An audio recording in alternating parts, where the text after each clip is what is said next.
is May 26, 2023, Friday live stream. We've already got the first comments and Paul using his power for evil, which I love. Josh says, it's Friday night. You know what that means? Because McCarles is live, and smash the like button. Thank you, Josh. And we can't see Sanderson Orr's comment. Well, I can. And I'm going to read it to you. It says, thank you, Josh, and I appreciate your patronage. Not what it says. That's totally what it says. Not what it says. That's 100% what it says. Nope. Paul here says, would you look at that? We put Eric in time up before the stream even started. Facts. Orlando, good evening. Hello, everyone, and go Panthers. There you go. Orlando and the folks out in the Florida region can get excited about that. Good evening, James. Good evening. So I was actually chatting with Eric before we got started. I said, like, today has been zipping by quick. Like, now, mind you, it's nice that, like, weather's getting a little bit nicer. So right now it's pretty good. I was enjoying that earlier today. But, like, no, I was trying to do some stuff, and I was like, oh, that's cool. All right. If you say so. So I was enjoying that. So let's see. Why can't I see Eric tell me shut up? He's got put in timeout. He was being disrespectful. See, he knows. Terribleness. He knows what it says. You mean this? That is what it says. Maybe. Hockey Internet. Carlos, what are your thoughts on the perception of Hobby Elite trying to push down those breaking news? You can't push down somebody on a YouTube channel, but I know what you're talking about. I was a little bit surprised. I was so surprised that I think it's Cage Lawyer, so I think it's a Hobby with Cage and everything, and he was doing the whole thing. He was taking a little side swipe at AIH, so right now they're feuding, and I was like, well, I'm not surprised, but I was like, at the same time, I'm like, all right, cool, you guys. But here's the thing, I'll be honest, I don't care, not even a little bit. I would say, y'all do you. Good luck, have a good time. I just put him in Thunderdome, and the whoever's still alive after an hour can come out. It's even simpler than that. Like, honestly, of the things to feud over, like, this is the one that I care about the least. I was like, all right, guys, good luck. As you were. Don't let me stop you. Have fun. Have a good time. Get him in Kamikaze. Yep. Robinson got another. Man, even when he's not playing. Man. It was nice to see him come out of his slump. They're going to need him, so... 2 goals, that's big time. It is, and he did help out on the game winner. So he was very aggressive on the game winner, which is good. Yeah. So good evening here. Good evening, Michael Ham. Good evening, Jeff. So this one's for you. I can give context. I assume you haven't seen it. So this one was Alpha Investments doing a video on starting an LCS. So first, I'm assuming you didn't see it. Is that a correct assumption? Just for those who might be paying attention. I don't have we'll just call it the free time that I had in the past to peruse things like this. I'm not on Clubhouse as much. I'm not watching YouTube videos as much. I just don't have the time in the day. Mm-hmm. So you may notice moving forward that I may not be up to date on a lot of the things that in the past I would have been. So I'll just leave it like that. Yeah. I can still give a little context, and you can still weigh in on it a little bit. So I'll give you a little breakdown. And it's a good video. I do highly recommend it. What I'll do is for the description on this one for the replay, I'll actually put a link to it. I actually recommend it. It's a very interesting listen. Just if you're interested in business in general, I think it's actually well done. And it's you can play it in the background and just kind of listen into what he's saying, because I think there's some good examples and things he was giving. Good insight. Let's put it that way. And we did chat about it at some length on the PSA Canada one last night. And Brad, being somebody who has an LCS, and Sherry as well, and they're operating that business. They have their great insight, and he was able to give some concrete examples as well to kind of add to that. I think it was very good to give that information. And I think Rudy did a really good job. Brad was able to give some examples as well to add a little bit to that, give a little more flavor. So I would recommend it to folks, and I'll include it in the description for you guys to check out. In the same vein of what you said as well, in the case of the Hobby with Cage thing, I knew what he was referring to, but I haven't been watching as much of the stuff because honestly, a lot of stuff just kind of repeats after a while. Right, so I'm not super worried about it. The only other thing that I would add, though, and this is just a general for me, Hobby Elite is a very light term because I'm sitting there like, Cage Lawyer had a lot of sponsors. I don't consider him Hobby Elite. I consider him being friends with a lot of folks that maybe would qualify more so. So he's like, I guess maybe by association, peripherally. Like that's the best. We don't know what the podcast numbers were when they were doing their podcast, but I can tell you is in the YouTube sphere, pretty small following. So realistically, like it doesn't jive with the idea of it's not elite anything, but he's entitled to his opinion and he's got a platform to give it. And AIH has a platform to give his opinion as well. So if they want to yell at each other back and forth across the platform, that's, I don't think anybody got stifled in that. And right now, and honestly, this argument was literally arguing about a semantics of what constitutes breaking news, not breaking news, rumor versus news, and I'm like, this is it. I know it's summertime, and y'all is like, I know things have quieted down, but if we're literally having an argument about semantics, and this is all we got, whoo, man. But I will just answer. I will add this 2 cents, and I think it's relative to the question. Mm-hmm. I would love to see anybody. I don't care who does it. Open up more smaller Right. brick and mortar card shops. I think if and we saw it during the boom, people went too big too quick, and now they don't exist. And they were open for a year and a half, and now they're gone and they're lost their shirts. But smaller card shops, kind of the ones like I grew up with. I mean, you can't get 10 people in there comfortably.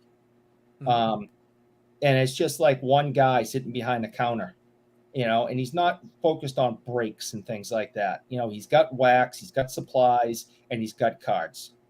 I think we need more of that, to be honest. I think it's a very so what I'll do is like I said, I'll reference I will include the Alpha Investments video in the description, and since it was actually a really good discussion. Now that I think about it, I'm gonna clip the piece from the PSA Canada one as well. I'm gonna see if I can clip it, and I'm gonna try to make it a little standalone video for folks if they want to just listen to that piece, because I think Brad gave some really good insight. Honestly, I wouldn't recommend it for somebody. It's a really tough business to get into. The point of Rudy's video, his point, was not to tell you not to do it, but his point, just understand that there's such a big cash outlay. There's so much risk you're taking relative to the amount of potential return, and the margins are small. I see it every day. Yeah. So it's like it's dangerous. So it's like, why would you do that? I work at the largest card store in New England. And I watch the money come in and out all day long. Mm-hmm. And if this store that I work at is Sports World, and we have been in business since 1986, and it was a small shop, and then it got bigger. This is our 5th location. Mm-hmm. So it got bigger every time, and we're in the biggest location that the owner has ever had.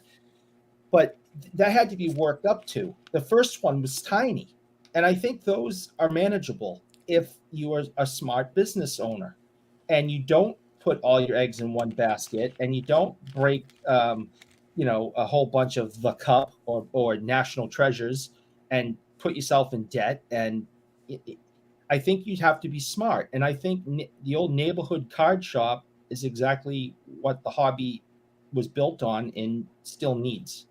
That's fair enough. We'll have to see what that plays out. I just think it's a bit of a tough business. You almost want to do it without the overhead of the physical location, but then it'd be tougher to get allocation. So that's part of the consideration as well. So Paul here, good evening. Good evening, Philly Joe.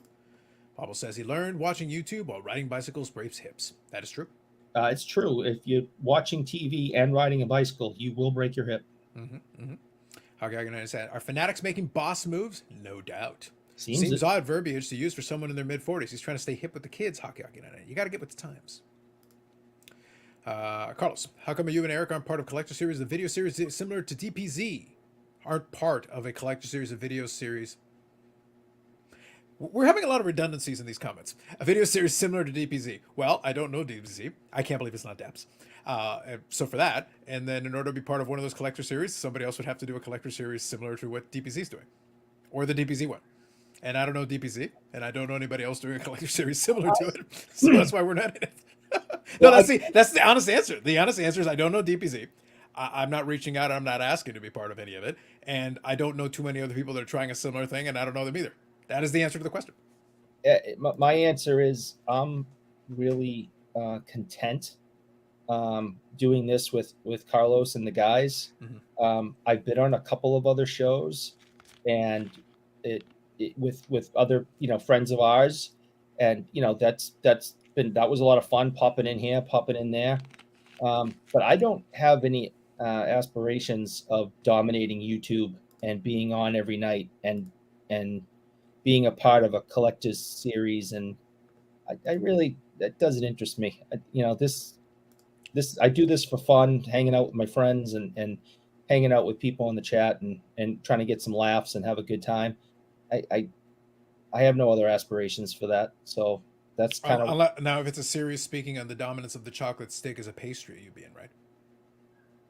yeah. I'm not going to answer your stupid questions, of course. Just saying. Just saying.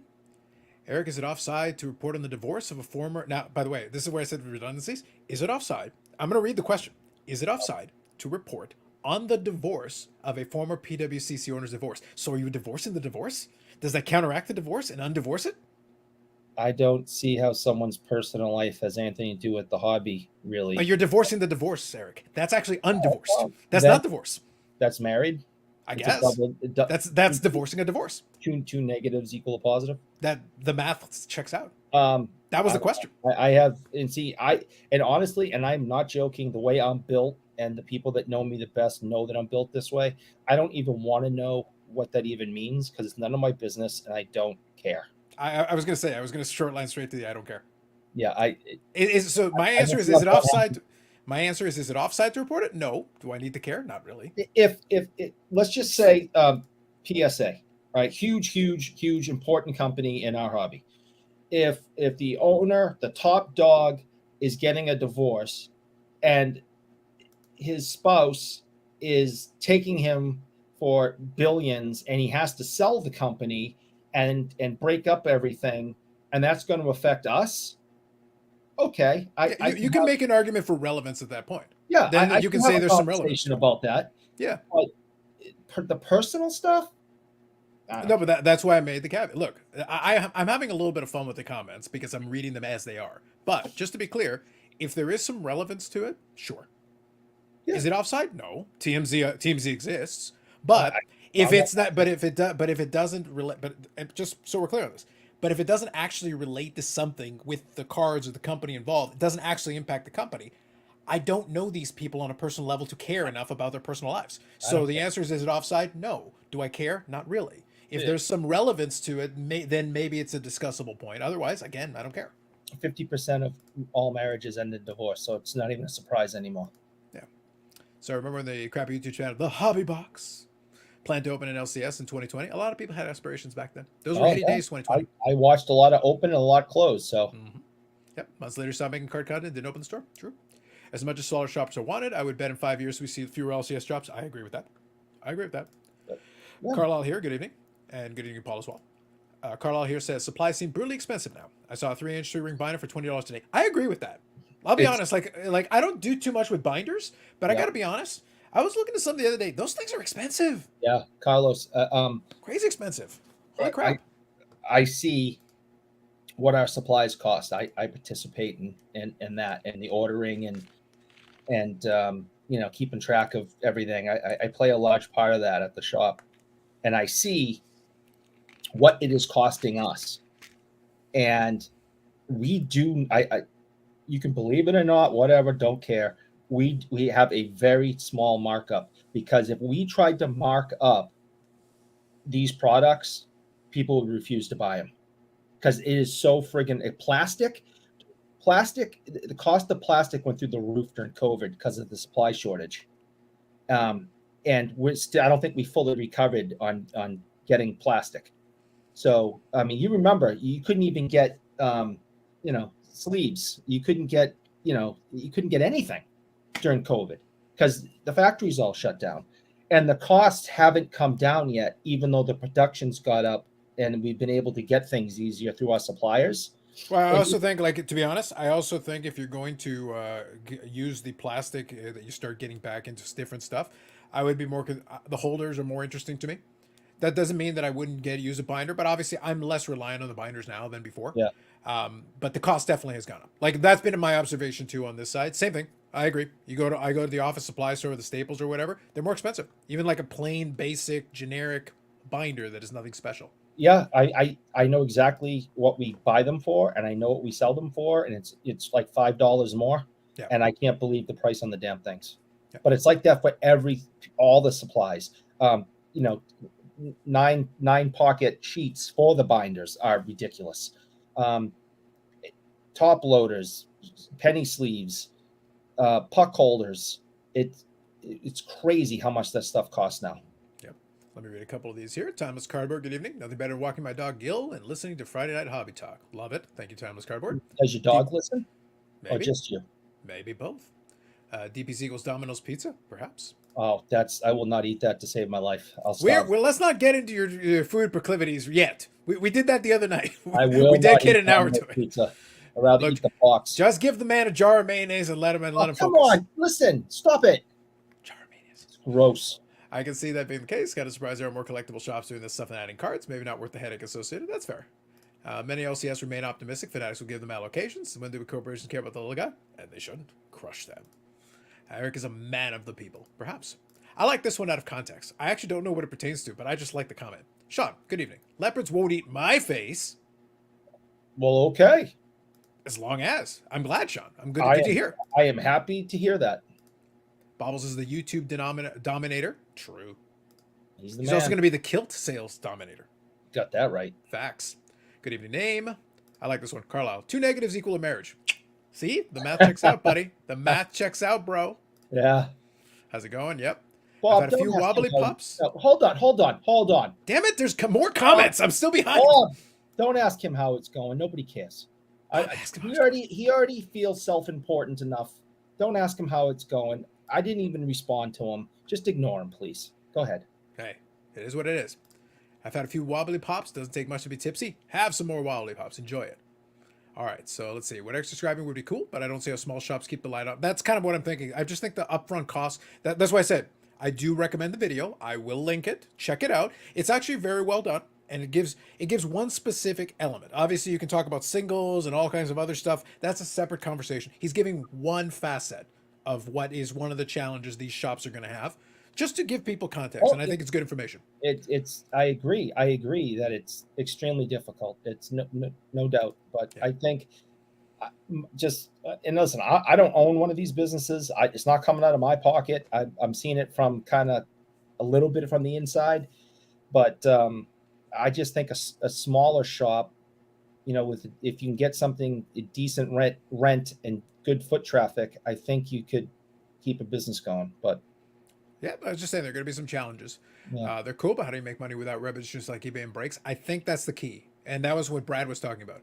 He has the card shop they have over on the East Coast. AMG has a lot of verticals. It's not just the shop. Obviously, they got the shop. They do the trade nights. They run a card show. They're thinking of getting into some breaks. They've got the grading side of the things. So it's not just relying on one source of revenue to run if they were just relying on one source of revenue, they're at the mercy of allocations. They're at the mercy of distributors. They're at the mercy of luck. Yeah, we do all the same things. We have thousands of stuff on eBay. We have whatnot streams. We have we go to all the local card shows and the bigger ones throughout the country. We have representation there. But we're a huge store that's been in business since 1986. Mm-hmm. A smaller person who just wants to put up a quick shop downtown of whatever city probably can't do that.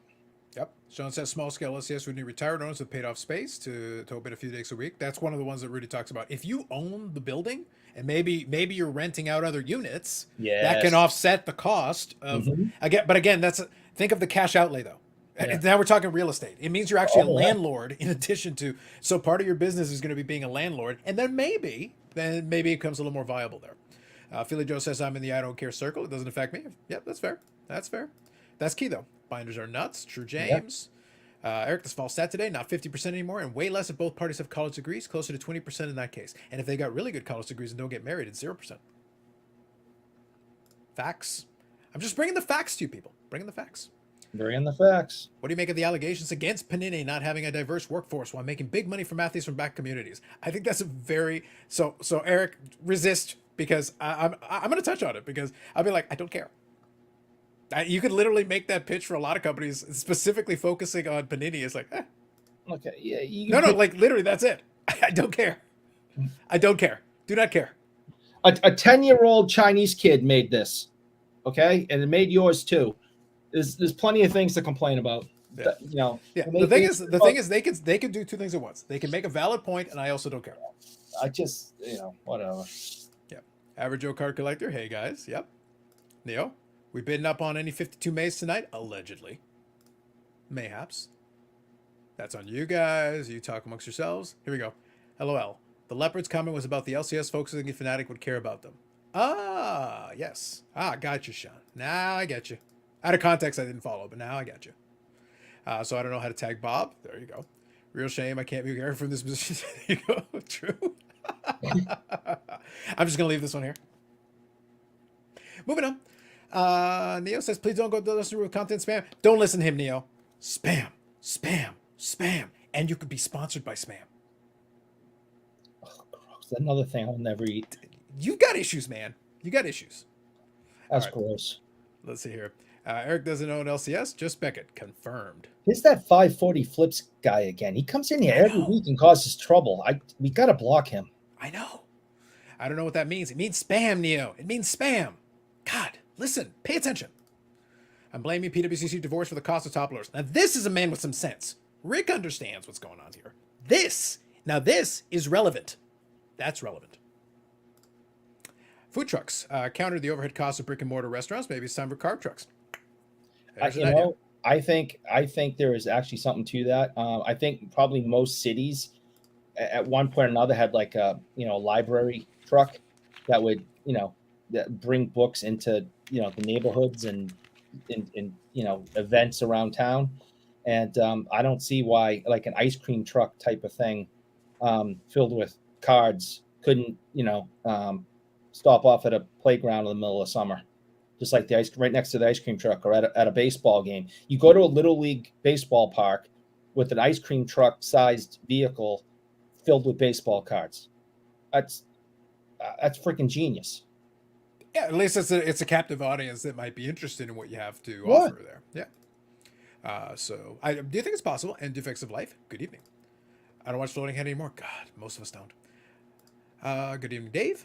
Carlos and Eric, what is one card you want to obtain someday that has so far eluded you? I have an obvious one, but there's also a couple of other ones that I'm thinking about. Oh, actually, I got two. I'll give you two. I'll give you one vintage and one modernish as well. For the Medano collection, I want the 96, 97 Run for the Cup. That is one that I have tabbed that I'll probably have to pay a pretty penny for at this stage. It's one of the few ones from that late 90s period that has eluded me, that is qualified, so that's one for sure. And the second one is I'm working on a few vintage sets that I've got, and I need the 53 Topps Willie Mays. That's going to be one of the big cards remaining in that set when I get around. I've chipped away at it. I've got some cards on the side for it, but when I get to actually working on that set in full, I need that card. I've got the Mantle, but that is the next big key card that fits under it. So those two, but it's not eluded. It's just there's only so much money to go around. I'm working on a bunch of projects. I can't do them all at the same time I'm still trying to grow the money tree. It hasn't grown big enough yet. So until it gets big enough that it can handle all this stuff, I got to pick and choose. But those are two that I would definitely go after. So Eric, Dick Clapper rookie. That's one. What else you got? Oh, well, yeah. And we might have been looking at one earlier today. Yeah. I may have been looking at a Dick Clapper card earlier today. It's no secret. I would give up everything I have for a mint condition 1966 top test Bobby Orr rookie. Ooh, going for the bigger one. Bigger one. I'm a sucker for any type of collector's series. Usually great stuff. Fair enough. Well, you should pitch it to look. If you really want the collector's series, like I said, I know that DPC is doing that with Dustin, Sports Card Dad. Just pitch it to him to expand the series. That's probably the best way for you to get more of it. If you want more of it, and this goes in general on YouTube. If somebody's doing, and this is something maybe some people aren't quite grasping. If somebody's doing something you like, you can do the usual things. Subscribe to the channel, hit the like button, do all that stuff. Share the video with other people. Those things all help. They all part of that equation. But the other thing you can do sometimes is like, hey, I really love this. Is there any way we could get more of it? Literally just write, hey, I really like this series, or I really like this type of video. Is there any way you could do more of it? Doesn't mean they'll do it, but that's very clear and direct feedback that you are appreciating this specific thing, and you make it very clear, and maybe that'll give them impetus to expand it.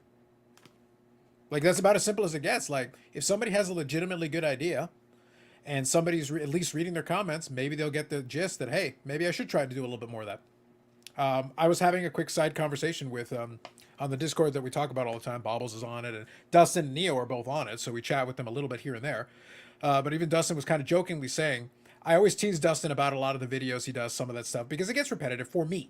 But that doesn't mean it's bad. It's just not necessarily my cup of tea. But I have no problem telling him that, and we would chat back and forth on it. But he was jokingly saying, like, because he's doing a lot of the reaction videos now, a lot of reaction to this piece of content. Or right now, honestly, I think he's got now a weekly segment. Jeff Wilson would do his podcast, and then Dustin will react to Jeff Wilson's podcast, and it's literally a reaction. It's like free content every week. Wait until Jeff Wilson says a thing, then talk about the thing that Jeff Wilson says, and there's your video. And he was jokingly saying, he's like, Carlos, I'm the only one doing this. It's like, where's your reaction video? And I go, I've listened to it. I just don't care. Doesn't mean it's bad, but I listen to it. It's like, he's not saying anything interesting enough for me to feel like reacting to it. And I'm not putting down anybody who wants to put out content. I'm not. But that's the reason I made that qualify. I go, there is nothing wrong with making the video. Sure. Do it. Find your angle. Find your direction. You want to comment on it. But I don't care. Just listen to Jeff's podcast and come up with my own conclusions, though. That's just me. I listen to. But the thing is, I listened to the exact same podcast he listened to. I just didn't find it interesting. Even if I disagreed, I didn't find his stance interesting enough to warrant a response. That's and from the Chris Hose, my magnum opus 2-part series, I am not unwilling to do a reaction video or even hours worth of reaction video if the subject, he gave me so much to work with, and we talked about it for weeks. I was hoping the golden touch was going to be this panacea for wonderful reaction but Kenny let me down. Yeah, he actually did. It was so disappointing that you gave me nothing. You gave me nothing. So I'm willing to do it, but it's got to be interesting enough for me to, dude, if you just say generic stuff, cards are made out of cardboard. Cool. You want me to react to that? Like, sure. No, I agree. I think 100%. It's no sense reiterating. I agree with you 100%. So. Yeah.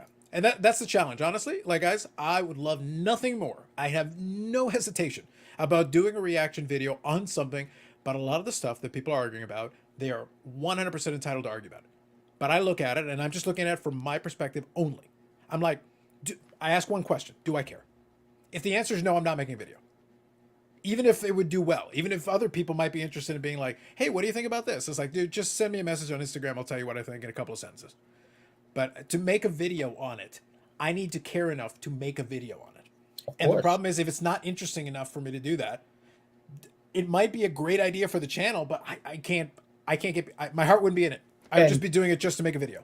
And people that are interested in this channel and want to see your reaction would notice right away that I don't give a crap. Mailing it in. Yeah.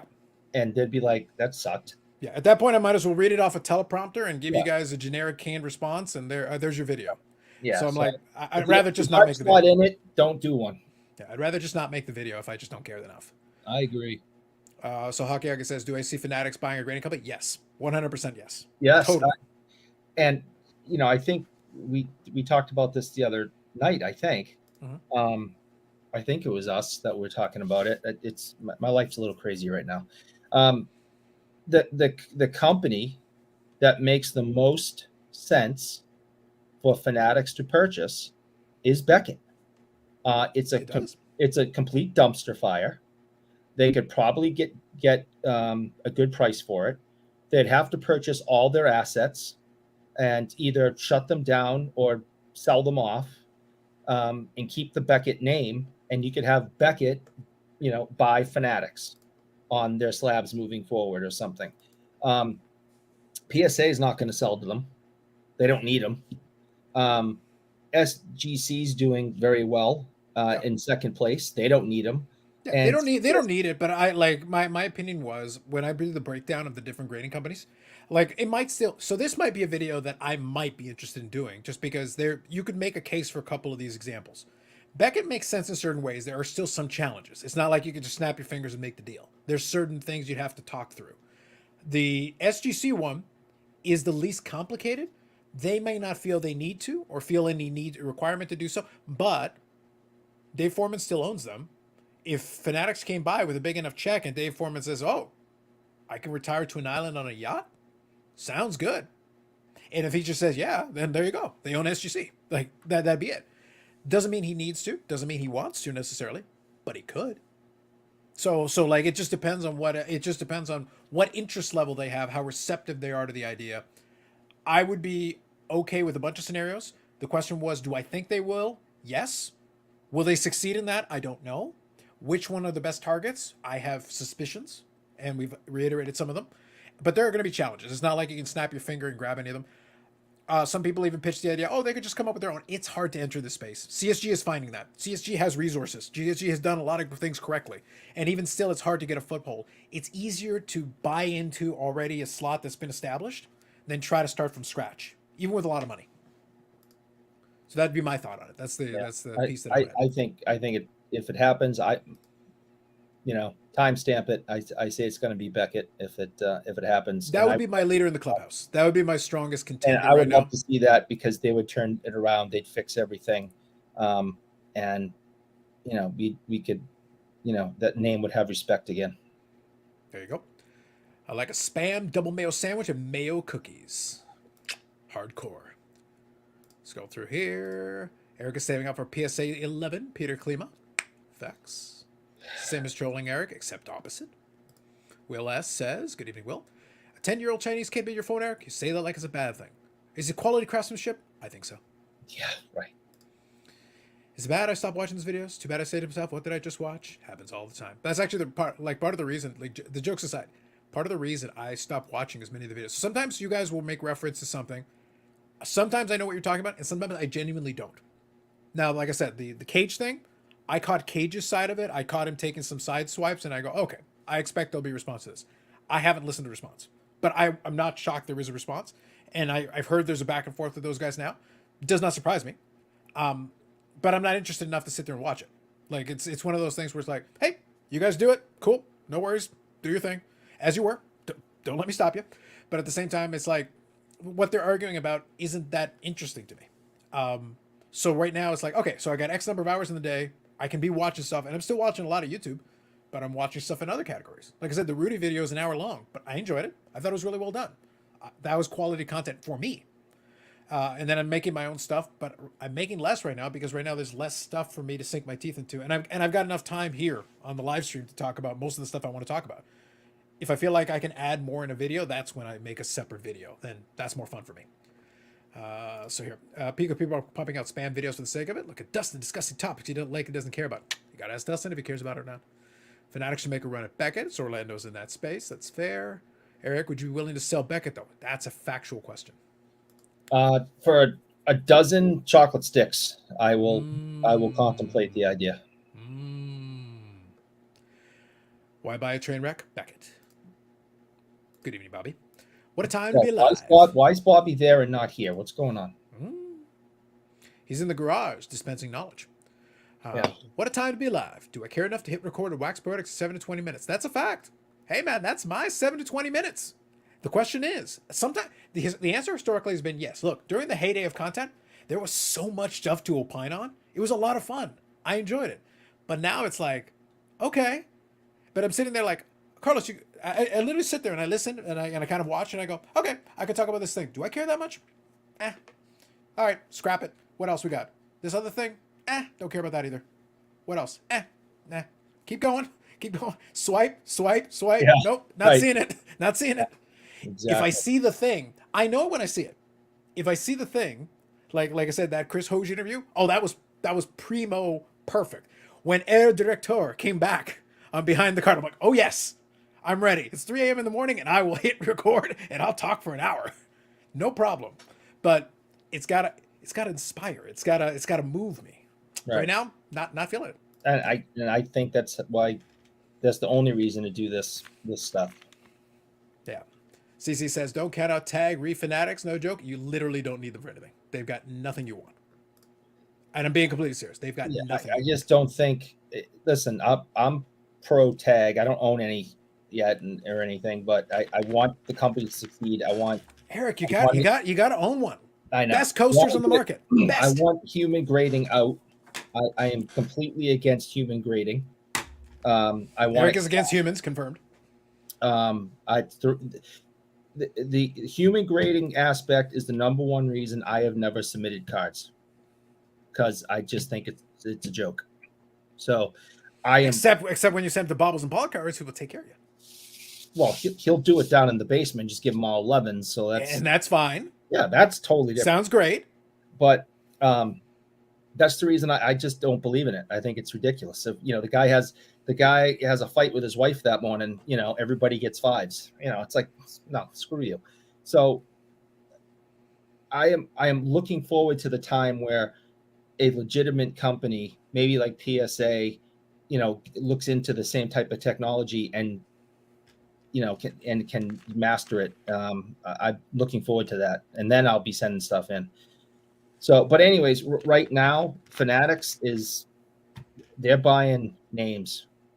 They're not buying low-level stuff. They're going out and buying brand names. Well, that's what I mean. Like, if you look, it's what I look. As much as I like to make fun of Tag, and Lord knows I do, you'd basically be buying. You might as well then just start from scratch, because their brand holds no value in the space right now. They haven't done anything to warrant. So it's like, so wait, I'm giving you money for what? Yeah. For your letters and like your website, like what are you providing that I need? If you're gonna do it, then you go in. Like I said, Beckett. The reason we said Beckett possibly, and again, this is not a guarantee. This is not a report, but it is a thought. It's a educated guess. Yeah, it is very much an educated guess, because I go, okay, out of the options available, at least despite Beckett trying everything in their power to destroy themselves, there is still some brand equity left in it. So if you have it, that would be a situation, unlike the PWCC one, that'd be a situation where you wouldn't change the name. You'd keep the name and then just be like, okay, what can we do? Fix the holder, fix the website.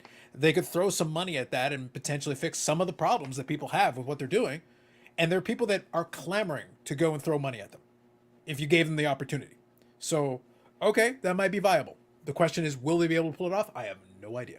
If Fanatics bought it today, next spring at the next Mint Collective or whatever the hell, I guarantee you there will not be another cluster F of like it's been the last 2 years in a row. Mm-hmm. It won't happen. Yep. So here, Orlando says Beckett is strong in modern cars, have a better website. Ooh, if Beckett's a better website, that's damning SGC's website. SGC's website is functional. Beckett sometimes isn't. But I understand your general point, Orlando. I understand your general point. Your general point is fair. Rick says Sports Car Dad is great at saying nothing. That's not easy to do 7 days a week. Facts, sir. I like Dustin, but it's kind of fun to poke fun at him. And hey, Rick's entitled to his opinion. Plus, it's fun. All right. Nobody can accuse Carlos of not being authentic in the videos he creates? Yes. I will anger people authentically. Is Tag actually grading cards? Never have. Bobby's too busy answering questions. By the way, it's the machine's doing it, so Tag doesn't grade anything. They let the machine take a picture of it. Bobby's too busy answering questions on his live app, Eric. You'd know if you got the invite. True. Shut Bobby up. says, just finished packaging some stuff up. I'll be there soon. Sounds good. Maybe Bobby will give us some knowledge from the garage. The best interview of all time is Sports Car Anonymous giving a Chris G a lot of rope to make himself look carrot. And that's why it was worthy of not one, but 2 response videos. 2. Okay, let's not beat that dead horse, okay?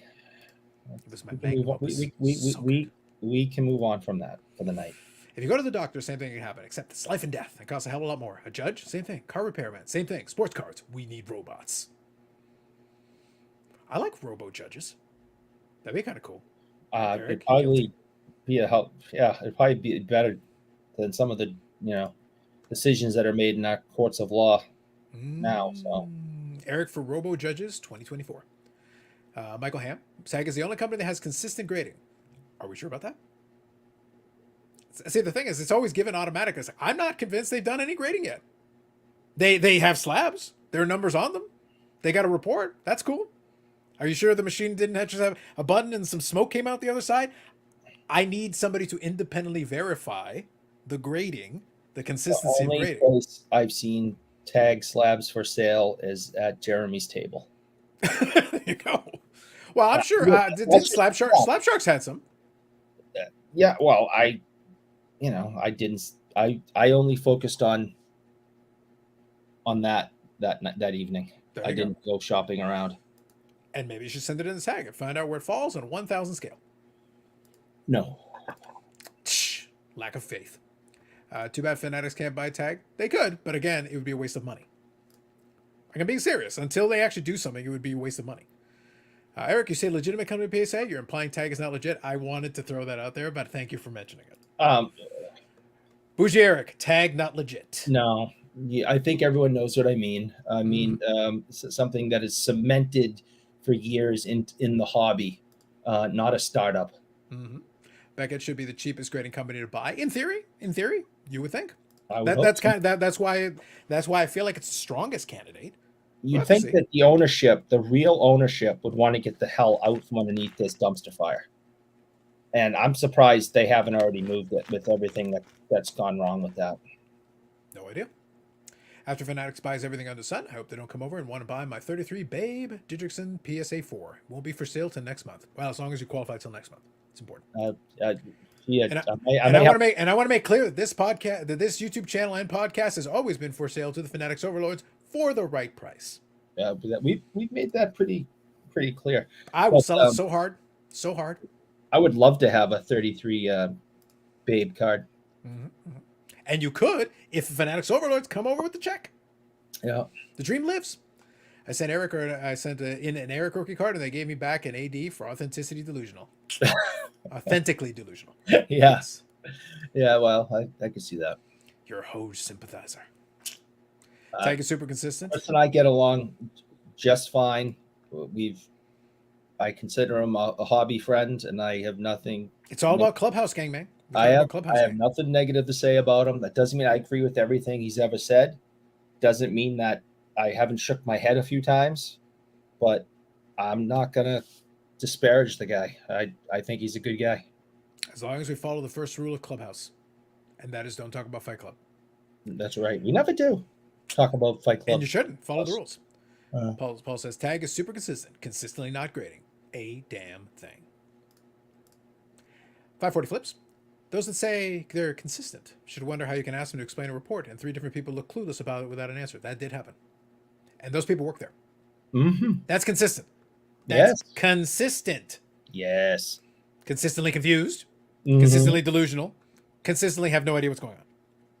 They have not put their best foot forward at times. And yet, a lot of time has passed between then and now, and nothing has changed. But they have robot mascot guys and goalies. Oh my God. Yeah. It only gets better. And I'm like, look, and I understand Michael Ham's point, and I understand all things. Okay, but why? Like, at that point, buy fucking MNT. Like, buy KSA. At least they've been around for a while. Like, again, it would be a bad idea. Like, I don't understand why you're wasting your money on that. But, like, look, at least they've been around. Like, at least they've graded cards. You can argue yes or no on it. It's like, I don't even know, man. The basketball cards. By the way, incidentally, and it isn't just to make fun of Hoj Fest, even though I could make it make fun of Hoj Fest. By the way, I shared, I don't remember what it was called. I want to say Gemrate. It wasn't Gemrate, sorry. It was one of the Instagram pages.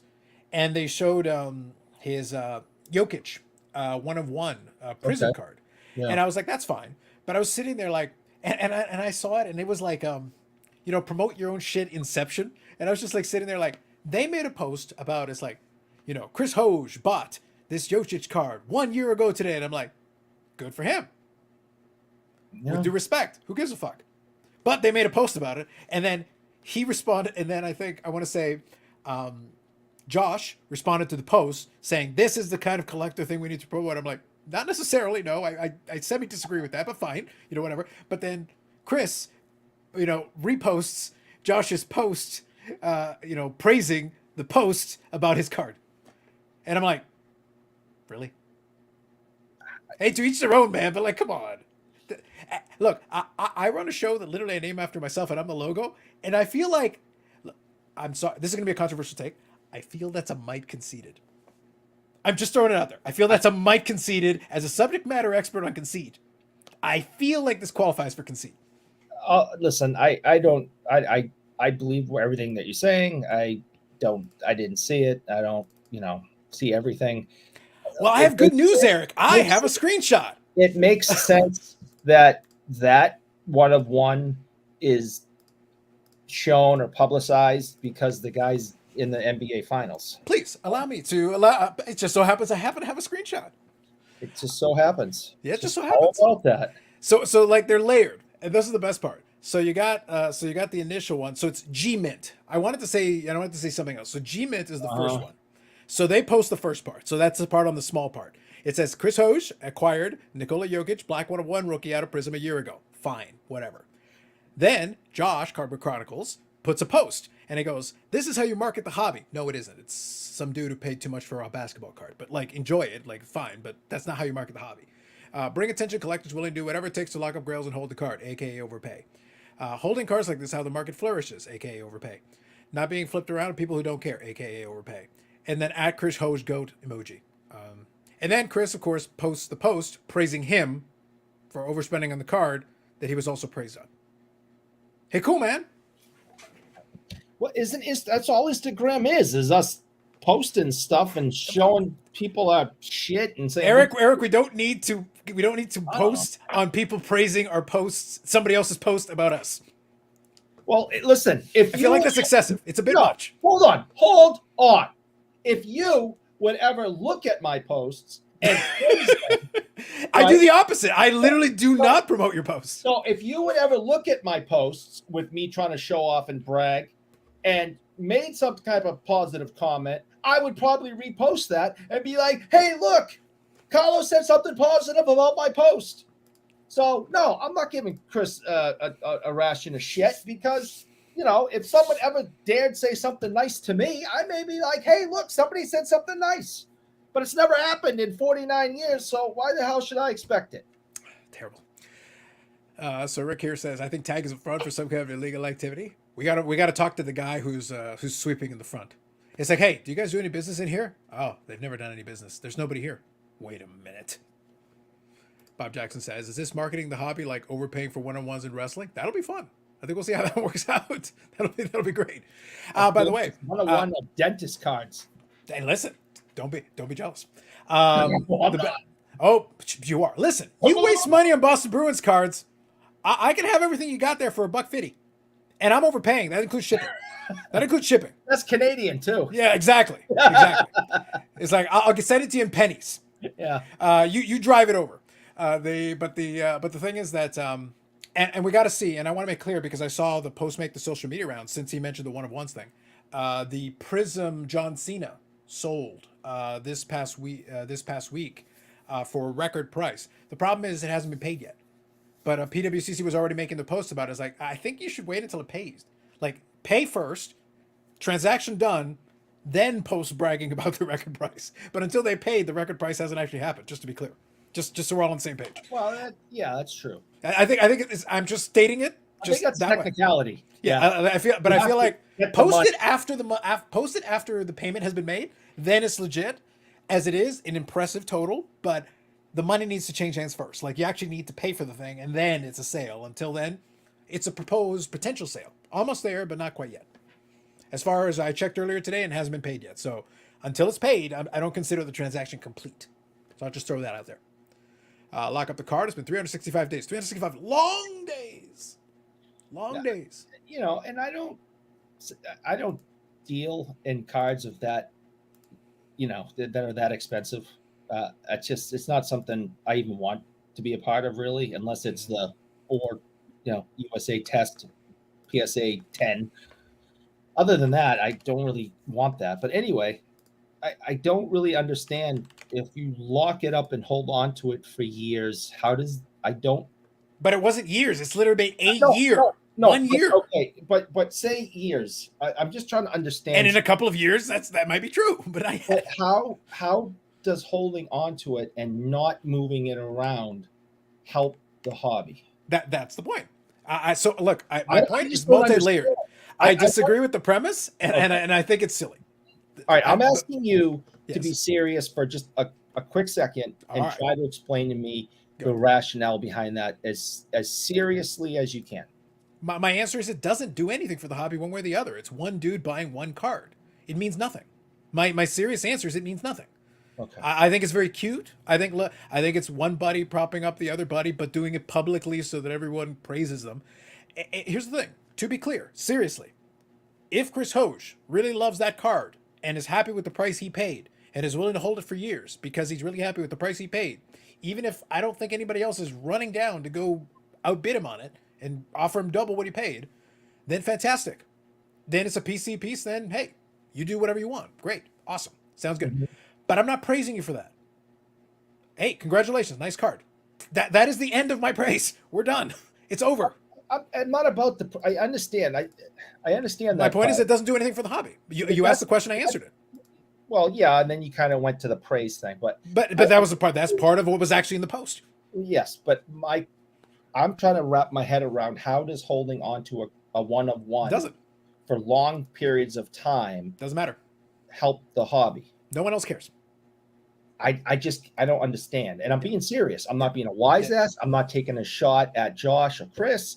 I'm literally looking to understand their logic or Josh's logic behind that. And I've never spoken to Josh that I know of. Right. I have no relationship with him. Well, I've had him and Hoj on the channel before, and I've spoken Right. to both of them in those brief encounters. Yeah. But the thing is, like, I'm not in their heads. I can look at the post itself on the outside, though, and say, like, you are trying too hard. Like, just looking at it on the surface as what was posted there, you're trying too hard to make something that isn't anything. Congratulations for getting a post about it, but hobby, collecting hobby, promoting the hobby, no, it doesn't promote the hobby. It's one dude paying for one card. That's it. Congratulations, you got a card. It's a very nice card. But other than that, outside of maybe basketball, none of us care. Not that much. Mike here, Canadian Cards, says, will Josh include that story in his card collecting course? I think the card collecting course is over, but yeah, you never know. I don't think, to my understanding, I don't think any of that has been around for a couple of years now. Yeah, I think it's out of equation. But if there's ever a 2.0, maybe. Yeah, I appreciate if there's a market for it and people are willing to spend money, take the money. That's right. Bob Jackson says, I appreciate the likes I get from people on Instagram. Love it, Bob. Ricardo's using community as a buzzword to build card ladder. I've never felt welcome in their community because I like all sports. You got to learn more about the basketballs. Eric, you did dominate that rock on the bike path. I was worried for your hip. Thank you, Big Scott. That's very, very kind of you to think of his help. Yeah. Blossom Break says, I will literally write something nice on one of your posts. Could you? That'd be fantastic. Well, both words, something Quote. And nice. Okay. Quote. I will look for those two words. Yes. Upfront for league activity, you're thinking Investicard. We're still looking for Eddie from Investicard. I think he's going to be on a milk carton soon. Eddie used to be in Clubhouse a lot. Yeah, but I'm saying, like, it's been weeks. Like, I think his last social media post was like 7 weeks ago. Yeah. And it's like, we need sign of life, Eddie. Eddie? He used to come in a lot, and we all used to talk and whatever. And I have not heard from him in a long time. Indeed.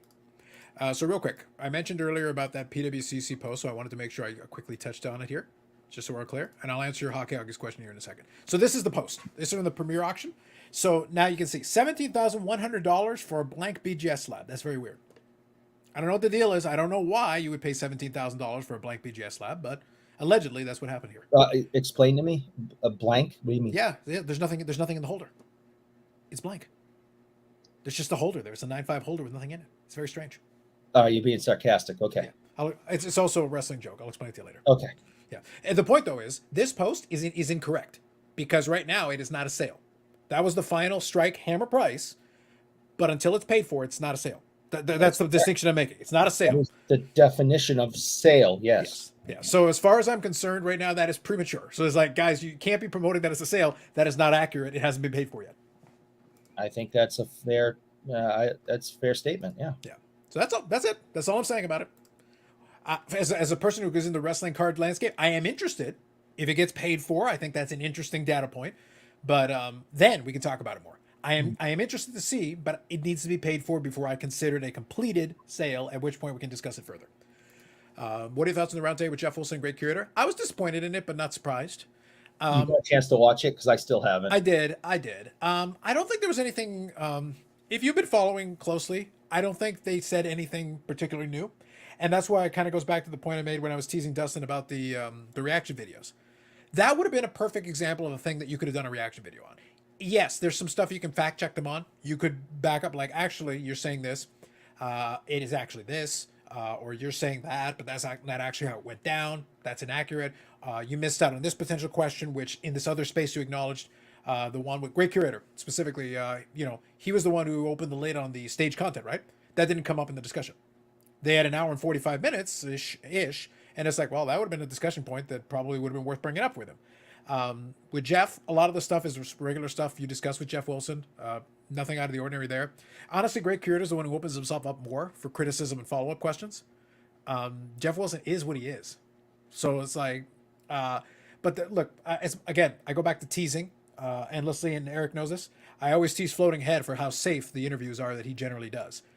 In the comment section, he said, "Hey, it's a great job giving them a safe space." I'm like, "Oh, if you're saying this, you literally said the word safe space in the comment section." I'm like, delete the video. What's the point?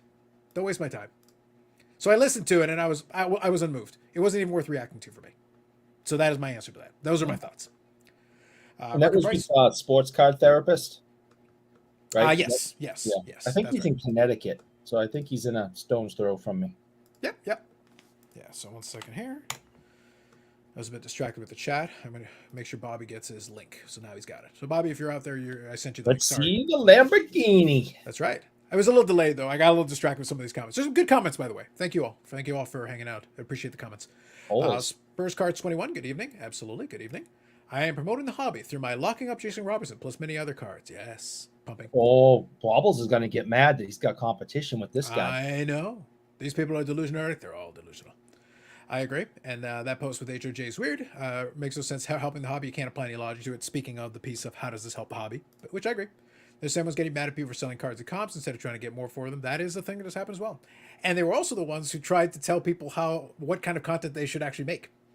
Even though they say, oh, anybody can make anything they want. That isn't what you said earlier. I did 2 parts on this. You didn't say that. Literally, you didn't. That's when you do the reaction video. Who are these people? Bob Jackson. You're going to tell me I'm pumping, though? Oh, you are. Oh, he wants to, this 540 flips wants to meet a pumper. We got to introduce him to Bobbles. No doubt. So let's take a look here. My guess is their thinking is people holding big cards for longer helps protect and propel valuation, which I think is true. That statement, Sebastian, I do believe is true. Outside of potentially protecting values is neither good nor bad. It's just this. Exactly. 100% agree with this comment from beginning to end. Totally 100% co-sign on that. Because the point is, for the hobby, it's meaningless. It does nothing to the hobby. However, a rare card or expensive card selling over and over and over and over again exposes it to being overexposed and can bring the price down. So if you're worried about protecting the price of your card, then you don't want to sell it 57 times in a 12-month span, especially if it's a rare card. But outside of that, to the hobby as general, it means nothing. It's the same thing as, like I said, the blank PSA slab 17,000 sale. Let's say it goes through. Cool. Oh, what does that mean for wrestling card hobby? Nothing. The Rock one at 126,000 also meant nothing. The only thing it meant was a Rock card sold for a lot of money. That's it. That's all it meant. Because they're individual. Wrestling isn't a sport in that way. We don't have teams in that way. Each character is individual. A Stone Cold Steve Austin one going for sale might go for more than the John Cena, might go for less than John Cena, might go the same, might go a little bit closer to the Rock. I think the Rock will probably be the highest price, but some of these other ones may challenge it, but it won't be the same. You have to treat them independently of each other. You can't measure them against each other. It's not going to work. Again, not being able to fully understand, having a, $500,000 card or whatever the hell, it's never going to happen. And I don't. And if you had bought the Dick Clapper, we were this close to having it. I know. It's going to be amazing.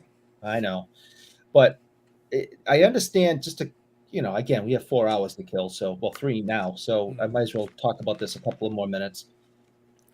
I understand if there's like 100 or so, Babe Ruth rookie cards out there. And the people that own them paid a great deal of money or inherited them through families of, generation after generation. Because I actually know somebody who's done that and has all of Babe Ruth's cards in decent condition. And they were like her great grandfathers. And they just kept getting passed down. And they were kept in the family Bible for generations and stayed in good shape until she told me about them, and I actually gave her, things to put the damn cards in. But that's a side note. So So what that means is that the Bible is it being opened that often. They're in great condition. It's like because they stayed sealed. yeah, It's like we do not speak of the Lord in this house, but keep the book. Keep the book. yeah, but don't open it. Yeah. So so you have people say 100. There's 100 something, you know, Babe Ruth cards, and they only come out into the market, you know, one every few years. I understand how that is good for the hobby, and it's good for that particular card. I was gonna say the hobby's a net neutral. That's Well, been my point. Like I think at that level with that name, that would be exciting for the hobby. I understand. No, like my only point, and Sebastian hit the point exactly that I wanted to hit. Whether cards sell for a lot of money or not is irrelevant to the hobby. It is good for the market of a player. It's good for the market of a card, but that is not the hobby. It has no impact on my Medano cards. It has no impact on your Boston Bruins cards. It just is. It's there. I'm more talking about availability than I I get it. am money. When So you're good, Bobby, you just give me a thumbs up. We're so good. only every couple of years, one of these rare Babe Ruth cards of there's only 100 and something on the Yep. planet come out and go into a major auction. I think that is good for the hobby. I don't see the same thing with these modern day, and this is where I'm prejudiced, of course, because I'm a vintage guy. These modern day one of ones You don't have to in say you're people, vintage, Eric. We know you're old. that is true, where you paid these ridiculous prices and you're holding on to it for a few years, and then all of a sudden you realize that you have to make a house payment, and you're drowning in sports card debt, and you go, okay, I'm going to sell it now. I just don't see the same excitement, and I just don't see this. I don't see it as being the same, but maybe it is. But to me, it just doesn't seem to be the same. You'll never have to worry about that, Eric. I said that already. You are correct. Yeah. So, I think that's key. That's key. The most expensive card I own is roughly 25 cents. I think that's generous. I think that's maybe US, in a that's good pretty market. Good. That's about Maybe in a good $40 unit Canadian, right? Well, that's what he keeps saying. Well, I already told him I would give him the next time he comes over here. I've got American quarters. I'll give you an American quarter, but I expect 40 Canadian back. Yeah. So I think that's a fair thing to do. Yeah, absolutely. So Bobby, I think my next expo is going to be my most successful yet. Why is that? Just on currency exchange. Oh, Just yes, on currency exchange alone. Oh, Yeah. I'm going to eat your lunch. That's going to be awesome. It's like we do the post show. It's like, Carlos, why are you? I bought a new house. Turns out I had a lot of quarters. And a couple one-of-ones. I know, it's crazy. Real quick, I'll read a couple of these comments and get caught up here. So this was Bob Jackson explaining it here. Eric, one of Cena's catchphrases is "You can't see me." So the joke for many years was every time it'd be like somebody would show a picture of John Cena and it would be like, "Hey, why is there nobody standing there with the like John Cena would take a picture with a fan? He goes, "Wow, why is a fan just standing there by themselves?" So that's why I said when I showed the picture of the Cena card, I go, "Wow, $17,000 for a blank BGS slab? That's weird." Yeah, he's from Massachusetts, but He is. nobody really talks about him much around here. I mean, it's not like he's a big deal. Well, the problem is he's not from one of the three major cities. The only three major cities we acknowledge. So that's the problem. That's true. So that's really the issue here. Captain America is also from Massachusetts, and no one really cares about that either. Wow. Massachusetts is un-American. Confirmed. Sebastian says, and frankly, when they make an argument like that, it's largely self-serving, self-congratulating, in my opinion. I agree. I have no idea who 90% of these people being referenced are. We have no idea who Eric is either. And it makes me feel better about myself. That's fair. Simon says, you come to Mississauga show on Sunday? There's one on Sunday? This Sunday? Yep. Where? Leaside. That's in Mississauga? No. That's what I was saying. Like, it says Mississauga show is what he wrote here. So I'm like, so is there Mississauga? Simon, if there's a show in Mississauga, could you tell me where? Because I'm not familiar. I haven't heard of it. Yeah, neither have I.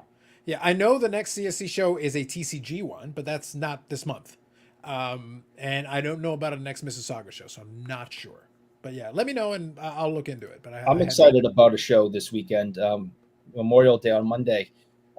We got Jerry Cheevers and Eddie Johnson signing at the same show. Right on. Okay, gotcha. So I'm excited about that. That's going to be cool. Yeah. So CC says, I wonder how the selling of a 101 Jokic will impact the card ladder price prediction algorithm. We'll have to see. I'm not scholarly enough to understand. They have a whole white paper about it. Paul says, fine. I got $2 for the Aura Rookie. Not worth more anyways. True. Simon Sports Cards. German Hall in Mississauga on here, Ontario. Oh. Well, all right.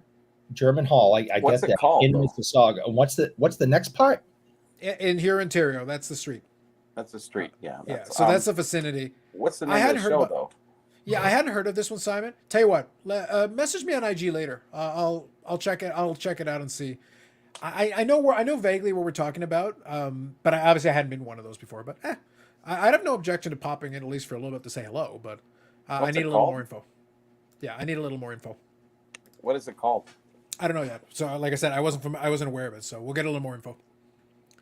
So fair enough, though. Thank you for letting me know. But yeah, reach out on IG and let's get a little more information, and maybe I see no reason why not. I'm around, so we'll see. And the weather looks like it's going to be good this weekend. So Yeah. So hey, I'd have no objection popping in for a little bit on a Sunday if it's within striking distance, and it probably would be. So cool. So thank you all for the comments. We got caught up on them, so that's been really good.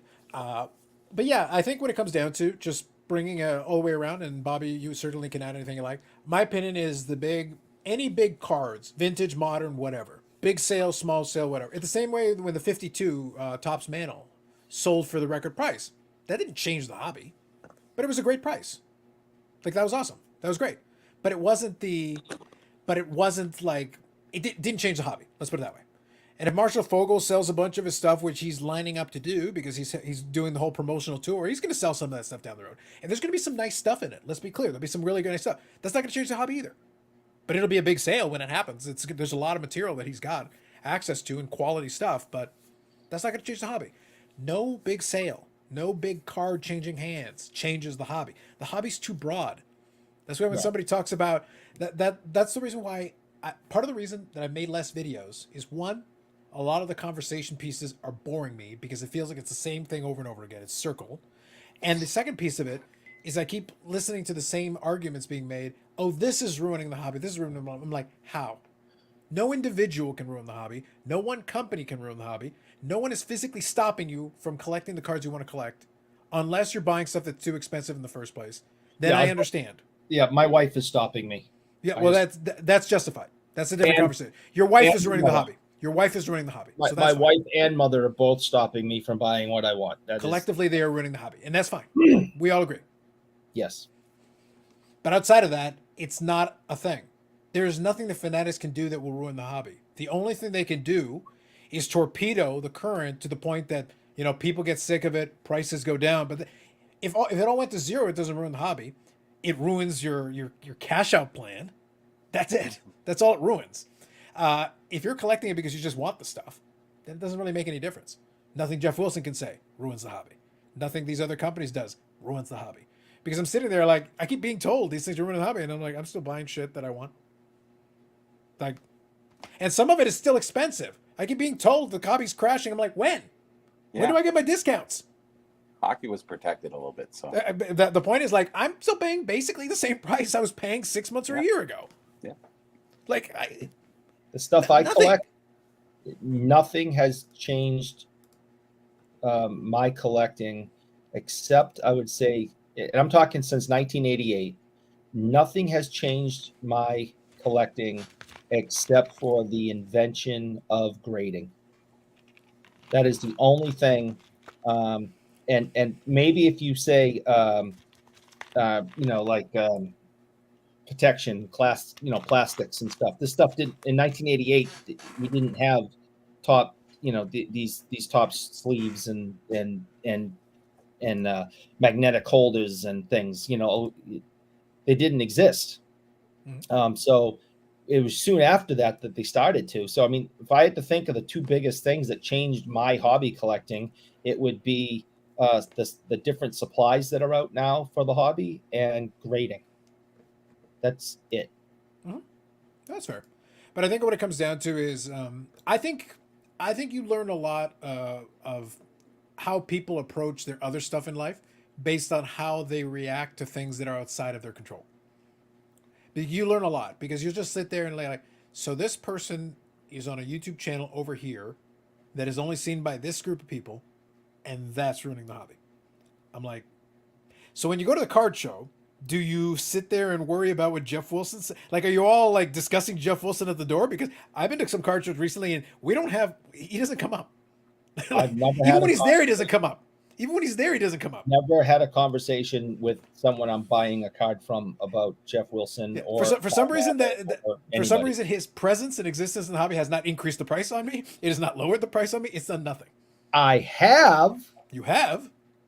had, and I've told the story 100 times, so I won't go into it again, but I have not, we'll start again. I have not had a conversation with somebody I'm buying a card from about Jeff Wilson. I have not had a conversation with someone I'm buying a card from with Card Ladder or Chris Hose or anything, but I have had a conversation about Bobby Burrell with someone I bought cards from.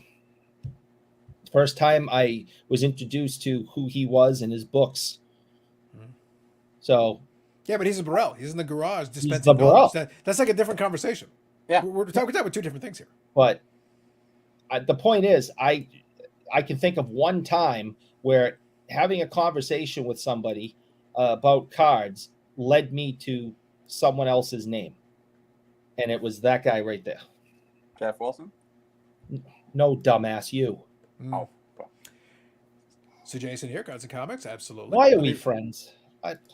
No one is friends with you. Who Stop said with we this were fake friends? news, sir. Stop with this fake news. These rumors and innuendos of yours need to stop. 540 acquaintances, flips. maybe. Yes. Yeah. 540 flips says, sorry to tell everyone, but I'm buying the Fogel collection. Duh, what do you think is about the kilts? I think that's valid. I think that's fair. Once he You sells bought off the kilts kilts, he'll be too? able to buy it all. Oh man, Buy it between him and Baubles, they're going to flood the market. It's gonna be crazy. It's gonna be crazy Yep. talk.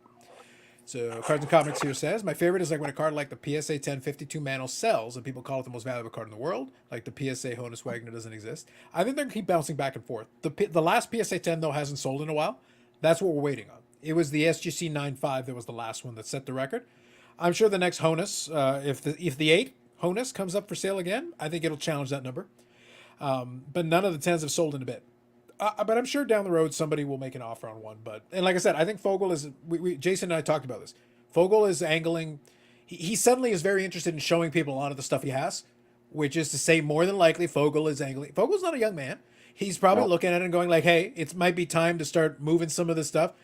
Hey, Geoff, get over here with your 4K cameras and show off some of this shit, so that when it comes time to sell, I got lots of video I can show." I guess. Hey.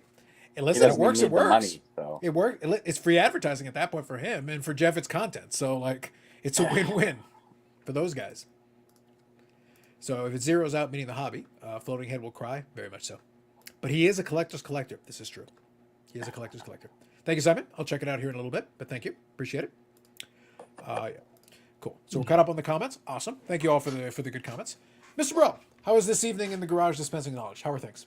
Oh, it was good. I was packaging up some stuff for somebody, so. And I just said, okay, it's time to come after I heard Eric talking about Beckett or something. I don't know. Yeah, well, Beckett, Eric right now is in the same vein of the Fogel thing. He is trying to downplay things so that when it comes time to sell Beckett, he's like, oh, but I'm really attached to it. I don't want to give it up, but how much are you offering? What are you saying? What are you thinking? How many zeros on that check? The interesting part of that conversation was, like, who says that Fanatics is even really going to buy a grading company anyway? I do. I 150% believe they will go after a grading company.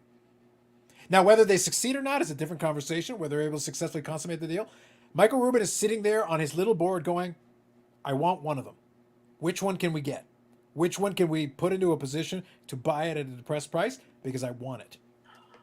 I would think the only step forward for them would be buying PSA. I cannot see them buying anything else. I can't see them buying Beckett for sure, because that's a train wreck. So why would you want to fix that up? Because it'll cost you 47 cents on the dollar, and there are some people dumb enough to still send them cards. That's the reason why, Bobby. It's the buy low, sell high thing. They didn't buy PWCC at their apex. They bought PWCC when they put themselves into financial straits. You could almost start your own company and avoid all the Beckett shit. You could, but if you bought your own company, no one would grade with you. No, It's the CSG problem over again. Again, with Beckett, with all their screw-ups, if Fanatics bought Beckett tomorrow, This Yep. is where Eric and I agree. If they bought Beckett tomorrow, some people would be like, great, here's 5,000 cards. Why? Why is it's still Beckett? It's still the same thing for whatever. But they would tomorrow. There would be some people who are sitting there with their big old basketball cards and goes, I need you to grade all my basketball cards. All of them. It's like they would run. At the first opportunity, they'd be like, Beckett's been saved. And it's like, dudes, really? Okay, whatever. Beckett still grades over 50,000 cards a month despite everything they've done. They've tried as hard as they can to bankrupt themselves. They're trying actively to do it and still get money. Yep, don't get it.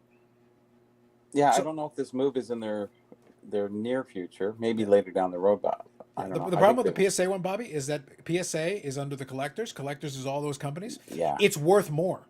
They don't. Oh, yeah. Fanatics would literally need to fundraise. They have a certain amount of cash reserves, but literally, remember, it's people look at Nat Turner, but it's not Nat Turner's call. He No. is one of the people in the ownership group. There's a guy named Stephen Cohen who has more money than Michael Rubin, more money Yeah. than Nat Turner, more money than all those guys, who's going to be like, all right, how much you want, how much you're offering? He goes, try putting another zero at the end of that. Because for him, it's like, if you're going to buy it outright, you're going to make us a ton of money. They spent I think 800 million on it when they bought it, give or take. So they're going to be like, yeah, I want like 5 billion. 5 billion and I'll hear you out. Fanatics will be like, I don't want to pay 5 billion for this. Like, it's not worth 5 billion to me. But whereas Beckett would be like, $20. take a $1.50? So you believe that they need to make this move for which reason? I believe, well, they've already flat out said they want to go end to end. I don't believe I they need to understand. make the move. I said they've already made clear they want to go end to end, and that's one of the pieces that is in the end to end cycle of the cards. Manufacture the cards, you've got a marketplace, you can vault the cards, you can grade the cards. So they bought the vault in the marketplace, you get the Yeah. grading part of it, that's another part of the cycle. And they're doing the live breaking piece that they've got as well, the Fanatics Live they're added. Yeah, I understand that. Yeah. We'll see. Yeah, They it's the end to end want life to cycle. dominate- They've literally flat out said it. It's the worst kept secret in the hobby. They want to dominate every single aspect of the hobby. They When want the you whole thing. think hobby, you think Fanatics, and every single aspect. Yeah, well, that's risking monopolization. So I don't know. Yeah. The thing is that the first of all, the government doesn't care. And secondly, in addition to not caring, they'll be like, well, even if they bought Beckett, it's like, oh, you're a monopoly. No, you're not. You've got PSA, you've got SGC, you got this other one, so you're not a monopoly in grading. No. There are other card manufacturers, you're not a monopoly in that. You've got multiple marketplaces. eBay still exists. Golden is a separate marketplace owned by somebody else. PSA is owned by somebody else. And so you'd be like, actually, we are not a monopoly. That is true. And they would be like, not in any way, shape, or form, and not in any category. Nope. And they'd have a legitimate case they could make, like, we're not a monopoly. There's competition in all these spaces. That's why they're not buying the hockey out. There you go. Leave it be. There's a T206 oversized Wagner PSA 5 that would spark an all-out bidding war. I think that one would be good. I think that one would do well, I think. Legitimately the nicest unaltered Wagner in existence. Yeah, I think that is the oversized one that Dave is talking about. So I'd agree. That one, I think, would draw some eyeballs, some interest. Will says Beckett is the play. Buy it cheap and use the name. Yeah. My only issue with the Beckett one is I'm like, oh, you have to take the media arm. Do we have to? I really don't want it. It's like that's going to lower the price. If you want me to take that, it's like, no, I don't want it. Because once you get it, you're just going to kill it. Yeah, basically. Like, we're not doing this anymore. Yeah. Bye-bye. Yeah, the price guide and what's left of the magazine and it's the book. It's like they don't care about that anymore. Has anyone noticed some authentic slab cards mostly look near men and a PSA poor cards look they'd be run over by a truck? Well, you're talking about the eye appeal thing. If the authentic slab card is because it's been trimmed or something, yeah, it'll look better. Yeah, If especially if it's been trimmed. Sure. Yeah. Mhm. Well, the thing though is also if you don't care and it's just an eye appeal thing, yeah, that could be a value. If it's clearly marked and you know what you're buying it at a discount and it would look better aesthetically. So that is true. We just had a Babe Ruth come in, no creases, things sharp as can be, but it was, I forget which one it is. I'm sorry. But the thing was, the card originally was this big. It's now this big, but looks great. And we sent it out to Beckett, and they sent it back, and it's authentic, and that's that. And we sold it immediately. Yep. So, Beckett. hey, I'm not responsible for that. That was the boss's decision who he does business with. Dave says Ruben might be told by his lawyers not to buy a grading company, and then he should fire those lawyers because it doesn't matter.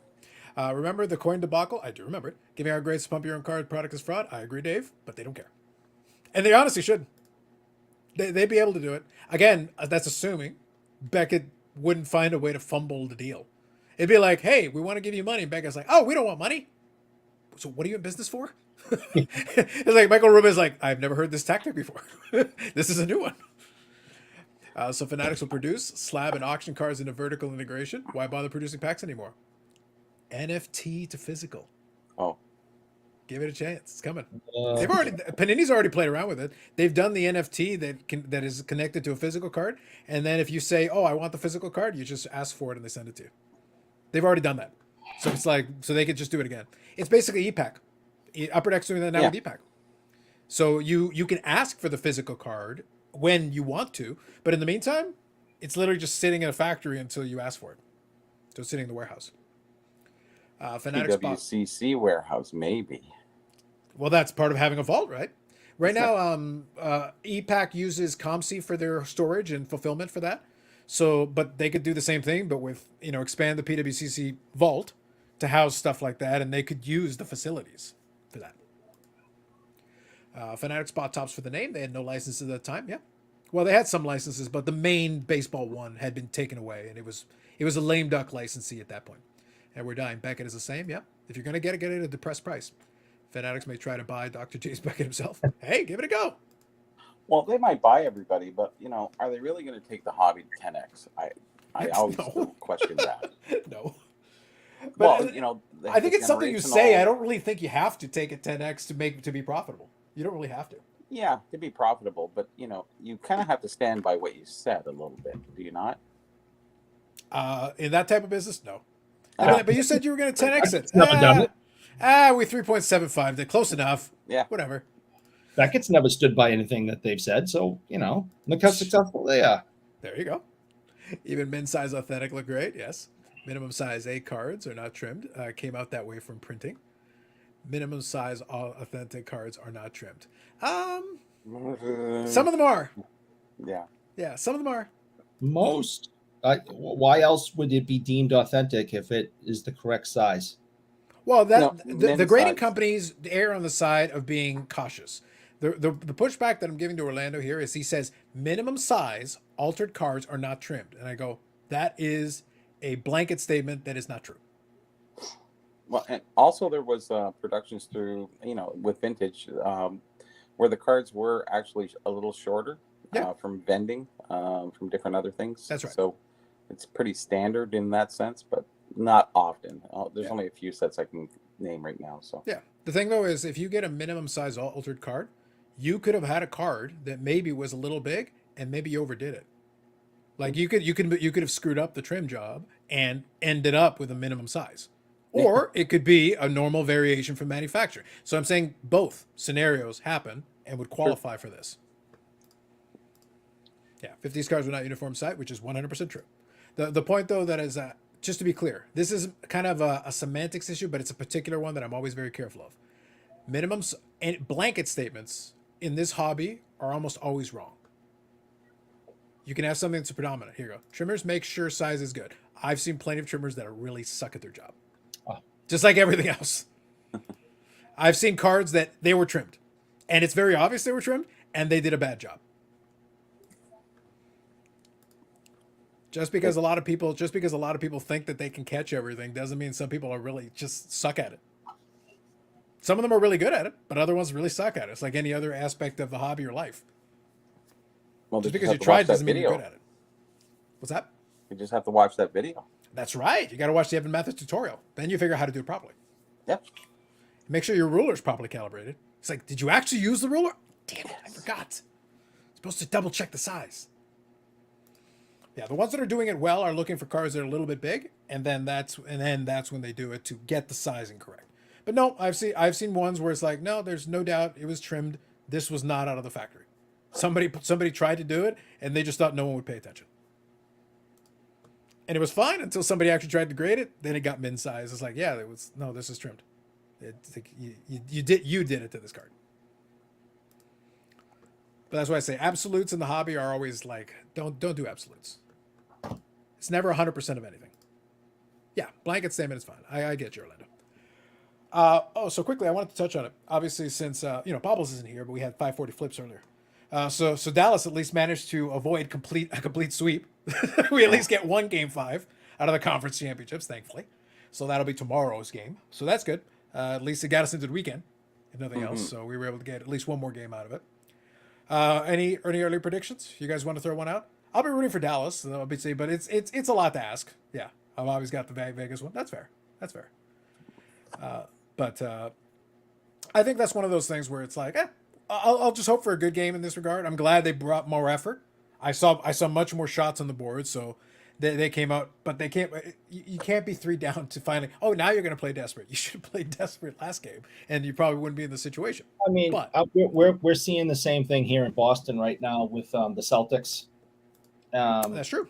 And I have firsthand, disgustingly, still to this day breaks my heart, firsthand knowledge of being up 3-0 on a team in hockey and losing the series when Philadelphia beat Boston a few years back, and that was just one of the most disgusting things I've ever seen. So it is possible. I've seen it. The Celtics are attempting to do it right now, so I'm seeing that every day. I watched the Red Sox beat the Yankees coming back. There may have been a time when Boston may have beaten Toronto at one point in the same way. So these things do happen. Yeah. In fairness, though, in basketball, it has never happened. In hockey, it has happened, and in baseball, it has happened. So right now, basketball is actually trying to break the over. So we'll see. But in basketball, historically, because it's so top heavy with the best players, usually if you got the best player on the court, usually you're winning a series like that. However, whatever, we'll see. In hockey, it's definitely happened. Again, not a ton, but it has happened. And in baseball, it's also happened. But it's a big hole to dig yourself out of. You're asking a lot. And then, you do that in the conference championships and you completely exhaust yourself trying to get out of that hole. And now you got to go to the finals. That's kind of what I'm thinking about that one. It's like, at what cost? If you're able to, well, then congratulations. But at what cost?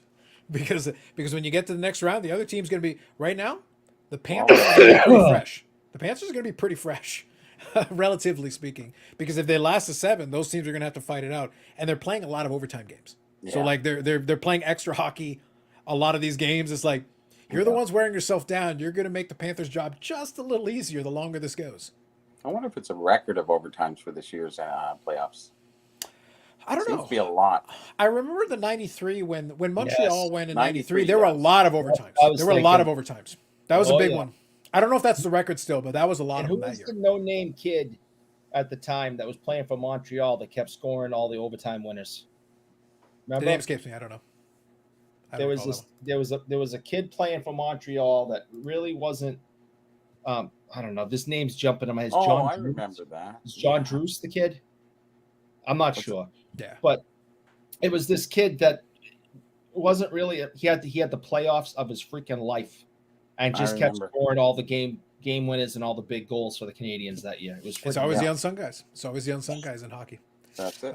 So Stu here is saying agree as well, but not all. It's true. Not all small cars are trimmed. 100%. That's why I say I'm against the absolute in either direction. It's not 100% and it's not 0%. It's somewhere in between. There's a little bit of both.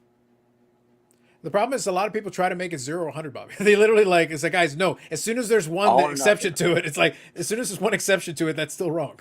Don't go to the absolute. Just leave some latitude in there. The most difficult record to break in the NHL is Glenn Hall's 502 consecutive games played. I assume you mean a goal. Is everyone in agreement? I am, because no one's going to break it because they're not going to do it anymore. No. There's no reason to. You can rest the goaltender. Most teams have a reasonable enough backup that they can rest the goaltender by giving him a couple of games off. Early in Hall's career, I think there might have only been one damn goaltender on the team. So yeah, but that's what I mean. Like, one of those things is like, yeah, a team could try to do that, but why? They would be like it's not to your benefit. It actually works against your interests as a team to be like, yeah, we're going to go to the playoffs, which is already a grind, It's like, it's crazy. It's like, yeah, let's wear out our goaltender in the regular season so they're dead by the time they get to the playoffs. When we Yeah. need a hot goaltender sometimes to give us a chance. The He last probably one knew about that record came- without him posting that. So Exactly. The last one who came close to an amazing goalie record, I think, was Grant Fuhr when he was playing for St. Louis. He played like 70 something games that year. well, didn't Martin Brodeur? I don't recall. I feel like there were a couple of years he played a lot of games. I don't know if it was quite to that much, but I know there were some years he took on a very heavy load. But doesn't he have the record overall, like for most games played? Well, Brodeur has the most wins. Most wins. And probably most games played as well. And probably like, most, yeah. Yeah, total games played, sure. But Yeah, consecutive, you know. Yeah. Consecutive will be different. Yeah, Yeah, that this- record will be unbreakable because no one will try. Why Yeah, bother? it's never going to get broke. And there's a reason why he's called Mr. Goalie. Yeah. And it's because of that. So yeah, he's going to keep that title for eternity. Yeah, that one's a record that no one's going to touch, like I said, because literally no team will allow it. They'll be like, I don't care if you can start tonight. You're taking a break. Take a break. We'll bring you back tomorrow. Will says here, Boston can win as long as Coach Smart keeps coaching. There you go. He says Gilbert Dion, Marcel's brother. Ooh. Well, for just as a quick side note, I'm wearing. Oh no, we brought up Marcel. No, I'm wearing Marcel's hat. I was going to bring this up anyway. All right. While you're bringing it up, I'm going to get my refill. Go ahead and say your piece. I will be right back. Go ahead. So, I communicated with Marcel yesterday. He's doing well, by the way. Thank you. My employer received a text from him, and they were texting back and forth. And I leaned in and said, "Tell Marcel that Eric says hello." And of course, Phil's looking at me like, "Get the hell out of here!" I'm like, "Tell Marcel I said hello." And he goes, "You're such an idiot." And he types in, "Marcel, Eric, who works for me that says hello." And the little bubbles going. And all of a sudden you see all capitals. Wow. Hello. So I communicated with Marcel yesterday. Our love affair is real and is still very much alive. I came back literally as he says love affair. Please tell me he's talking about Marcel. I'm still disturbed, but I'm assuming he's talking about Marcel. Yeah. He and I communicated briefly yesterday. Deeply disturbing. Moving on. Bernie played 72 games and 73-4. Thank you, Philly Joe. Let's see. Marc-Andre Fleury is 7 wins away from WA. Does he rank up there in all-time goalie, all-time rankings? He is an interesting case. Mm-hmm. On paper, statistically, yes. But literally nobody thinks of him that way. No. That's what's kind of hilarious is that, well, yeah, like you're 7 wins away from Patrick Waugh, who's right up there. I think Waugh's second in wins. So like that would make him second in wins. I think Brodeur might be a little out of reach for him, but regardless, like second all time in wins is still very impressive. Like that's tremendous. But that said though, he's bounced around so many to teams now. Pittsburgh literally said, "Yeah, we don't need you. We'll leave you unprotected." Vegas, take him. And then Vegas said, "Yeah, we don't need him. Trade him." And he said, "Vegas, jump on my back, and with no other stars on this team, I will bring you to the Stanley Cup Finals." That's right. And at the first opportunity, they ditched him. Yeah, which very weird. I don't. That's what the reason why I'm bringing it up is I'm saying he's a very weird case. Yeah. A very strange case. And I don't know if you guys remember. Remember when I bought that lot of those Pacific Supreme autograph rookies? There's various ones. I got a decent deal on it. I've made my money back now officially, and I'm slightly in the black. I've still got about 5 or 6 of them. Some of them are going to go in ComC, and a few of them are on eBay. So I made my money back and then some. But I'll be honest, I put the Marc-Andre Fleury out for auction. I set a price that I was comfortable taking, and that almost in itself got me break even because I did well enough on it. But here's the thing. For a guy who probably is a Hall of Fame goaltender and all that, not a lot of activity, not a lot of interest. And this is an on-card autograph rookie of the guy, and people are like, meh. Yeah, it's weird. I mean, I don't know what to tell you. Multiple Vezinas, multiple cups. I don't know if he won the Conn Smythe or not. He has, X amount of wins that is piling up. He's been to, multiple Stanley Cup finals. Yeah, this guy's a shoo-in for the Hall of Fame. You would think that, there'd be more love for him. And just to be clear, though, just so we're all on the same page, if memory serves me, I think you said multiple, which is correct, but let's be more specific. 3. Because if we say multiple and it's 2, yeah, that's awesome. No, 3. No, that's a couple. But I'm saying 3 Stanley Cup rings, which is really good. That's actually really good. So, and a lot of regular season wins, postseason success, regular season success, and literally nobody wants the guy. Yeah. Like no one seems to want to keep. I haven't heard anybody say, "Oh, he's a terrible person. We don't like him." I don't know what it is. I've never heard anything bad or said about the guy. There's just something. I don't get it. I mean, the players in the league that the players don't like, the fans don't like, the refs don't like, coaches don't want on their team. The Evander Kanes of the world, and no, see, he's just making fun of me now. God, do I hate him? He's communicating with you. No, I don't want him. Please do not ever communicate with me. I hate you. Paul says, better position, Marc-Andre Fleury or Frank Gore? I think this is an interesting comparison.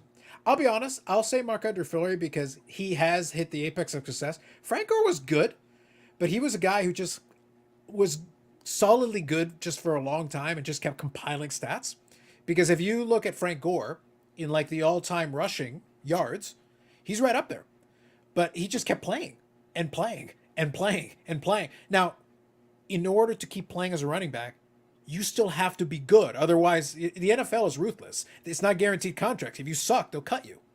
They're not attached to you. They'll get rid of you. So to stay on a roster long enough to accumulate the statistics implies that he was good enough to be worthy of a roster spot. So that says something in a league that's ruthless. And running back is a young man's game. Mm-hmm. They're all the guys are in their early and mid 20s, and by their late 20s they're washed up and they're gone. And Frank Gore was able to keep being good into his 30s and still have a job. He had a serious foot injury and he missed like a season or 2. Yeah. So that's one of those things where like there is in football in those positions, there is something to be said for longevity because there's no guarantee of longevity. There's no reason for them to give. There's no guaranteed contracts. There's no reason for that. Obviously, the quarterbacks are starting to get those now, but running backs don't get guaranteed contracts. They get some guaranteed money at the top end, but most of them are like, yeah, we expect by your mid-ish, late 20s, you'll be washed up. Yep. You'll be gone, and I hope your retirement plan was good because you're out of the league now. So I think he's an interesting case. I would say Fleury has more hardware, and I think he's a guaranteed Hall of Famer. And Frank Gore is like a guaranteed Hall of Very Good. I don't know. This is the struggle. 16,000 rushing yards. Like, I don't think you understand how far up like the all-time ranking he is. That's like he's accumulated like at that position. He was still playing at age 37. I know. And in that position is like that's impressive. He played 15 games. He played 15 games. Yeah, he wasn't with the 49ers at the end of his career, right? He kind of bounced around to try. Yeah, his last year was in the Jets. Yeah, I mean that's where everybody goes to die. You'll be seeing somebody do that this season. Yeah. The key point, the reason why I bring it up is that like in all-time rushing guys. Okay, here it is. He's third all-time. Third all-time in rushing yards. Yeah. Like that seems good. He missed like 2 seasons. Yeah, that seems good. He could get hurt and miss so much time. He might be number 1. Yep. Real quick, I'm just scanning through quick. Let me move on here. Marc-Andre Fleury tried to fight Biddington. Bob Jackson says, hello. No, see, now look what name started. Yes. See, again, I just want to say this again for the record.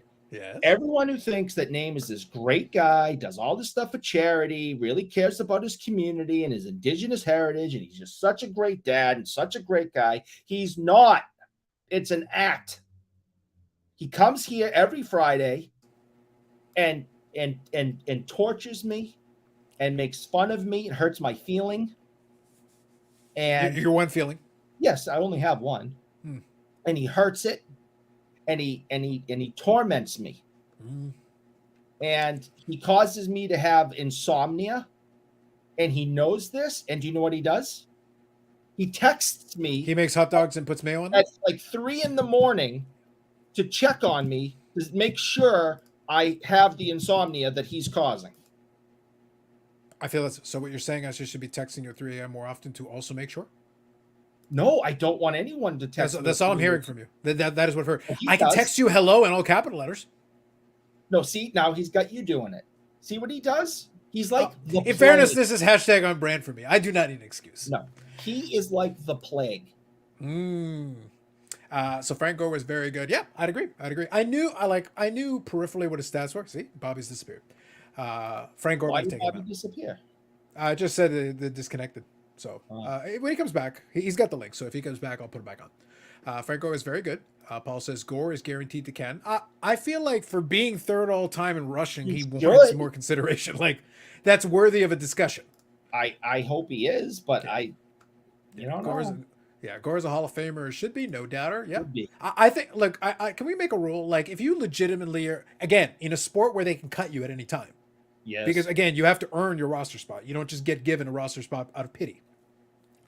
In a position where they want to get rid of you, basically at the first opportunity, if you hang around long enough to be third all time in a major offensive category, I feel like you should have a Hall of Fame spot reserved for you, at least out of respect for what you managed to accomplish. And running backs aren't idolized as they once were and seen as important, because you can get any idiot to run through a hole nowadays. Yeah. And these guys, teams are switching out running backs left and right and bringing in no names and college kids, and they're successful.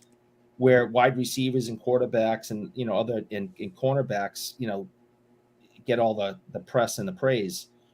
So for him to have such a long career and be so successful in a position that you're like one of the first ones cut, because you can get any idiot to do your job, it is impressive.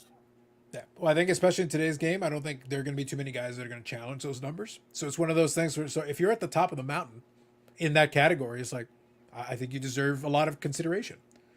Marc-Andre Fleury is one of my favorite all-time goalies, has been since his World Junior days. He's always been solid. I agree with my frenemy that he's a guaranteed Hall of Famer. No one feels what you think. Will says, it's insane how long Gore was able to run in the modern game. Damn. I think that's fair. Yeah. This name made tasty hot dogs too. Put mayo on No, them. he doesn't. No. Does name text you hello? Does Eric have beef with everyone? Yes. I'm starting to think they aren't the problem. It's not an unreasonable logic. I think there's some logic being applied there. I watched a lot of Frank Gore, best running back I remember watching. Average yards per carry was nuts for a while. I liked AP. Adrian Peterson was really good at his apex, but Gore was very, very strong. I'll agree with that. I am old enough and to remember every single game I got to see of Barry Sanders. It was amazing. Yeah, his highlight reel is amazing to watch that man play football. You just don't understand. It was a man playing against boys. It was easy for him. He was amazing. So when people ask me, what's the best you've ever seen, best, I've ever seen is, and watched play, live, not live because I wasn't there, but you know what I mean, witnessed on the TV during my lifetime. Lawrence Taylor, who was high on cocaine the whole time, he's Cocaine Bear, and Barry Sanders. It was just, I was gonna say that there is a Cocaine Bear, so I don't know if you want to infringe on Cocaine Bear's territory, but yeah. Watching LT play and watching Barry Sanders, there's the two greatest football players of all time right there. Yep. All right, real quick, I'll read a couple of these here. Paul says, speaking of beef with everyone, Eric versus AIH. Y'all are on your own. I would be entertained. I'm not going to lie. I'd sit back and watch it, but I'm going to leave that one alone. I'm sure I know why Paul would enjoy that. Gore was also good at running people over. Very good. I agree with that. Yep, seen Clayton Sanders. Dude was a human cheat code. He was. Absolutely. He made something out of nothing. It was amazing. Oh, my God.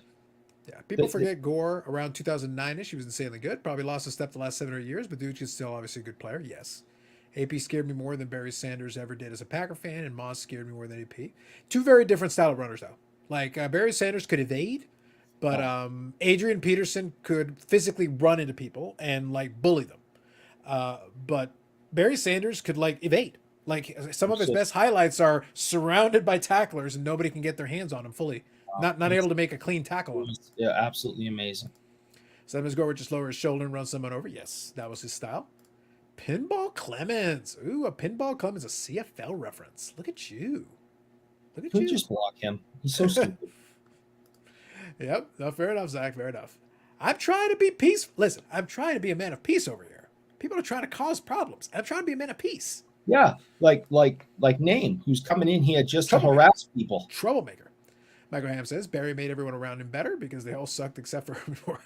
Yeah, and the thing is, watching them, you have to understand nothing's really changed in Detroit. They have just sucked for the last 40 years, and the Sanders years was probably the best they were, but they still sucked as a team. Their win-loss record was horrible, but they still put this losing team on national television every single week.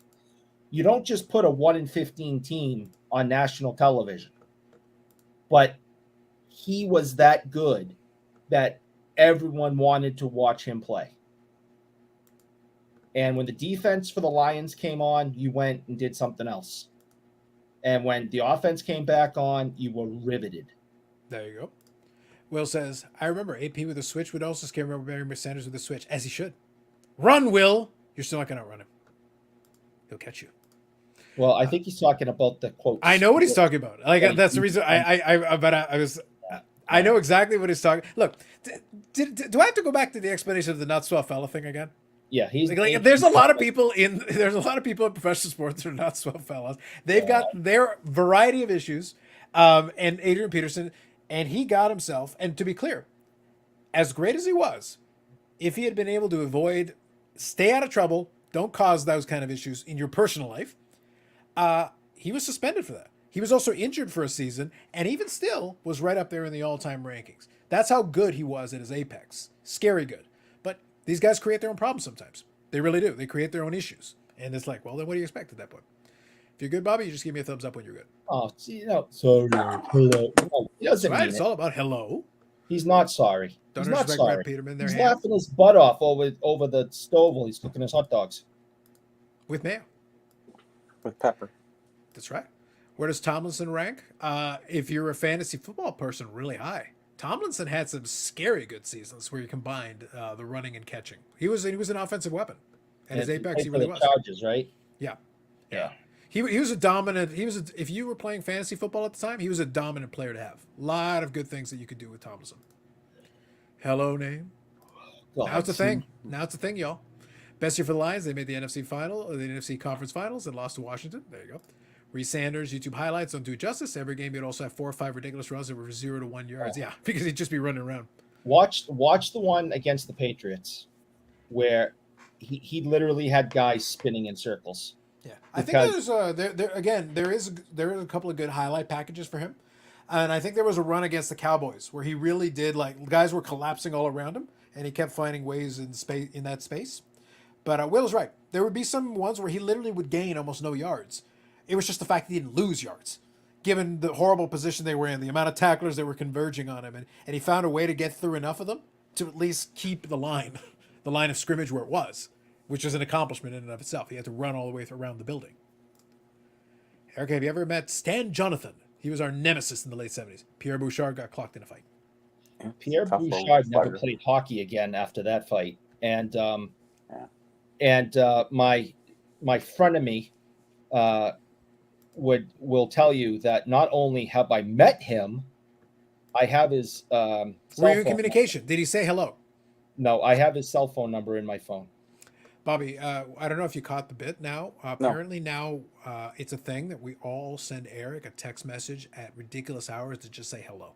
That way we're in communication with him. That's a thing now. I already do that. Yeah, I think it's fair.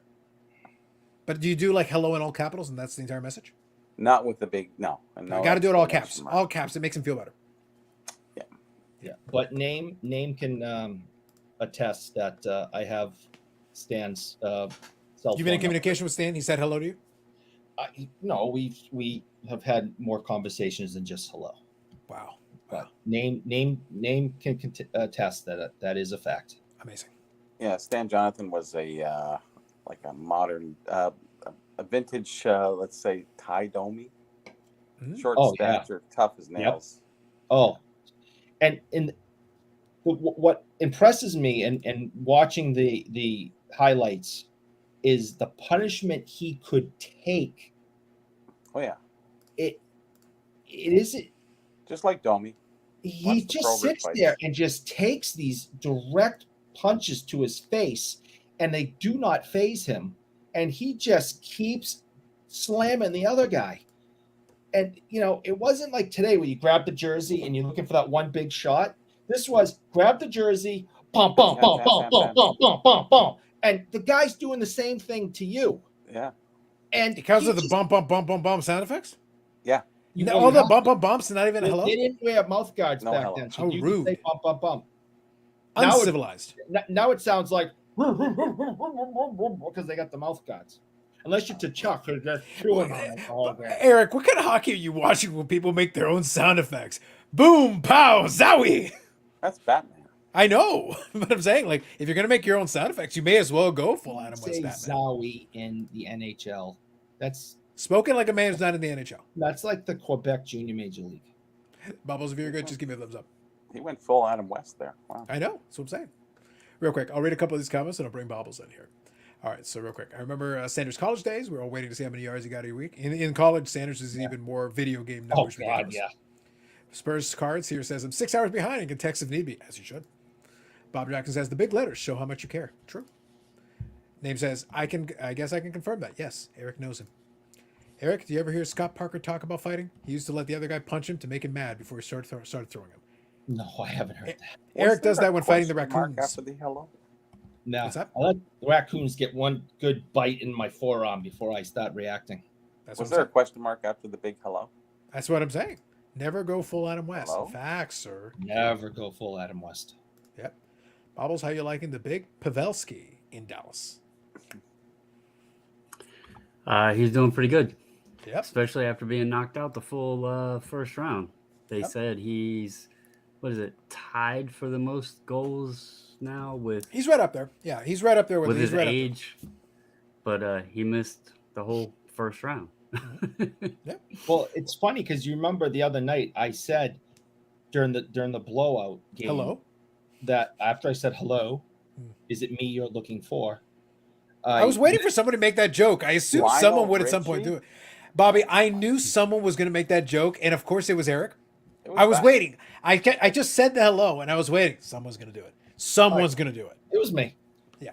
I said the other night when we were talking that what surprised me the most during the blowout is I don't remember, and I said this, you guys might remember, I don't remember ever hearing his name mentioned during that game. It's like the guy wasn't there.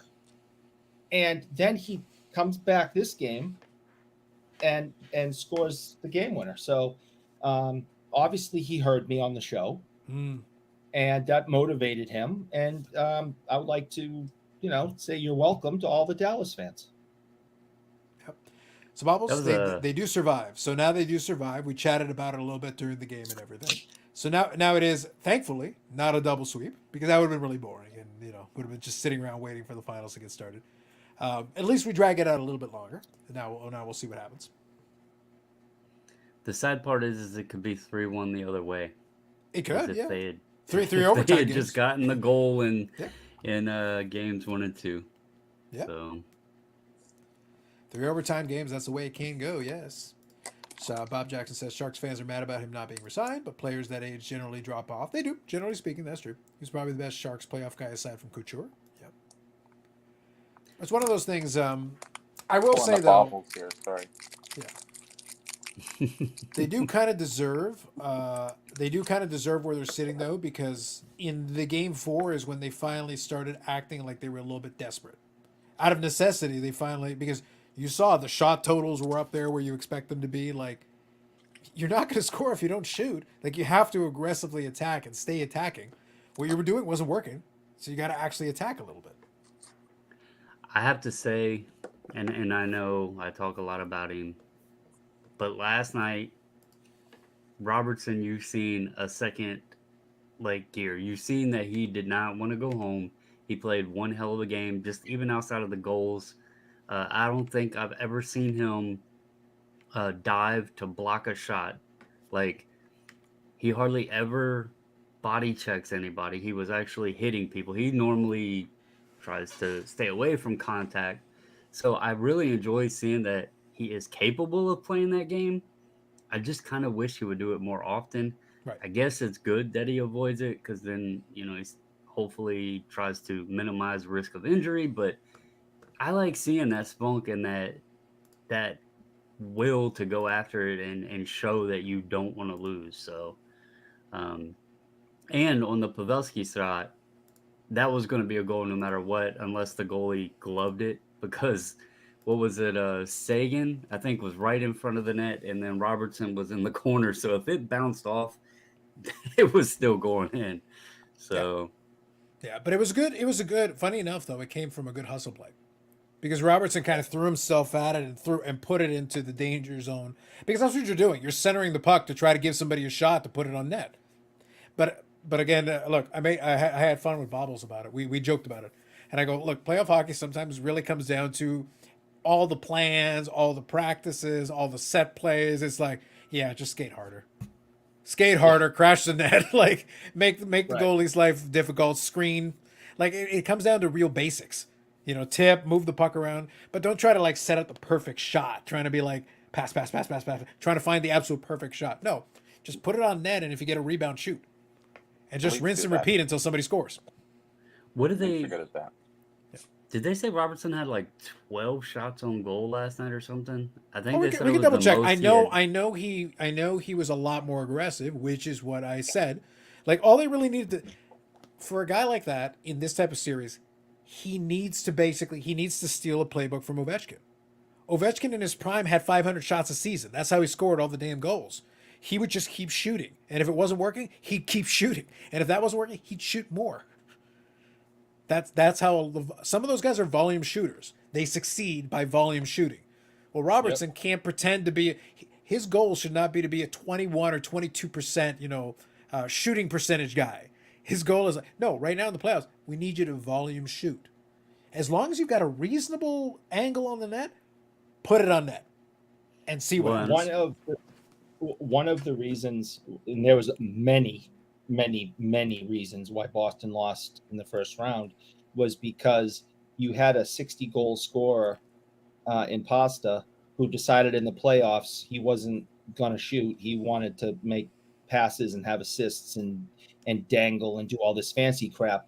And it's like, no. You just had a 60 goal season. You get in your position and you fire this damn thing. And no, he wants to skate around five guys and and that was just one of the issues. Scores jobs are to score. Don't change your game because the playoffs start. Do what works. You had 61 goals or something during the regular season. Continue doing that. He totally changed his game when the playoffs started. Yep. There's one of the many things. And I'll just throw this picture out real quick. There's me and Stanley right there. That's a pretty good Photoshop. That's not bad. It almost looks real. Not bad. Yeah, almost. Almost Sounds- looks real. Hey, you know how I know it's Photoshop? Because if you look, it doesn't have Eric's one look on his face that he has every time he takes a picture. Mm. You It's a fake. I just want you to know you are not the first one to realize that. And I literally just saw the picture, Eric. I can only comment on it when I see it. I have the same smile and look on all my pictures. Every single one. That's how I know it's every fake. single Bobby, one. That's how I know it's a forgery. And I think it was my daughter who noticed it first. Has been making fun of me for years. Yeah, I just like that's how I smile in pictures. I don't know. Green cardboard. Hello. props to her. Yep. So here, back in the 70s, Sunday morning, I remember reading Le Journal de Montréal, Chicago, Bobby Hull 2, Montreal 1. Fair. Bob Jackson says, like the Mike Tyson quote, everyone is planning until they get punched in the mouth. Yes. In the playoff, the some of these guys now, to be fair, like in contrast to what you said though, for some of these goal scorers, they do need to change their game in the playoffs because what they did in the regular season is not going to work because they don't get as much space. So they're going to have to tweak their game a little bit because the other team is not going to give them they're not going to give them the respect and they're not going to give them the space. If they know you're a big goal scorer, guess what? Then their job is to get in your face and make it annoying. Sounds like Robertson was more like you're definitely Matthews. correct on that. Yeah. But that was one of the concerns, Bobby, and Bobbles can attest to this. We had conversation about it. I said, my concern is that what worked in the regular season is not going to be what they're going to encounter in the playoffs. Because stylistically, the other teams know that.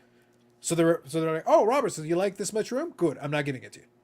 I'm going to put So some guys literally just to. You can still score, but you're going to have to find a different way because this way is not going to work. and if you noticed last night and versus the other games where he was non-existent, he was staying way out on the wing, up near the boards and near the blue line, and like Eric was talking about passing a lot. Whereas during the regular season, a lot of his goals during the regular season were cleaning up messes around in that little, just hanging out near the net, and a bouncing puck comes off, and he would get a score. Yeah. When he was over there on the wing, he was shooting, but that's not his game. Like, I don't think he has the power and the shot to just, have a slap shot from that corner and actually, go through the crowd. That's where Pavelski comes in with the tips and everything, but that's just not his game. He needs to be down there cleaning up the mess. Yeah. And I think that's where the way I'll put it is this way. That's where these teams need to have their own coaches scout their own team and be like, if I was trying to counter what this team does well, what would I do? And then look at the personnel the other team has. Is like, all right, so who do you send? For a lot of the playoffs, a lot of these teams have done a very good job making Robertson uncomfortable and not giving him the space he's used to and putting him in weird positions that he's not accustomed to, which, by the way, I expect that going forward for the rest of his career. As long as he is a good goal scorer in the regular season, other teams will look at the video and they will say, if you can't find a way to get comfortable or adjust, we're going to do this to you until you figure out how to adapt to it. And then after that, we'll readapt and readjust. The best playoff goal scorers are the ones who figure out how to make that adjustment. Whatever it is, whatever you got to do to tweak it. If it worked in the regular season, that's great. It's not necessarily going to work in the playoffs. Maybe it will, but most of the time, you have to change something.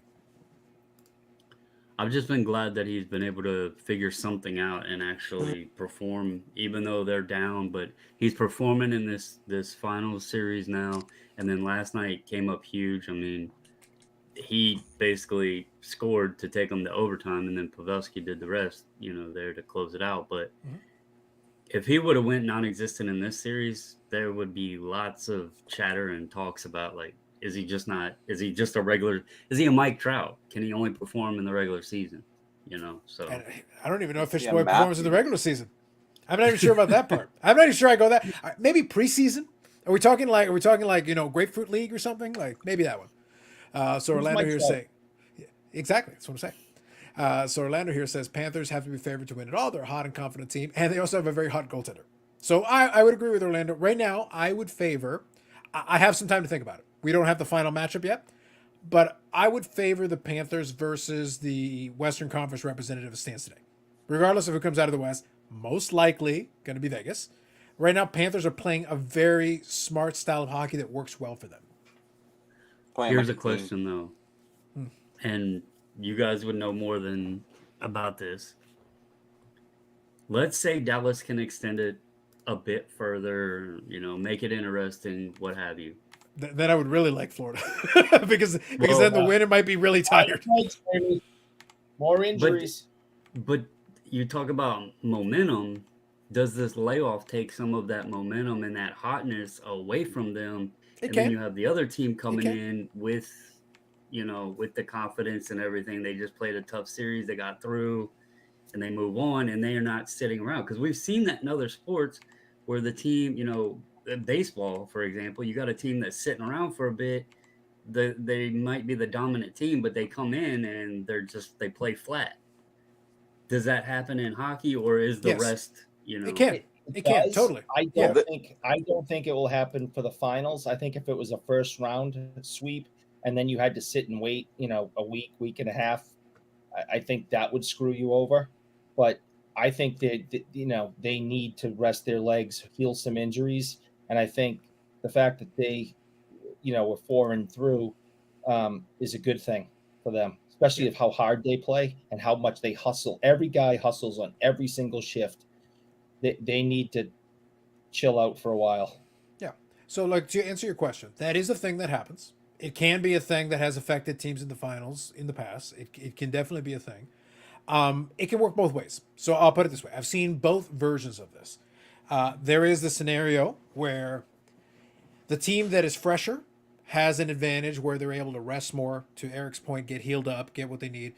If the coaching staff is disciplined enough and they're able to practice in the right way so as not to wear themselves down further, but still stay sharp, then that team's freshness will help them. The other team, the way this year has played out, the Western Conference, like, look, my expectation would be, I would love to see Dallas continue to extend the series and give themselves a chance. But being down 3-0, they put themselves in about as bad a position as they could, even winning, even coming out of it. If they managed to win 4 in a row, they made this harder than it needed to be. So even if they do, they could wear themselves down much further and try to have to things they got to figure out. The goaltending right now is in flux. There's a lot of questions they have. Now, my expectation, realistically, would be that Vegas probably finishes it in 5. Normally, what happens in this scenario, the flurry gets used in game 4. They throw everything at the wall. They throw everything into it. Finally, you see the volume shooting and everything. Do they have enough gas in the tank to try to do that for game 5? If they manage that, do they have enough gas in the tank to do it for game 6? It's asking a lot. If Vegas finishes it in 5, then they're pretty even. It's only one more game, really. Not a big deal. Then it's kind of an even playing field. We'll see what happens. But if they extend it to 7, then we're kind of back to a bit of a coin toss for, are you sitting for a little too long versus the team that's playing and having to play desperate. It could go either way at that point. Tough call. Well, it makes sense now why Ben got suspended. He just needed the 2-game rest. Obviously. Well, Yeah. did you see the explanation though? Planned. Eric, Bobby, did you hear Jamie Benn's explanation? What it a was next shithead. level. It was the chef's kiss.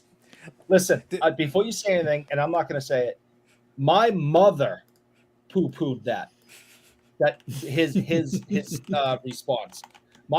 I said, Mom, listen to this, and I read it to her, and my mother pooh-pooed it. But it makes she was sense like, now. He fell down because he was tired. I want to see if I can quote it correctly. Hang on. Yeah. I want to make sure. I got it. Okay. So Bobby, Okay. question. Did you hear this? Did you hear this one? No. Okay. Y'all, listen, this is why he's one of my PC guys with brilliance like this. Let me tell you, you're going to love it. All right. So speaking on the controversial cross-checking call that got him suspended for 2 games. By the way, this is before he got suspended for 2 games. I think the second game was for being an idiot.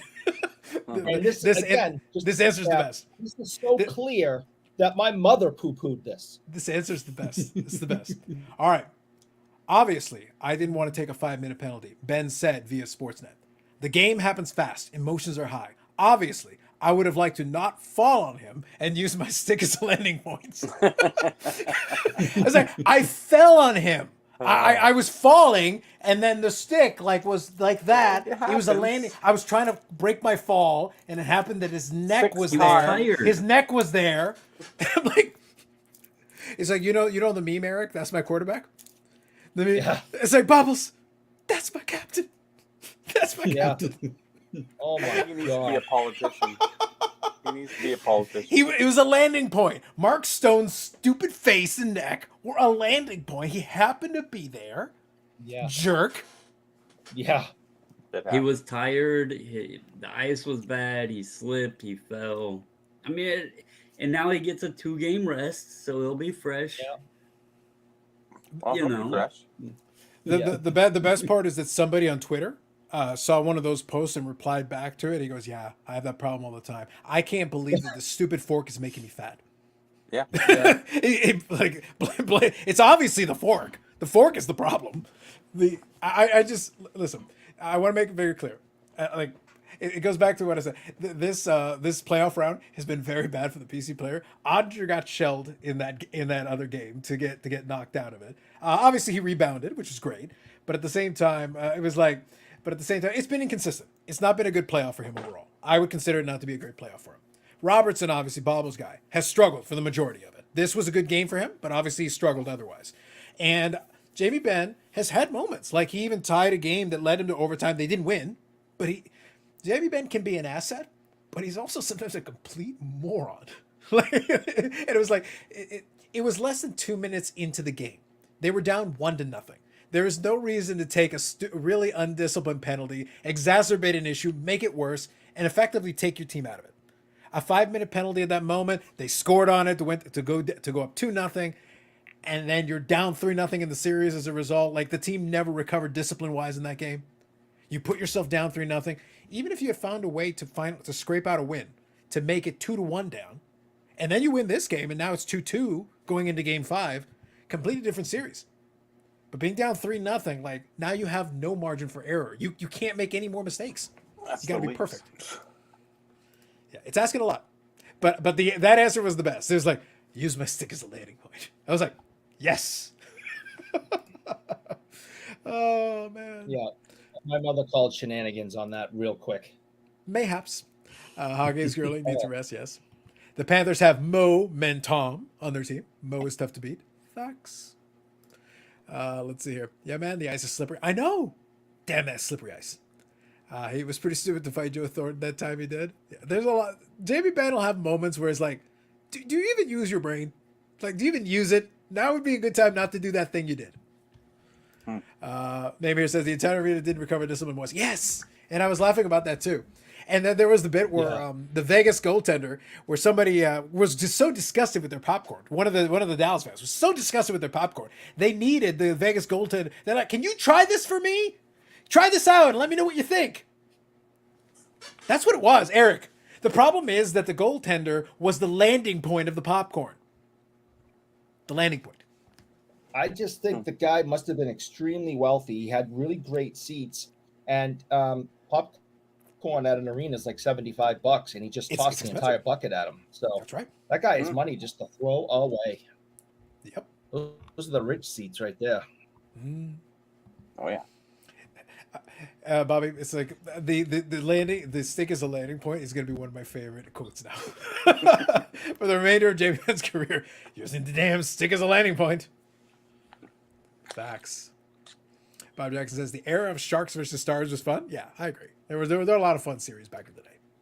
But yeah, I don't know, man. We'll see. I'm in the vein. Bobbles knows this, and I chatted with him and Wes and a couple other folks. It's like, look, I'm always going to root for my team. I'm not worried about one way or the other. It's not really a stressful thing for me. I'm going to enjoy the game tomorrow. We'll see. I don't know. But at the same time, it's like, if they lose, this was your fault. You did this to yourselves. You very easily could have been in the series. It could have been a very different discussion. Again, if we were 2-2, which was completely plausible, we're having a very different discussion about this series and the potential coming out of the West. It wasn't a cross check. I fell. That's right. Emma Zhang, exactly. a.k.a. Justin's burner, says Justin's girlfriend's phone, PWCC for life. Well, there you go. Emma, run! I know. Run! You didn't even say hello. That was You my say- public service announcement. Wow, you didn't even say hello. Mike says here, was Eric with Stan during his 2012 hunting accident? No. The problem is the bullet was a landing point. Mm. That's all I'm saying. Yeah. Bobby, the landing point thing is going to be my favorite thing for a while. Yeah. Oh, for sure. It's a good one. It's a good one. Like I said, guys, that's my captain. That's my captain. That's my captain. Yikes. Is that the drunk Justin? Is there any other? He couldn't even find his phone. That's how bad it is. He couldn't even use his own phone. Man, tough times. Tough times. Anybody remember this gum? Hat trick bubblegum? No, Nope. not down here. I've never seen it. No. It's a big wad of gum. Is there just one piece? Try it, Bobby. Well, it's a What- puck-shaped gum. What Well, year it's is from, this? It's from 1984, guys. Mm. Oh, try Yeah, it, that'll break Bobby. your tooth. He's got the whole display. Oh my god! From You're Fleer gum? unbelievable. From Fleer? Yeah, Fleer, which was Weston. Where was it? It was in Weston, Ontario. Nice. Weston Road. Sorry. Close to you. All right, I got to give credit. This is a good one here. So first, Stuke says Dallas Radio was discussing White Cloud today. Nice. Here you No, go. He's had Ribbon he's list. had incredible. Yeah. Here's a new one, Bobble. I like this one. Is this evil spelled backwards? Look at you. I see what Getting you creative. did. I see what you did, and the answer is no. Well, that depends.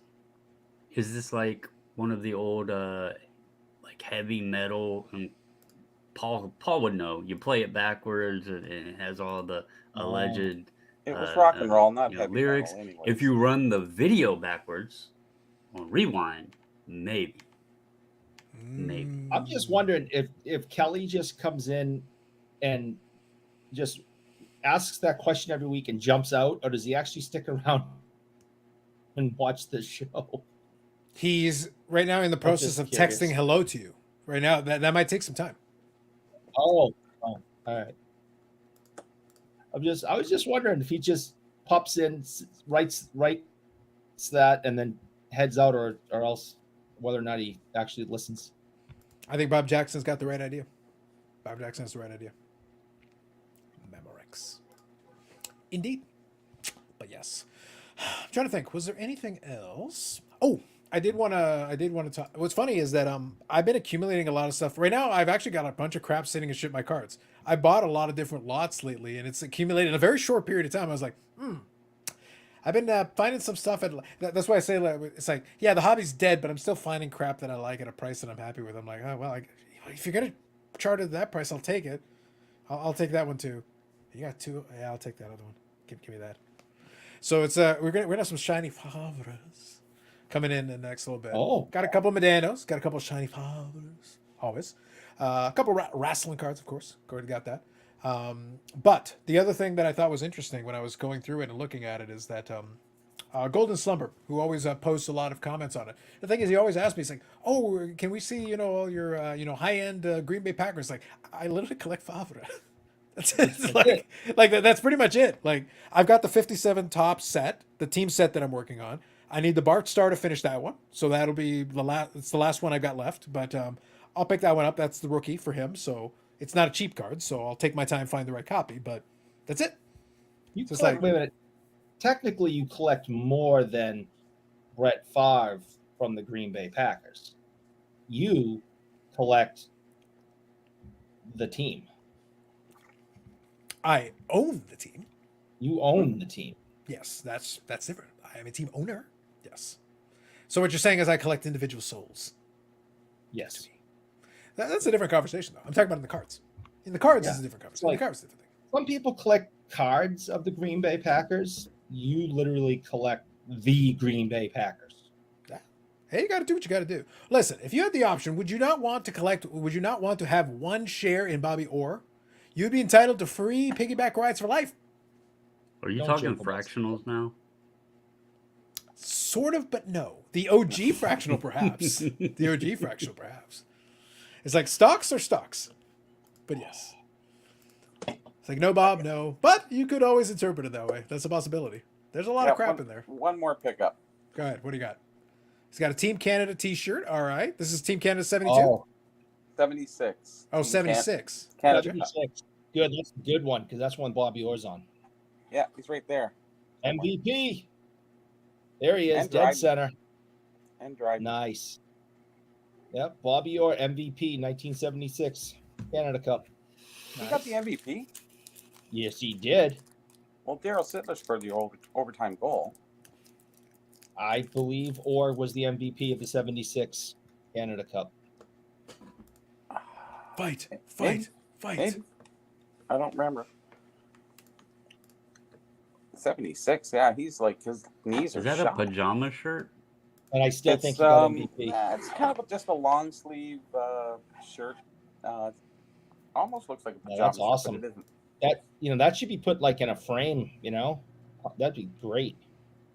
Yeah, Especially if you can get some of the guys to sign it and It's frame it. unused, That'd be too. awesome. which is nice. Look at you. Nice. That's just But- some fun stuff I got in today. So I'm Bob pretty Jackson says, Google says that Orr was the MVP. Booby Orr. Yeah. The whole And 70. series, yeah. There you go. That would be he was on his last leg, so to speak. That by God. 76, yes, there was maybe a leg attached. Maybe I one. mean, he went to Chicago after that in 77 and 78. So Yeah. in which he played 18 games over 2 years. So That's yeah, it. that was his last hurrah. I would say. Mike says here, Ben and Sagan have lost the mojo. I would agree with that. They are struggling a bit. Who else is on here? Lanny McDonald, Yeah, you Nice. got Bobby Clark on there. I saw when you quickly scanned. I saw that. Guy Lafleur, Ken Dryden, Bobby Hall. Boy, Well, in 76 they invited the WHA folks, right? So wouldn't it have 74 was WHA. Yeah. 74, right, all right. It was in between. Yeah. Marcel Dion, there he is. Oh, he's got Right Marcel. there. Is he saying hello Yep. to Eric? It says Marcel hello. and I communicated yesterday. Hello, Eric. Just throwing that out there again. Yeah. The guy on your T-shirt communicated with me yesterday. I'm just saying that. Sittler, Esposito. Like, honestly, talk about a loaded team, right? He said, "Leave me the hell alone." I know. I was gonna say, like, you communicate to Bob Jackson every time we do one of these live streams, and you'll see him bragging. He should. Yeah, that's a stacked team. Mm. They should have won. Yep. Well, actually, they barely won, so there you go. Yeah. So this is one of the ones that I was talking about because it's one of the newer ones. I don't bother with a lot of the newer ones, but I like when they use the patterns like this. So those are fun. I'll have some fun with that one, playing with the light on it a little bit on the pickup video for that one. So it's like, all right, fine. Yeah, I'll add that one. It was available at a price I was happy with, so that's fine. Some shiny Favres. You must still be in good shape because you're buying cars in your retirement. So I know. you must. Well, must listen, still be good. listen. I've been telling the Fanatics guys to forward over. It works both ways. It's like I pick up the shiny Favres and then I sell the unshiny Favres and other things. So it's like I move a little bit in, move a little bit out. It's a foreign exchange. Your eBay page grows like every day. I get a new alert that you've added more to it like every day. So There's literally boxes of stuff that I haven't gone through or processed in a while. I literally go in like, so, and that's kind of a conversation I had with some folks. It's like, look, you guys can decide what to do with it. I'm having some fun finding some stuff that is enjoyable for me to pick up. But at the same time, I literally have boxes of stuff here that I haven't gone through in a while. If I go through it and I'm not interested in hanging on to it, I may as well then just flip it and get the money back on it on that side of the exchange. And then I can put some of it aside, and then some of it I can use to buy the shiny Favres. Yeah. And some of this. So this mail day is going to be fun for me because it's going to be a mixed bag. It's going to be a bunch of stuff for certain player PCs that I have, and I'll get a chance to go over and show. Like that card's going to be fun to play with the light that I have when I usually do it. But there's some stuff here that I may end up flipping as well down the road here because I picked it up and I go, I think the price point on this is valid.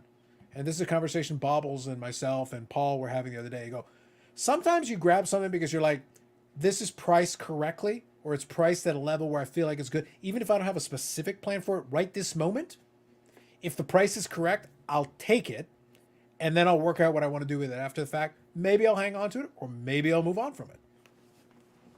But if it's priced correctly, I have that flexibility to be able to figure out what I'd like to do. I got 3 autograph cards this week, actually, since we're on the topic, and I got them because I realized I did not have them in my collection, and I couldn't believe how cheap they were because I would have expected them to be more. Mm-hmm. I got two horror chucks on card. Did you say horror chucks? Yeah, Dale Horrorchuck. Power. I thought he said horror. And he's like, what, is he attacking people? Maybe. Well, he Did he not say hello at least? So I got 2 of those for next to nothing on card. He does not have a great autograph, by the way. But Last name's they are kind of horrific. they are identical. There's a lot of horror. And then one of the nicest autographs I'd ever seen. I heard it too. Really did. I'm very impressed because, some of these guys, professional athletes, sign like garbage. But have any of you ever had a Brian Leach auto? Actually, I have. It is gorgeous. Probably. He does a great job. And, of course, I picked this one up because he's in a Bruins uniform. So, I like but Paul's I comment, Bobbles. Horror Chuck is what happened to the Bruins in round 1. That's a good comment. I like that one. Well played. Yeah, that's funny. Look at Bob Jackson. Some people had a really hard time with that, and maybe you shouldn't make fun of it. Okay? Because you may set them off. 357 says, hello, Carlos and everyone. Will Dallas Stars make a comeback? I honestly doubt it. We'll see. Like, as a fan, I'll root for it. I am not expecting it. That's the way I'll present it. I will root for it, but I am Anything not can expecting happen this year. it. Yeah. Well, of course. Like, look, I made the distinction between the basketball and the hockey. 3-0 down has happened. It's occurred. So it is possible. In basketball, it's very much the structure of the game and the way they do their game. It's almost impossible. It has never actually happened. But in hockey, it's definitely happened. But it's not easy, and you're gonna have to play with desperation for 4 consecutive games because it's 4 straight elimination games. So you have to keep playing like you have no room for error. So Philadelphia made it look easy. I'm telling you. Well, they the played way Boston. I see it, Dallas, they need to tell themselves, look, we've beat this team all year. We're playing like shit. We need to get our head over our ass, play like we should, and then they have a chance. But there's a lot of things that haven't been happening in this series that, I mean, quite honestly, they skimped by the Seattle series. And Seattle was a team that wanted it. You could tell they wanted it, but they escaped that series. Mhm. That was a tough series. I Mm-hmm. think they went into this Vegas series a little too relaxed, thinking that, oh, well, we're 1 away from the cup and we're playing Vegas and we've beat them all year long. Let's go get it. And Vegas came out and now they're wanting it more. Dallas just needs to get their head out of their ass. Mhm. And I think they could make a comeback. I'm not going to sit here and say they are. As I have my hashtag, 1 game at a time. That's what they got to take it right now. Just 1 game at a time. There you I go. know we had this discussion the other day, but I still think they've only had 1 bad game. I think all the games could have gone either way. I think they've all been competitive. I've really enjoyed. Well, except for Game 3, we all agree Game 3 could not have gone either way. No, Right, but I said that they had 1 bad game. It was horrific. Yeah, it was Yeah. gross. actually, so Game 2 should have never went to overtime. That was, they had their head up their ass at the end of the game and allowed Vegas to tie it up and then gave it away in overtime. You got to learn within to skate the harder, first 2 Bubbles. minutes. You got to learn how to skate harder. It's all about skating harder. Skate harder. So I wanted to show this one because this is one of the other upcoming pickups. It kind of in contrast to your horror, Chuck. Joe is That's actually nice. pretty consistent. Joe's pretty consistent with his autograph. I've got That's a couple. very nice. This is a preview. I have a couple of Joe Carters coming in. Joe Carter is one of my OG player collections. Yeah. I kind of left it dormant for a bit, but I went, funny enough, speaking of the binder, I went through the old binder. I'm going to do a video going through some of the cards. I have about 300 Joe Carter cards. I actually have quite a number of them. But I've been picking up some of the autographs and stuff recently. It's been kind of fun for me and some of the newer refractors. Where I'd like to, in contrast to the discussion earlier tonight, a video that I would like to make is discussing kind of where I'm at on some of the player collections and what I'm doing right now as part of the stuff I'm doing. I'm moving some stuff out, picking up some stuff, but I'm being very picky in a lot of these player collections. Something like that is fun for me. Do I need that card necessarily? There's a couple of versions of it. That's the green, like, parallel, whatever. There's a couple of parallels of it. I'd grab a couple if they're cheap enough. I'm not looking for the rainbow, but I don't mind having a couple of them. It'll be a fun card to add to the collection. It's an on-card autograph. It's a nice, clean on-card autograph. Stuff like that, you can get some of those really cheap. So I'm like, yeah, I'll grab it, sure. It's kind of fun. I've got him. Delgado is another guy from the Jays that I picked up. So I like grabbing those. So for me, that is a fun little side diversion to the main stuff that I usually focus on, that if I can get it cheap enough, I'm happy to. That I can just throw in the box and have some fun with it and do a little showcase later on when I've accumulated a couple. But now I get to sit back and be picky on those. Dano's the only one where I'm more broad and I just try to grab a little bit of everything, but that's different. When certain cards have been super cheap and their autos are really nice, I've picked them up, even though I may not collect that player, maybe not even that sport, but I over the years I have had a growing appreciation for athletes who have a nice signature, because too many don't. And I will pick them up if it's easy to do and they have a nice signature. And I just think that's important. I don't know. if I'm not gonna go spend $50 on somebody I don't collect just because their autograph's nice. But if they're in the dollar box, they're in the $5 box, and it's really nice, like that Joe Carter or the Brian Leach, I'm grabbing it because I think it's more and more rare that these autographs are nice like that. I used to always get the Brian Leach. That was like the worst pick when you open a new pack of cards. I always get a retro Brian Leach autograph. You're such a dick. Conchar, You're a dick. someone. You know that? Do you know Nice. that you're a big Canadian dick? Yeah. And the thing is that Joe Carter, numbered out of 99, refractor on card, $12. That's awesome. Yeah. Yeah, like I was like that. Great. Like he's not a Hall of Famer, but he was a great player for the Jays when they were relevant, when they were winning. Has the infamous home run in '93. It's like, look, great memories for young Carlos watching that Jays team when they were good, and like Joe Carter was as big a piece of that as anybody. So it's like great for me as a fan. So I'm like, hey, these are fun. I can grab these. $12, man. Like $12. You know what's Cost them more coincidental to about sign that? it. That's the same reason Eric collects Boston. Yeah, the entire history. Nobody good. No one. Except for Why? Dick Clapper. Dick Clapper. Why? Why, Bobbles? Why? Because they're in the dollar box. Because he's a Virginia Dick. Yeah. That's right. You can't say Canadian. No, we haven't taken Virginia in as a protectorate yet. Is it West Virginia or just Virginia? Virginia. By the way, just out of curiosity, like quick side point. So I'll read Stuke's comment and I got a question. So Stuke says there's a chance for Game 5. Vegas has a 58.8% chance of winning the game according to the money line odds. Fair enough. Thank you. Always like knowing the odds. I've been picking up some Kool-Aid's autographs. Eckersley is grabbing. Yes, Eckersley does have a very good autograph. I agree with that.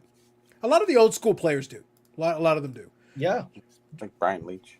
So, oh my God, you are the worst. So Bobby's in rare form today. I'm It's liking not it. like Yes. it's Reggie Leach. Reggie Leach's auto is not that great.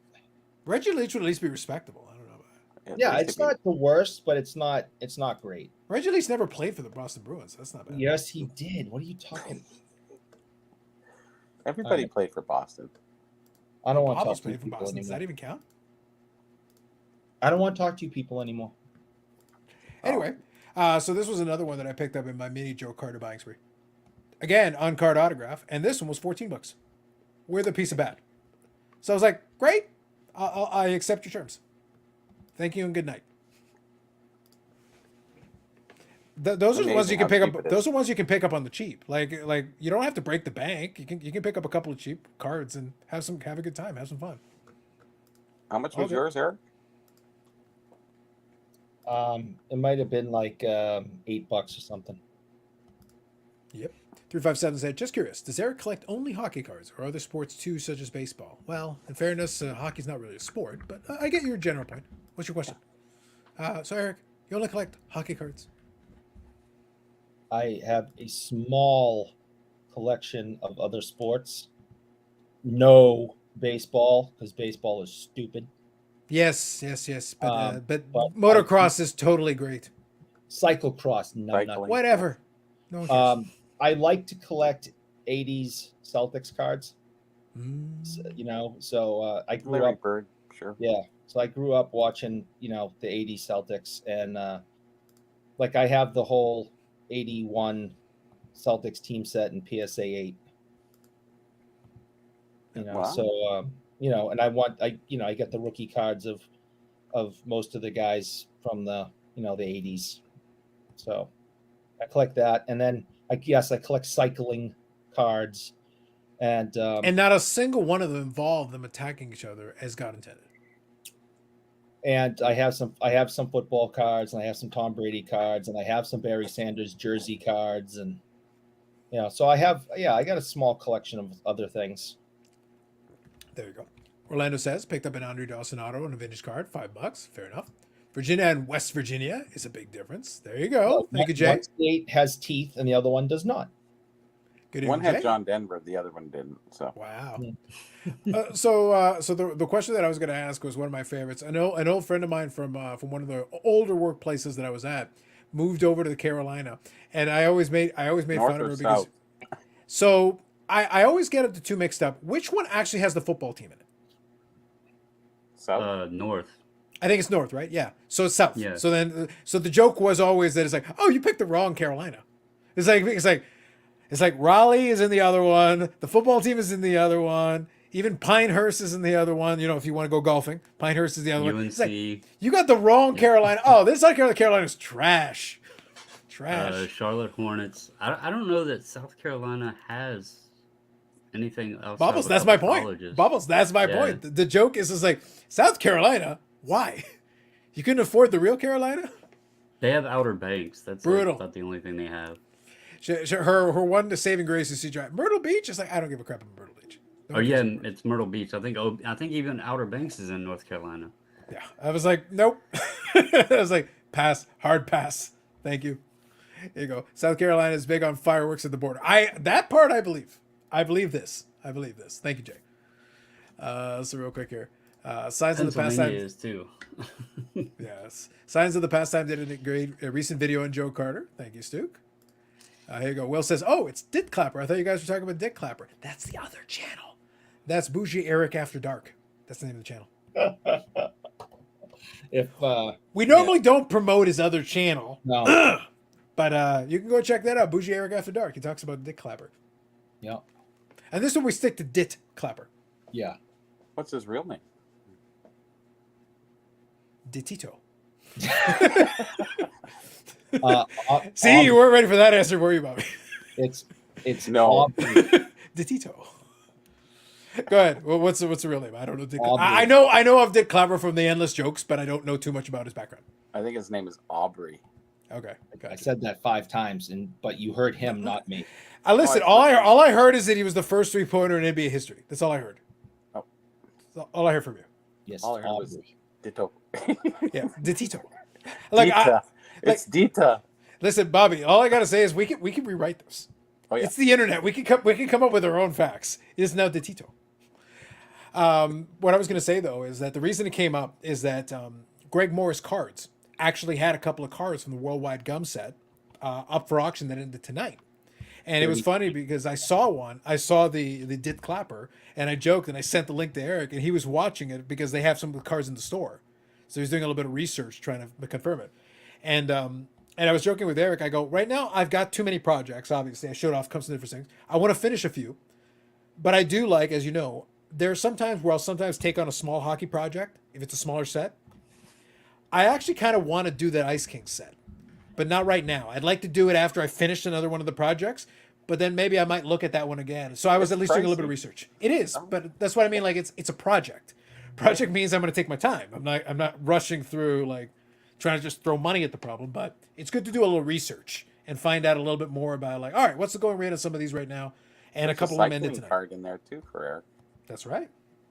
I think is it a short print or is there something with that card? With the cyclist card? I think there was something about it. I can't remember. Just going. If only there was a book that contained this information, Eric. That'd be good. If only. Yeah. If only. Real quick, I'll read a couple of these here. And they fight over and over and over. Yep. South Carolina has Clemson. That is something. South Carolina has Clemson football, and that's about it. Charleston has some cool history, though. There you go. Fair enough. Black Box Hobby. Who's the most underrated players in your opinion? Mine are Rick Brian Lee. Oh, God. Put scoring in my card here. Yep. Eric, did you acquire a Dick Clapper card yet? I literally sent it to him, telling him, Eric, hold on. I want to make sure I quote this correctly. And this is not a joke. I have 100% written this exact thing. I said, I'll have a link sent over to you shortly for tonight's live stream. I'm quoting myself here. But in the meantime, if you wish to make amends to the hockey gods for your own disgraceful deficiencies, I throw a lifeline to you and sent him a link to the 3334 Dit Clapper card that ended for auction tonight. Which I was already following. And did not win. No, but now I know how much they go for, and I'll grab the one at work. Was it graded or no? That was no. It was a what Greg Morris considers a low condition card. It was still a decent looking card. I'll be honest. Like it was still pretty solid. I'll pull up the auction here. The auction's already over, but I can. The one I have at work is creased, but Yeah, the thing is, Greg Morris does get a lot of credit for their raw cards because they do usually they're pretty conservative in their grading usually, which is fine. That's good. That's not a bad thing. That's a good thing. But so I'll show you the card. So it's this one here. So there's the front of the card. Yep. So you guys can take a look there. Just see the image. Decent image they took of it. So it's a pretty clean look at it. Pretty And solid there's looking. two versions. And then here is the back of the card. So there you go. You can see kind of where it sits. Is this the? Yeah. All right. So there's one that's just in English, and then there's one that is pretty much like the whole Thompson OPG thing. It's This one is actually This is the dual language, and then there's another one that's just English. Yeah. Yeah, The spec- English only and French and English. Yeah. yeah. The Bilingual. specific one that I sent here is the French and English. So this is the one I was talking That's about. the one we have at the shop. Yeah. And there is the front, like I said. Pretty clean looking card. Yeah. Ended up going for I think 340. Yeah, $340. Really? Yep, $340. And Well, then they they back have the Babe Ruth has the same thing as that. That looks just like a Gaudi. And the worldwide is the Canadian version, just like you mentioned the Opeachy. But there's a 33 worldwide Babe Ruth as well that looks just like the Gaudi. yep. Price wise, Bobby, what do you think about it? So you saw the card there. How do you feel I about didn't that? see the back. Can you see? Send me Yep, the back. I'll show you again. Yeah, no problem. I'll zoom in. There you go. I don't know. It's got some staining issues, like it was taken off a album or something. Yep. I don't know. Yeah, and the Greg Morris, what happens is they list it as low grade. They flat out say it, and then of course they include the images so people can assess it for Yeah, so themselves. it's probably and decide around what a they want. 2 or something, right? Is there any creases? I can't even see it. So I would probably call it closer to maybe like a 1.5, depending on who puts it on there. that's a lot of money for that card. Yeah, the Greg Morris though gets a lot of respect for their raw. Obviously. They get a lot of respect for their raw. So when they put in, a lot of people do chase it. That's why I say it's interesting to keep an eye on. I do look at it just to get a bit of a sense of it, just to kind of see it. And yeah, that ended tonight, and I was curious of kind of where it wound up, so I saved it just to see what was going to happen with it. Jay agrees with Mike Gartner. 357 700 says plus goals. Darlington Raceway, yeah. Stuke says 3940 Opeachy was the first dit clapper card I ever saw. Nice card. Orlando says great card, beautiful picture. Yeah, the front's pretty clean. I don't like the background. It melds into the player picture. Yeah, from a design perspective, yeah. 33 Anonymous are very much the same. Actually, they're worse.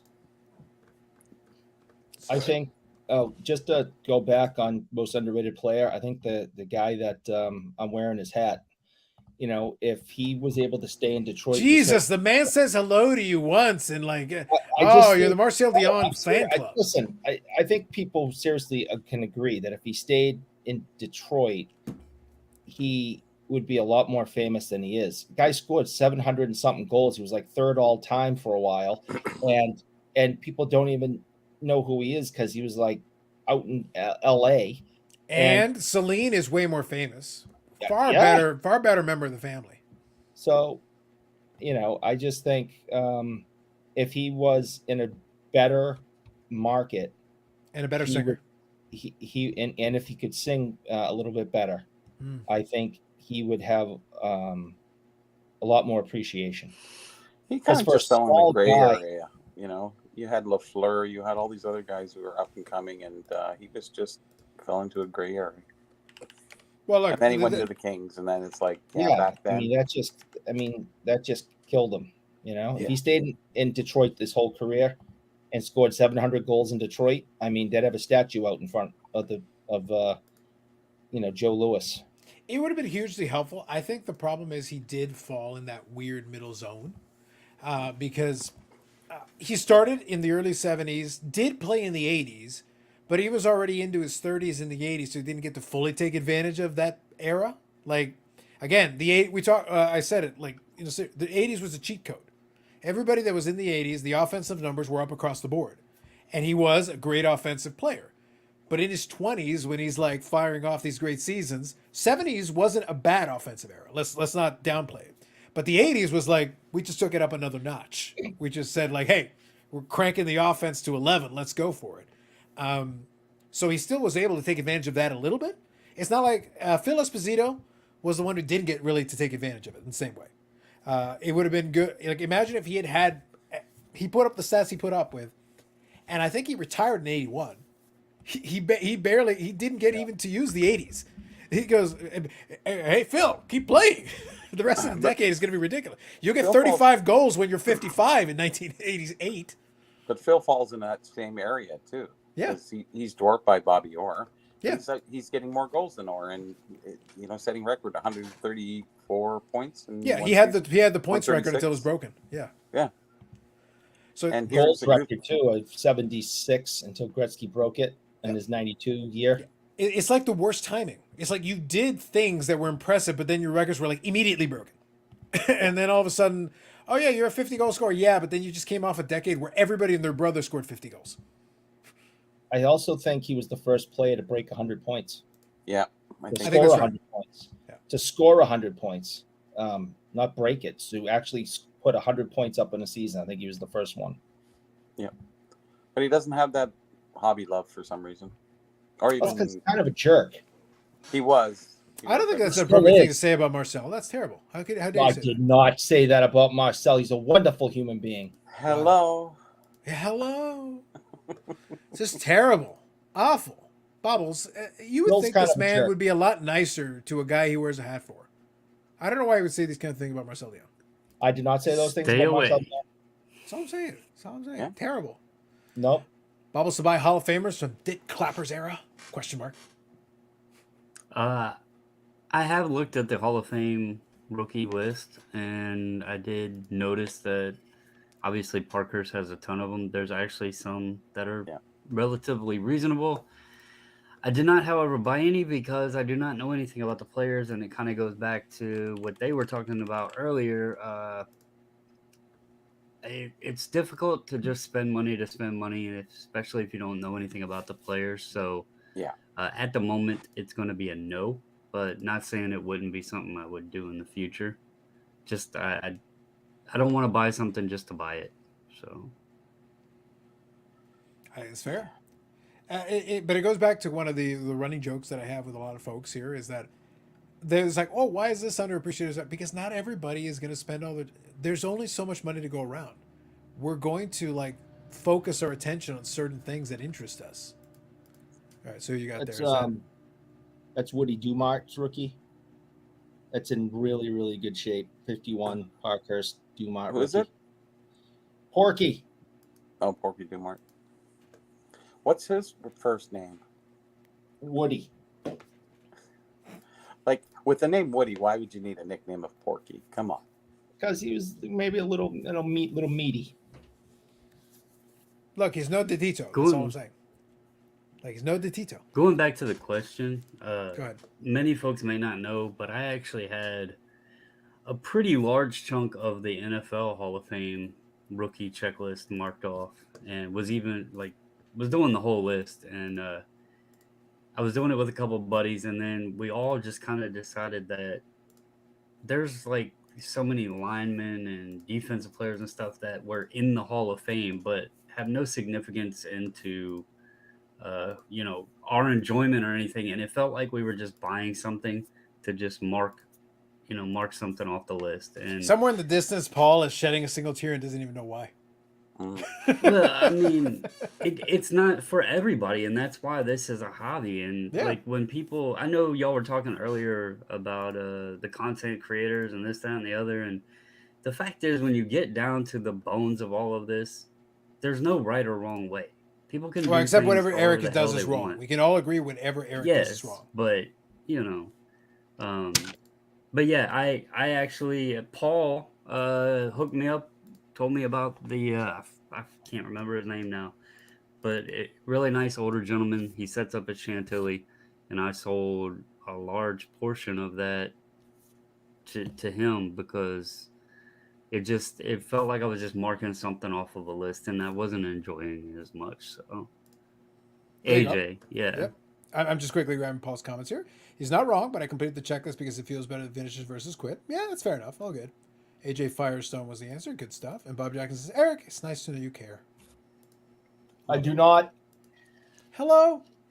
The key to this though is that no, what Bobbles is saying is the key here is that the reason I showed those Joe Carter ones tonight because I saw them and I thought the card looked neat and the price was reasonable enough. Now, if we're being particular, and Bobby and Eric and everybody else can attest to this, look, if we're being efficient, if we were being collectors and we're going to be most efficient, oh, you're working on this project, you're working on that project. Oh, what would work better? Oh, yeah, it's $12 or $14 or whatever. Oh, but then you could have $26 or those two cards that I showed. Oh, you can instead go through, troll through and find some 53 Bowman color you're working on. Yes, but I also like this other thing and it's kind of fun for me and it keeps things fresh and it keeps it fun. Look, if I focus 100% of my attention, ignored everything else, and just said, I'm going to finish the 53 Bowman color set, then I could make very steady progress and just keep doing that. It's fun for me to go looking for stuff that might catch my eye that's interesting. Sometimes it fits a certain category. Sometimes it doesn't. Sometimes it's like, you know what? This is a neat. The price is fair. Maybe I'll hang on to it for a while. And then I'll put it back on eBay and maybe make a couple bucks on it. So I've done that too. And that's fine. And then I hang on to it for a bit and then move it on. And in the meantime, I got to enjoy it for a little bit and then we're done with it. But I've got all these other little projects. If I just collected one thing, and that's all I dedicated my time to, I would have been burned out on this years ago. Because to me, that's not fun. That's not, all right, I'll go grab a couple of Joe Carter cards because they're fun for me and I like Joe and that's great. And I'll get my shiny Favres. But if I just focus my attention on one thing, I'd have a much more efficient collection. And it would be, I could have a really amazing Medano collection if I put 100% of my resources and that's all I focused on. Like it would be, I would have grabbed even more stuff and it'd be ridiculous. But it's like, but it's so one-dimensional.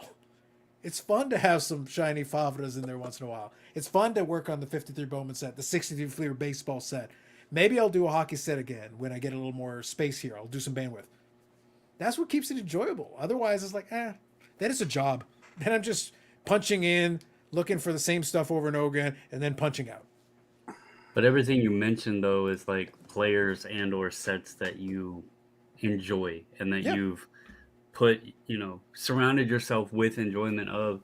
And like to Ball's, he's not wrong there. A lot of the NFL Hall of Fame rookies, they're not, it wasn't a matter of obtaining them and the cost of it. It was more honestly, I used to love, like, football and basketball were my two favorite sports because I've told the story. I hated baseball with the steroid era. I stopped watching it for the longest time. Now I watch very little football and I watch very, very, if any, basketball because I don't like the new game. I don't like the modern game. Kind of like you with hockey, you'll watch it, but you like your 90s era stuff. And for me, I watch and keep up with the Ravens, but I'm not diehard football, and I really could care less about basketball now. So if I was going to collect, it would be like the 80s and 90s, and it wouldn't be anything outside of that. So that's kind of where I was, and I still buy Ravens stuff, but outside of that, it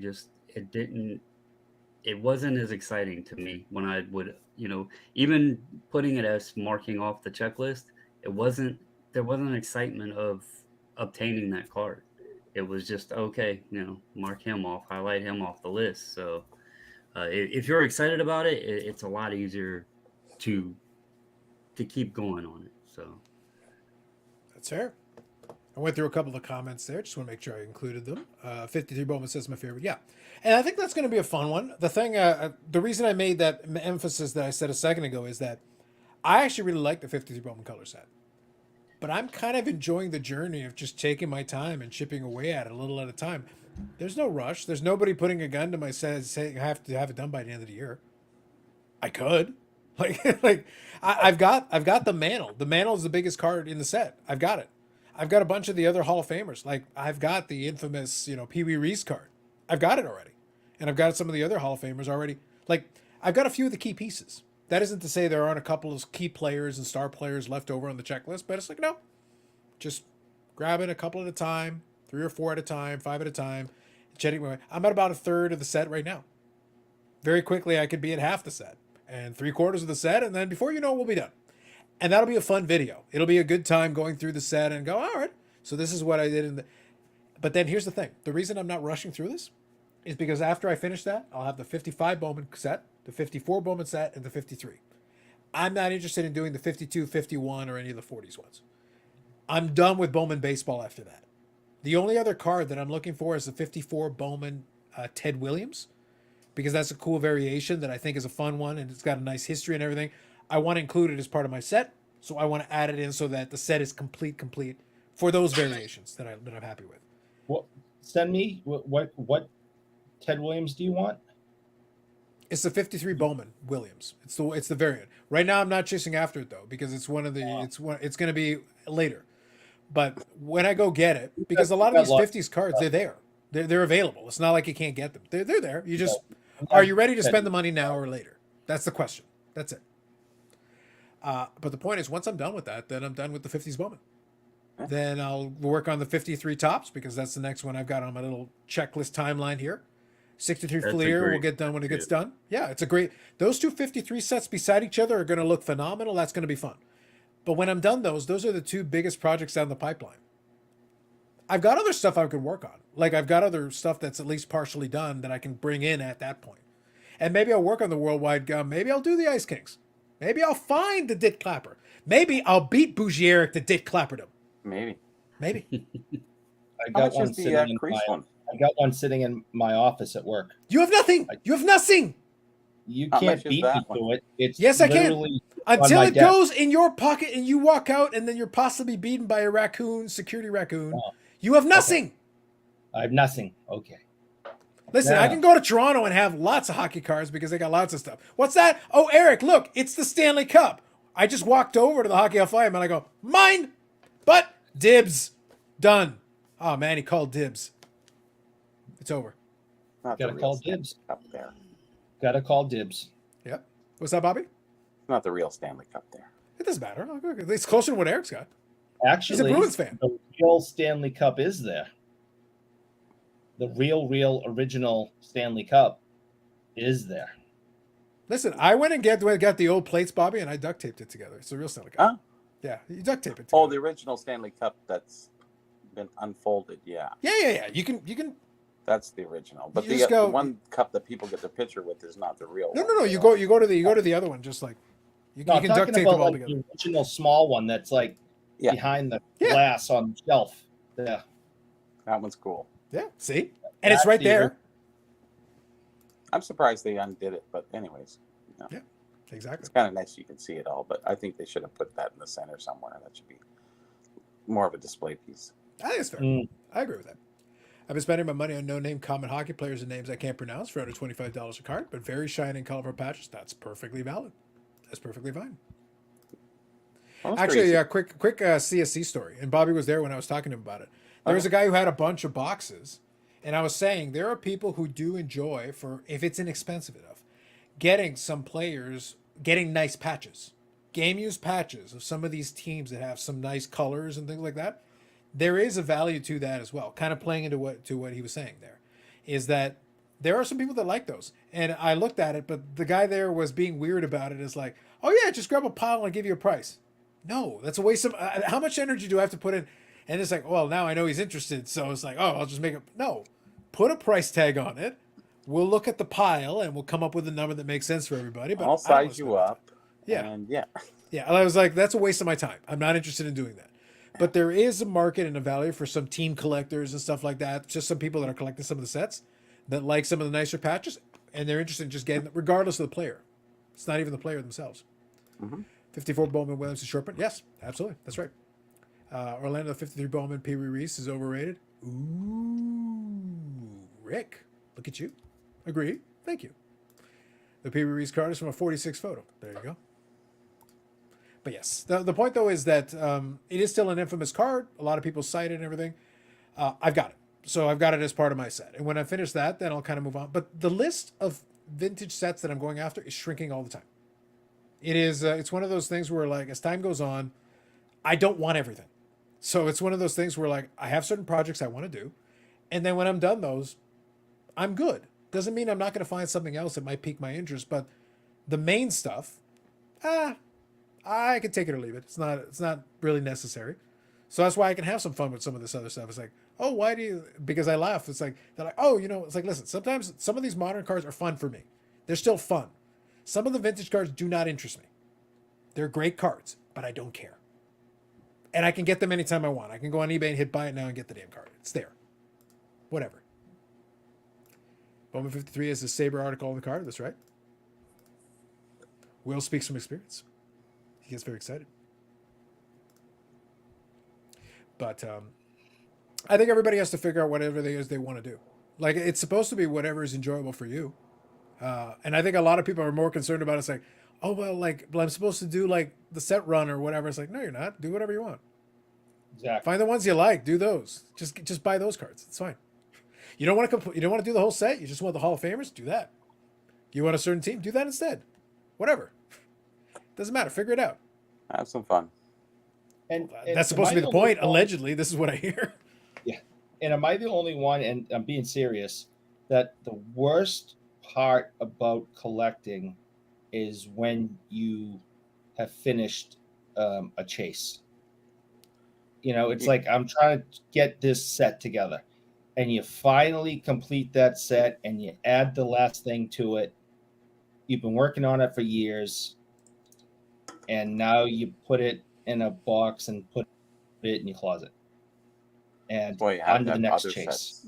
Well, if that's an know? issue for you, Eric, just find the most expensive card from it, pull it out, and make it disappear, and then you got to chase that card again, and you're not done. I never thought of doing that. I'll start cutting them up and throwing them away. If you would. Oh, I think you should have done that from the get-go. Do that from card 1.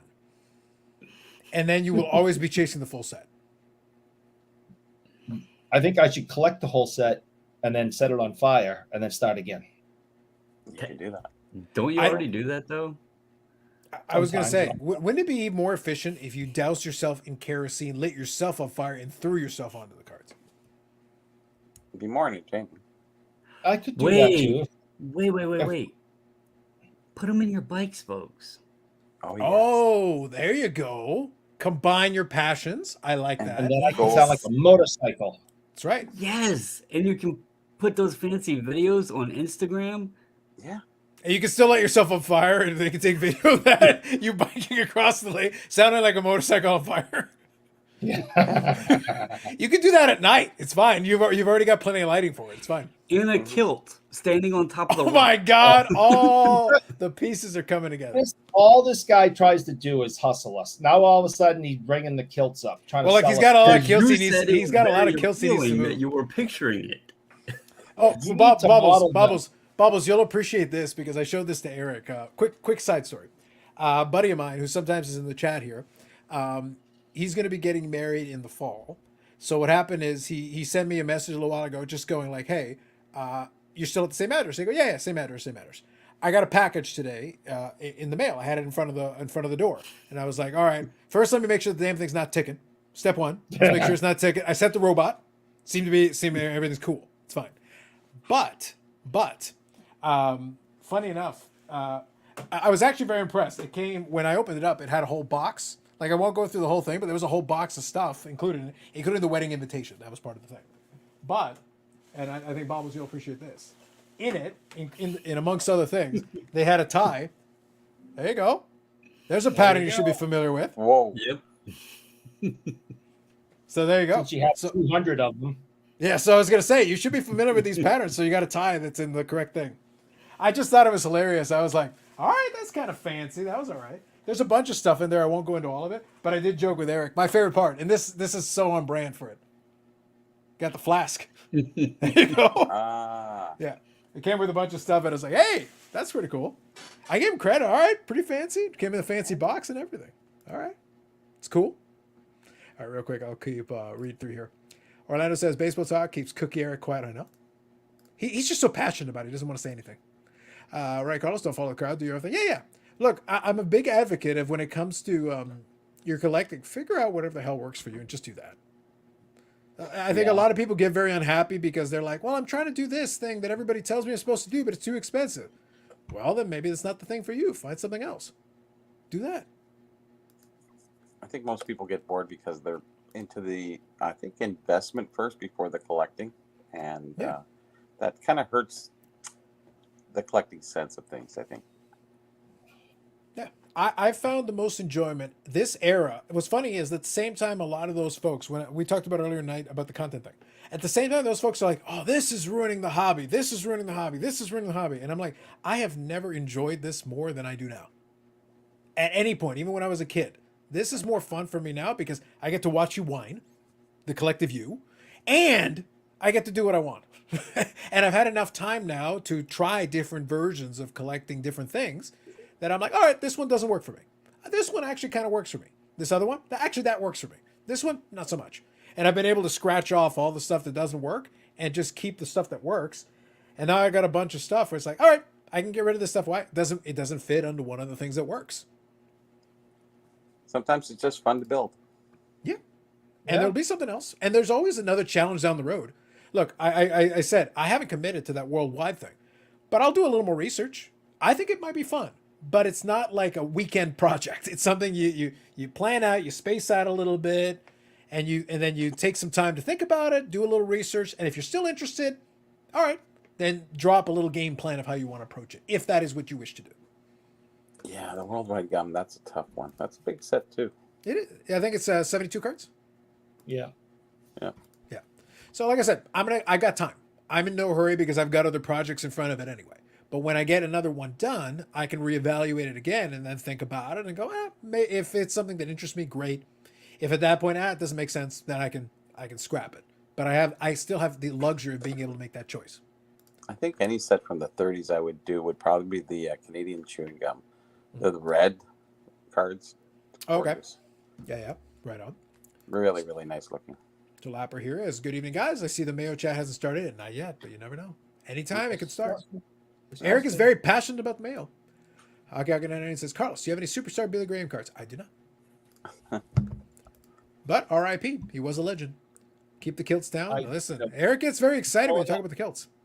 Growing up in the 80s, he was still wrestling a little and part of the the commentating team and all that. So he was still a pretty prominent figure in WWF back when I was watching it back in the 80s. Well, his last run in WWF was fun for me because he had a comeback and then he did a weird thing where he randomly stopped being Superstar Billy Graham. He was still called Superstar Billy Graham, but he was like a Kung Fu master. It was very brief. Like right at the end of his career, it was like I think he had to like tone down like the workouts and stuff. I think he was mad about his contract or something, and he decided to be like Kung Fu Master Superstar Billy Graham. There's like that brief period of time. When you think of Superstar Billy Graham, there's two specific eras you think about. It's when he's wearing the tie-dye shirts. There's the first run where he became the champion. He still has some hair. The second run was when he was bald. But then there was a brief run where he was like Kung Fu Master Superstar Billy Graham. It was like for like a cup of coffee. It was very weird. I don't remember that at all. When I say it was for a very brief period of time, it was a very brief period of time. But I remember seeing some photos of it. It's like, really, dude? What are you doing? What are you doing over there? It was weird, man. It was weird. But hey, look, you do whatever you want to do. You do whatever you want to do, my man. But he was the original. Like, he was the OG. A lot of the Hogan and a lot of those guys credit him for being the guy to combine, like, the physique and everything, but then with the promo. Because he had a smooth delivery and he would rhyme things and talk all kind of outlandish stuff. And he looked like, again, he sold himself as the superstar. And he was one of those larger than life. In the 70s, everybody acknowledged, like, dude, you were 10 years ahead of your time. 10 years later, that would have fit right in with the mid 80s, the Macho Mans and the Hogans and everything. But Superstar had to do it first, kind of to, walk so they could run. Just ripped him right off. Yeah. I mean, he was like a clone. Yeah. So it's like, basically, Superstar Billy Graham walked so those guys could run. And then, of course, if you can go further back, you got Gorgeous George and those outlandish gimmicks. But in the 70s, Superstar Billy Graham was the prototype for basically what Hogan would be after that. Hogan was basically Superstar, but a different variant, but it was the same concept. Yeah. So it's like, all right, man, whatever. It works out. I was like, all right, whatever works. But it was interesting. Very interesting. All right, so here we go. I think I found... I was just trying to pull up one of the pictures. I wanted to show you one if I could find it. Yeah, here we go. This one should be good. to convey the point that I'm making. So you All got to think Superstar Billy Graham, a couple of different eras of it, and then you can still tell it's him, but it's kind of weird. So look, there he is. He's still pretty big, but he shrunk a little bit from his apex. But now look, he's got like these pants and like the belt and everything, and it's like now he's Kung Fu action Superstar Billy Graham. And I'm like, why? I don't get it. No, I don't remember that, and I don't want to. It's very brief. It was a very brief period of time where he went out with that gimmick. I don't know why. I can't answer that one. Yeah, just don't collect if that hurts you. Yeah, totally. We're on a self-immolating Eric with Bobby Orr cards and bike spokes. That's content. True. The hunt never ends even after completing the checklist because I create another. There you go. Yep. Billy Graham was Hogan before Hogan. Absolutely. And nowadays, Hogan has to be a lot more of a he has to be a lot smarter about his strategy and the way now he's trying to be the elder statesman. And as he's being the elder statesman now, he very much has decided to he'll give credit to certain guys like that. But I think I read yesterday an article that they wanted to bring him back to wrestle, I think either late last year, earlier this year, and he's like, my back, I can't do it. But he wants to get in shape one last time and do a retirement match. And yeah, I don't think that's happening. Like I don't care what he says. I don't think. Yes. So this is more the Superstar Billy Graham that I think people are used to. This is Yeah. more the classic Superstar Billy Graham. Yeah. This would be closer to his apex period. And if you're not a real student of this, him and Jesse Ventura look exactly alike because Ventura ripped him off.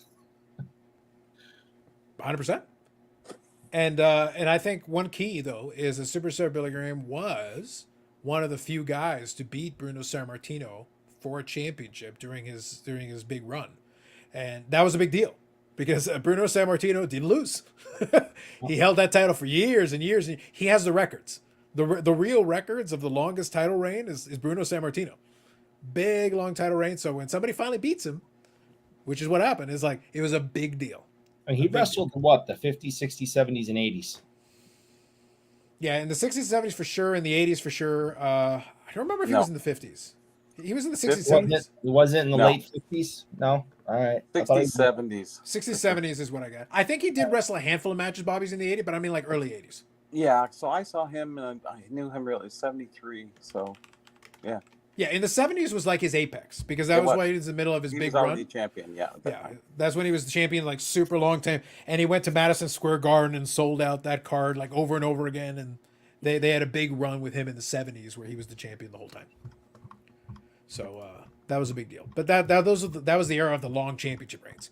So once you're the champion, unless there's a good reason to take the belt off of you, they just keep running with you. Yeah, I got to see him live. It was great. There you go. Bruno debuted in 59. Yeah, Boom! Nailed it. I don't know if that counts as 50s. That's 1 year. I said late 50s. Boom. 1 year. It counts. Sorry. And who's the one who helped you there, Eric? You should be more appreciative.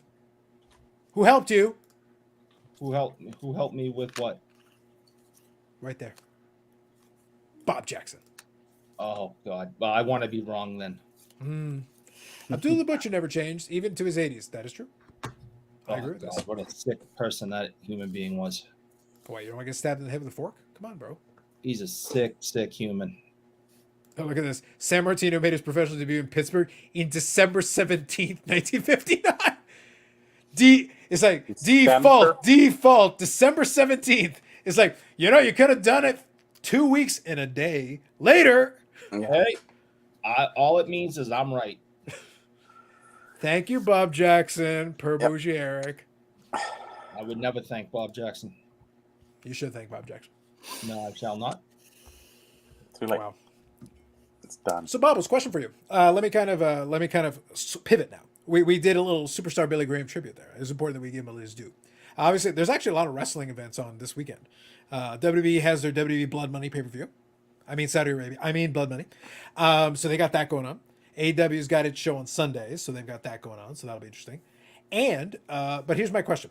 Separate from that, anything interesting going on in your collecting side of things? I know you've been doing a lot of good stuff with anything catching your eye, anything you're interested in, or what's going on in your neck of the woods? Kilts. Well, yes, kilts, but I mean collecting wise. I don't think he's Kilts. collecting. He's collecting the money from the kilts, but that's different. Not yet. He hasn't. Just kilts. Just kill. No, I actually was sitting here. I was gonna bring a question up. Go ahead. I was sitting here looking through, just browsing while listening and everything. Go ahead. Yeah. Is GMA still in existence? Because In nobody theory, ever talks to him. I can't. I cannot validate that, but in theory, as far as I'm aware, they're still in business. That's a It just dawned on question. me. I was browsing through because You were going to say Fanatics is going to buy GMA? Maybe. Well, it's possible. They're the It's under more the legit than radar. Tag. Go on. They're under the radar. Very under the radar. I'm just Your like, first I forgot question was, about "Are them. they still in business bubbles?" Yeah, that's under the radar. They're under the radar. You want to be? We don't. None of us know that they exist or not. But in fairness, Well, Eric, 'cause I think they've graded more cards than Tag. I forgot about them, and I was sitting here. I was looking through So did Michael everybody Taylor else. cards, and like I just searched Michael Taylor. I didn't search anything specific, and it brings up a bunch of stuff. Like it'll bring up Michael Strahan and Lawrence Taylor and all different kind of stuff. But GMA slabs were popping up, and I was like, "I'll be damned! I forgot they even existed." Right. So I was just wondering, are they still a company? Because nobody's talked about them at all. In fairness, has anyone talked about GMA at any point? Well, I mean, The owner probably does. at the beginning of the boom, they were like, Well, they were the only ones who would grade anything at that moment. Yeah. I mean, they were in conversation. I mean, it wasn't like they were respected heavily, but they were in conversations when people talked about grading companies. All right, hold on. I forgot about them. I've gone to the Google. And led. Ooh. This is what we got here. And I included Paul's comment here about the Alfred Hitchcock rookie. So there you go. I'll be All damned, right. they still are. And they got a May special. $12 per card, 7 business days, bros. 7 business days. Bulk service can't for give it away at that point. For Oh my $7 God. a card for bulk. Yes. 25 business days. So, Bobbles, why is SGC ripping us off when we could have $6.50 per card? And 7 days. Well, Man. $12 for 7 days, but yes. Oh. Psh. Now I will say I didn't see any GMA news slabs when they were popping up. So I don't think anybody saw them at all. But at least according to the website, they're still alive. So there you go. According to the website, they're still alive, and they have a May special. They have a May props special. to them because nobody's talking about it, and they're still existing. They still have a pulse. So We got a 2-week cushion. JMA, Good Morning America. Is Regis still hosting? Lord knows. Jay Yeah. says Bobbles is just asking questions. Yes, he is. Yes, he is. that was legit a question. All right. Other than JMA slabs, here's my question. All right. Is there anything you're out and about looking around at? I'm going to get a quick refill, but I want to open it up. Is there anything you're out and about looking at, or at least looking into, or anything? Anything catching your eye? Nothing big. Just going back to the basics, like we were talking about earlier. The boom was fun. It was a crazy period, but it also taught me something. It taught me that the most fun I had was building my Nationals collection, buying, whether it's Jason Robertson or other Dallas Stars players. It taught me that the teams, the players, and the cards that it's just like I said, was it neat to try, and did it give me something to go for when I was working on the NFL Hall of Fame list? Absolutely. But at the same time, I wasn't enjoying it. And this hobby should be enjoyable.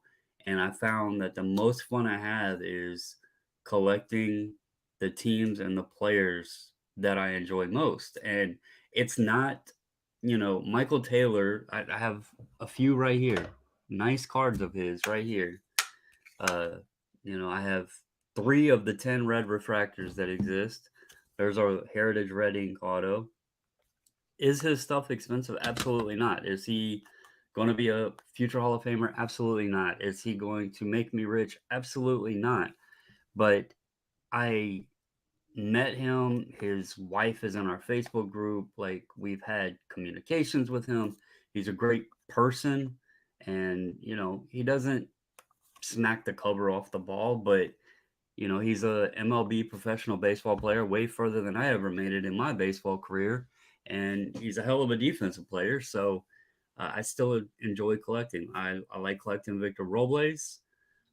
You know, I got lucky on the Jason Robertson thing. He has turned out to be a pretty decent player, but you know, some of the guys I chose in baseball didn't turn out to be the greatest players, but they're World Series champions, you know, so they have that going for them. So you know, that's just what I'm doing right now is keeping it simple and reverting back to the stuff I had the most fun with. It's not flashy, it's not expensive, it's simple and cheap, but it's stuff I like. So,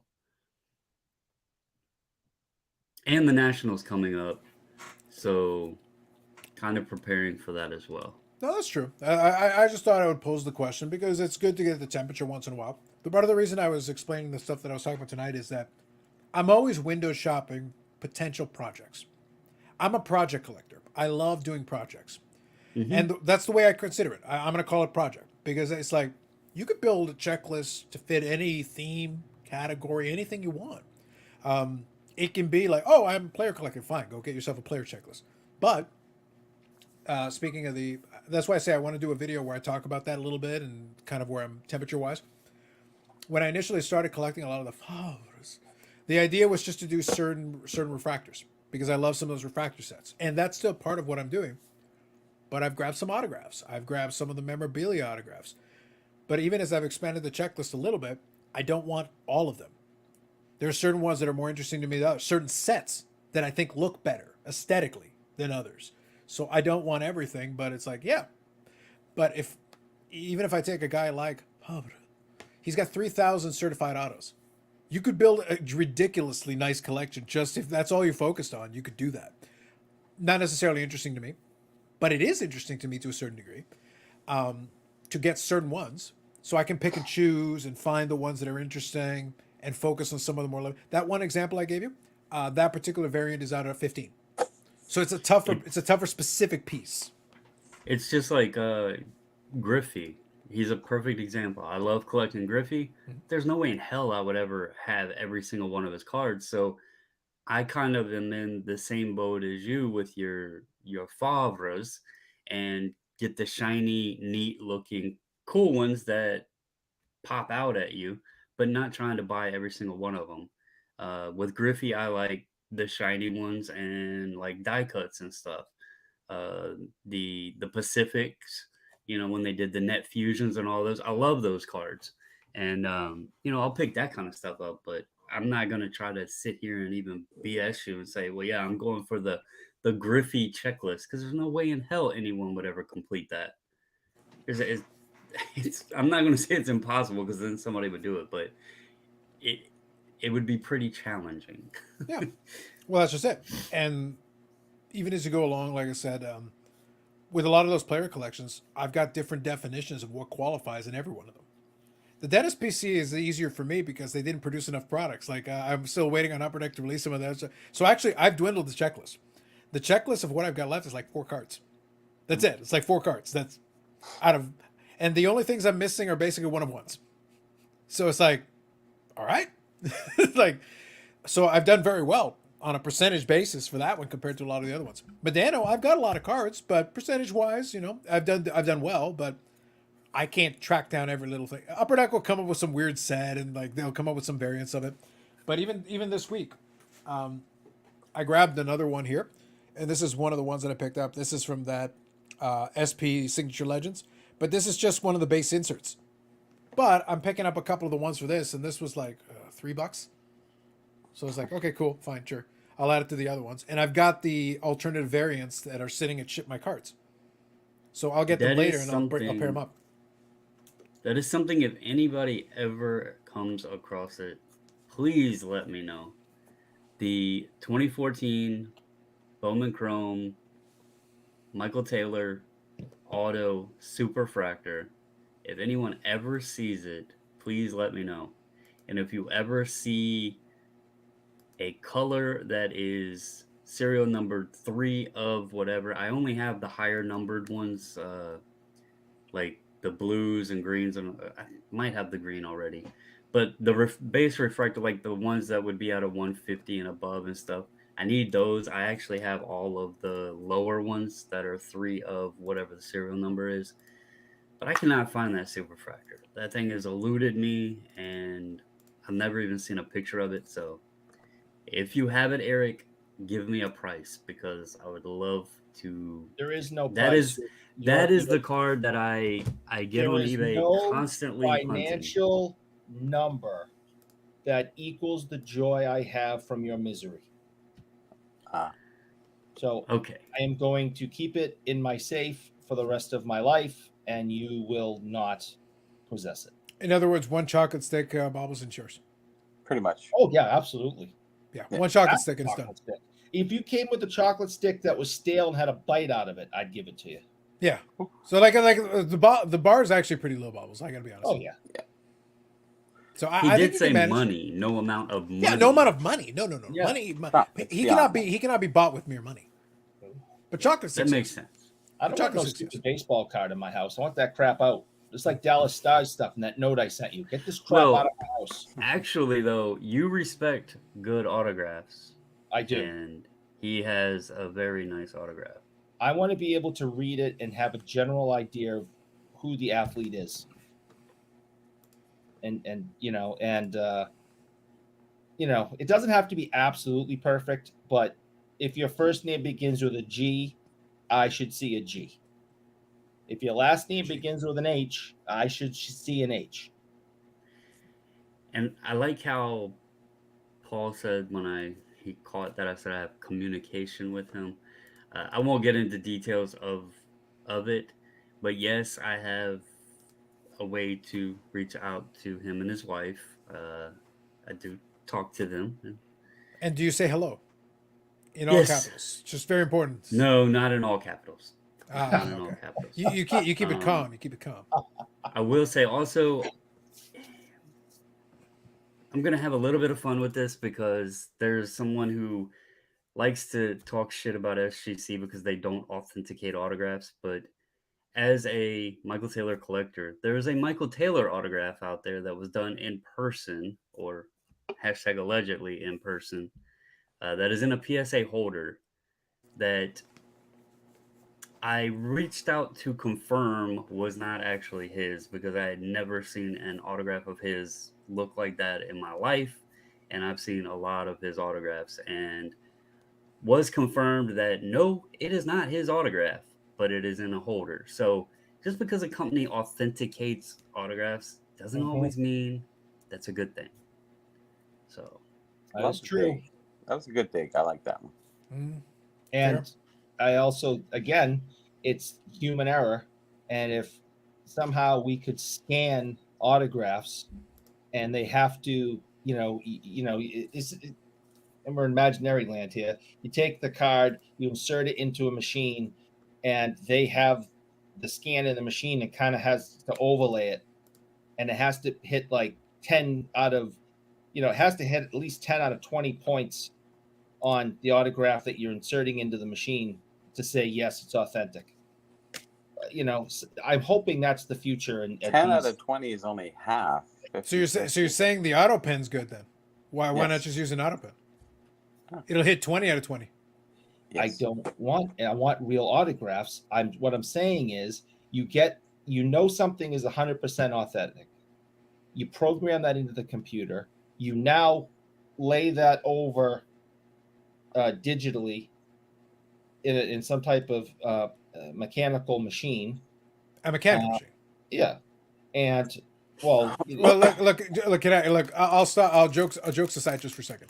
We have talked about this before. The problem with autographs is that human beings. We talk about manufacturing tolerances and variances. Human autographs have an infinite number of small variances.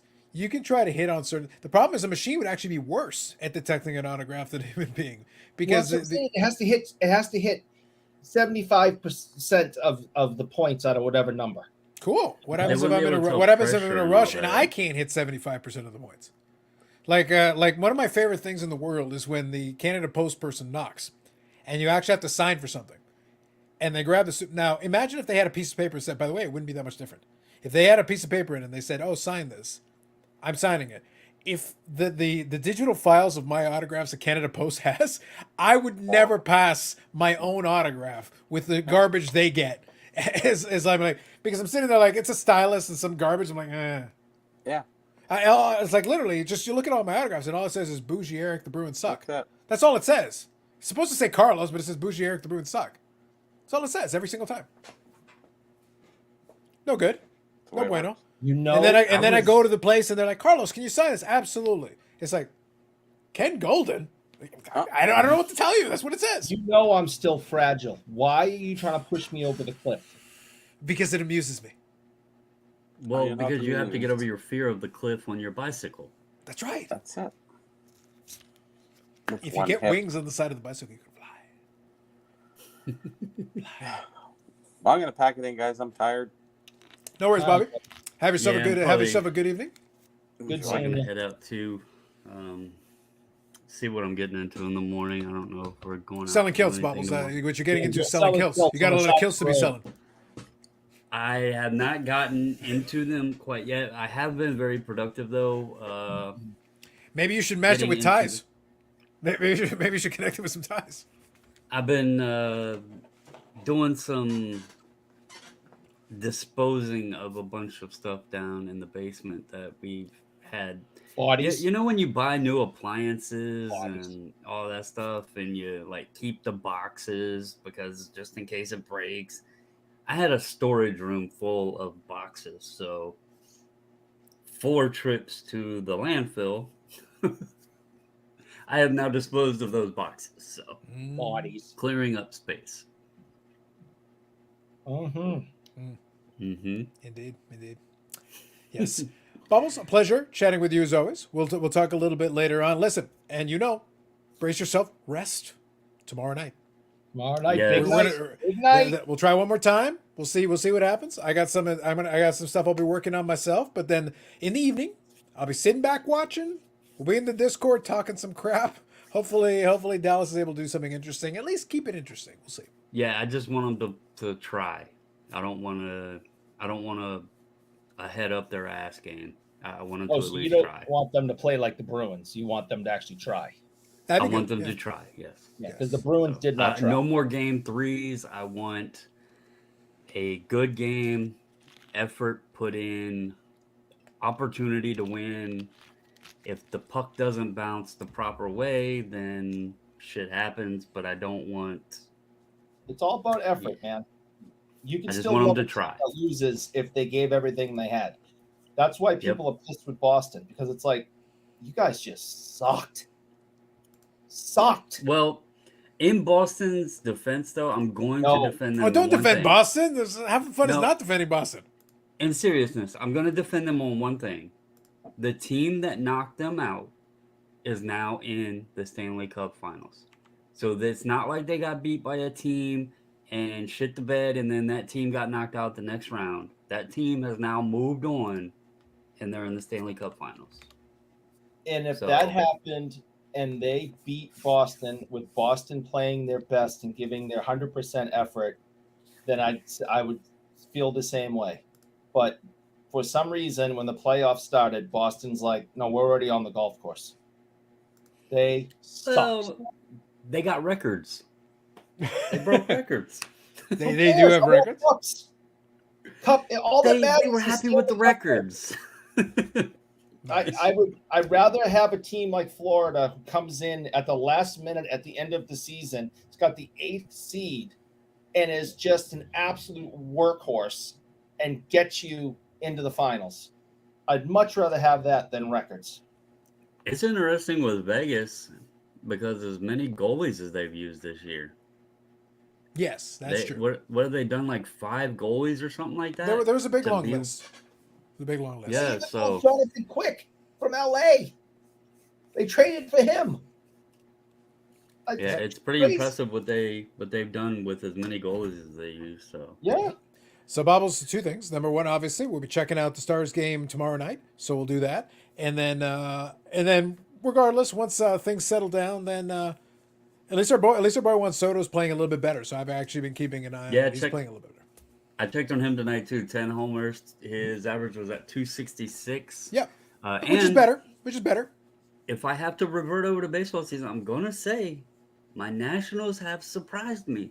I mean, they're bottom of the barrel in the division, but they're playing competitive, so it could be fun to watch. There might be a future there. Might be some, and the Phillies suck.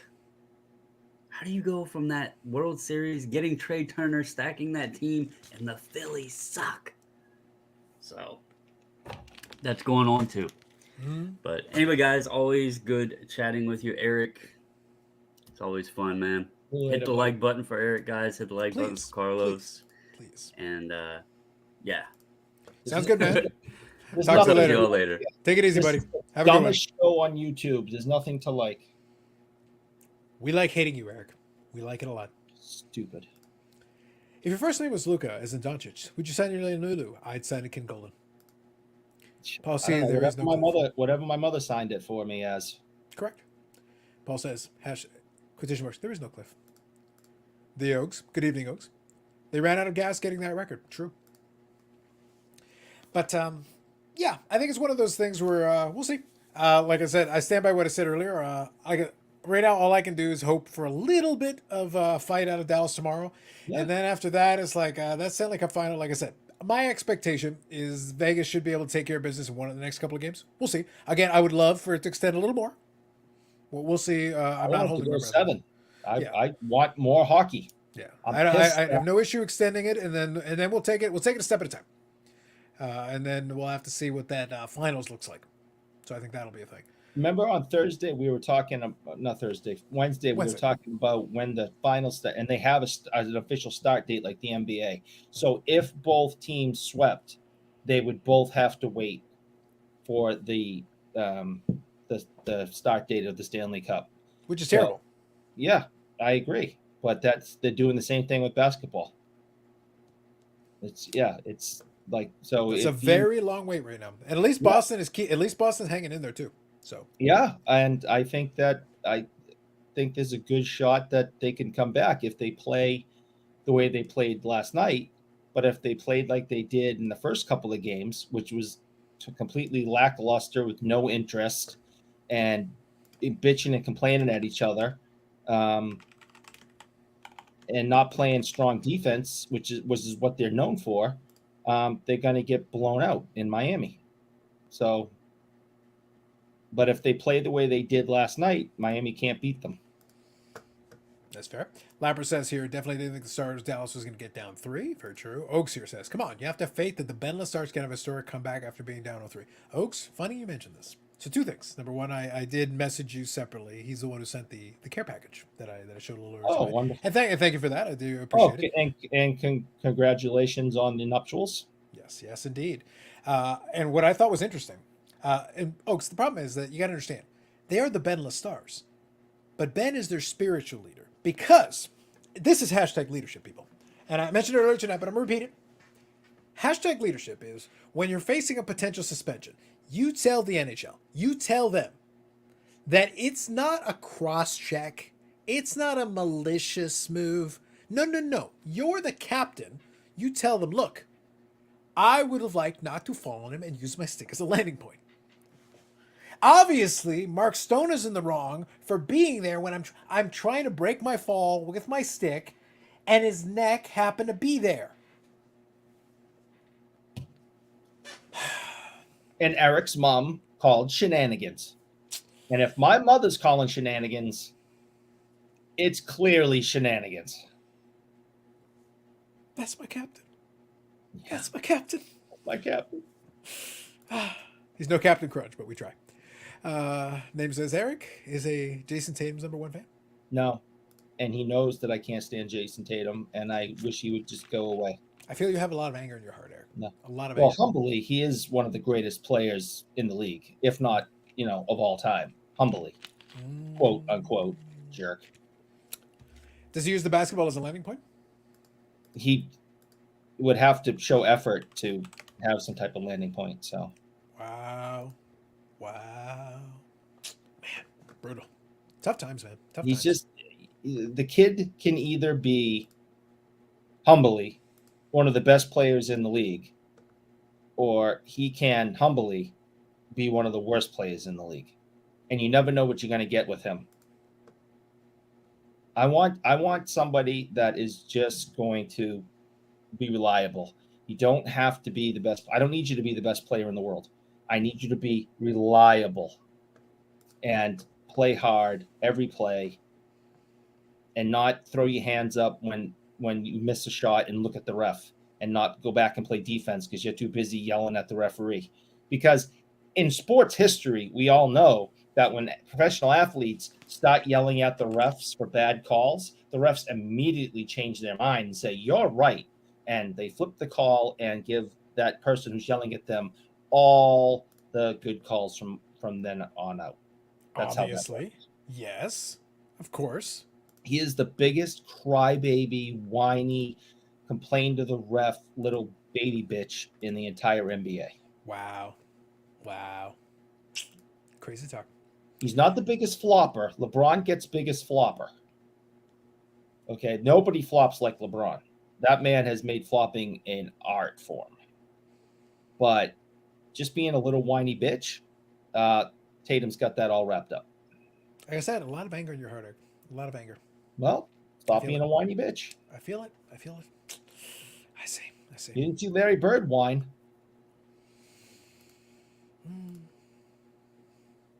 Good evening, Kathy. Oh, she wants to know what we're talking about. She didn't hear the whole thing. Mother, I was giving you compliments that even you, a renewed hockey fan, since you haven't watched a game since Bobby Orr retired, a renewed hockey fan, even you called shenanigans on Jamie Benn's excuse of that 2-game suspension that he got when he tried to decapitate who was he on? Strong? It was Mark Stone. Yeah, Mark Stone. And he said, well, basically I just fell on him, and it was too bad that my stick landed on his neck. Even you. It was a landing point. Yeah, even you called major shenanigans when I read his quote to you. And so I've been telling everybody that even you said, yeah, that's garbage. I just love the audacity of it. Oh, the audacity of it is like, Eric, I appreciate the audacity. That's a wonderful thing. Oh, it's, exactly. The ice is very slippery. You never know when you're going to fall. Ice is as slippery as it gets. Anybody who's ever dealt with black ice can tell you, like, oh man, that stuff's dangerous. And oftentimes, what happens is you sit there, you're trying to land, you're trying to break your fall from falling on this very slippery ice. And then sometimes sometimes you have a hockey stick in your hand, and you use it as a landing point. And if something happens to be there, he gets hit. It seems perfectly logical to me. His neck should not have been under his hockey stick. Yes. It's very clear to me that man was trying to embellish. Mm-hmm. Falling on the ground and saying, my neck, go for the neck. That's all I'm saying. Well, as a Dallas fan, I could see how you would see it that way. Oh, I was as a jerk. Even if it's somebody who wasn't Dallas, I just love the line. The line makes me happy, Eric. It makes me so happy. The fact that it is my captain. Yeah. Wow. Yeah. When I read the quote from my mother, she laughed out loud. Yep. As much like when that guy's foot was in the way of Joe Falco trying to put his foot on the ice. Oh, yeah, exactly. Yes. Oh, my perfect example. Yeah. The guy's leg was in my way. Yeah. Well, you almost cut his leg off. Again, listen, maybe Jimmy Bennett's just not that coordinated. Maybe these people need to be more cognizant of what's going on. Sarah, Oaks, in hockey, you have to control your neck at all times. That's right. Oaks gets it. Absolutely. That's why we've been friends for so long. Oaks gets it. Oaks gets it. If you don't keep control of your neck, it's going to get under hockey sticks, and it's a problem. Happens all the time. This game's rough. It's rough sport, rough times. It happens. Yes. All right. So, folks, you tell me. I want to starting the process of winding her down a little bit. A pleasure. It's been a lot of fun. Some good conversation and good topics tonight. My question is really: is there anything else that we have not touched on, or anything else that you'd like to elaborate on that we can touch on here a little bit at the end? Happy to do that, and then we'll wind her down. Also, I think, and I'll read the comments here in a second. I got them. Also, by the way, I was actually keeping an eye on it, and I noticed it well early in this broadcast. I'm pretty sure that the channel has passed 5 days of videos already this year, and we're in May. Like I was like, "Yep, 5 days of this crap." On top of like 12 days last year, 12 days. Whoo! Last 3 years, we're approaching a month of videos. Mom should be ashamed of lying. Yep. No, Eric, top 3 non-live Kiss albums. Power rank us. Can we go back to my mom first, just for a quick second, please? Yes. So, his mom should be ashamed of him for lying. Now, when you said his mother should be ashamed of him, at what level is that? Like the level in which you are ashamed of me, or Pretty high level. or like normal mothers being ashamed of their kids? It's like which exactly? I just not sure. So, Valid question. In the meantime, top 3 non-live Kiss albums. oh man. Well, Destroyer.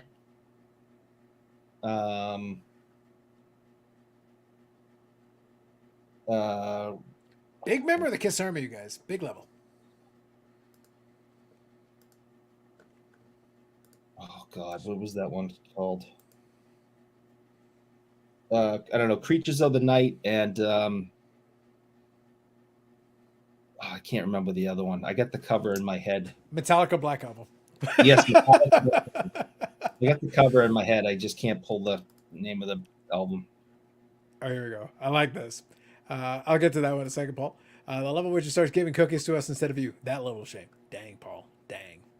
Name says, Eric, top 3 times Kiss communicated with you. Hashtag hello. I hate him so much. Wow. Is it the suits? Dressed to Kill? Yes, that's what there it is. Which one?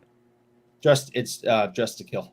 Just to Kill? Dressed to Yeah, Kill? that's my favorite cover with them in the New York. They're like in the middle of New York, and they got their makeup on, but they're dressed in suits, not like their regular gear. And it's pretty cool. In all seriousness, something happened between Ben and Vegas, and that whole statement was directly an FU to Stone or someone who knows they are. Yeah, probably. Yep. She's.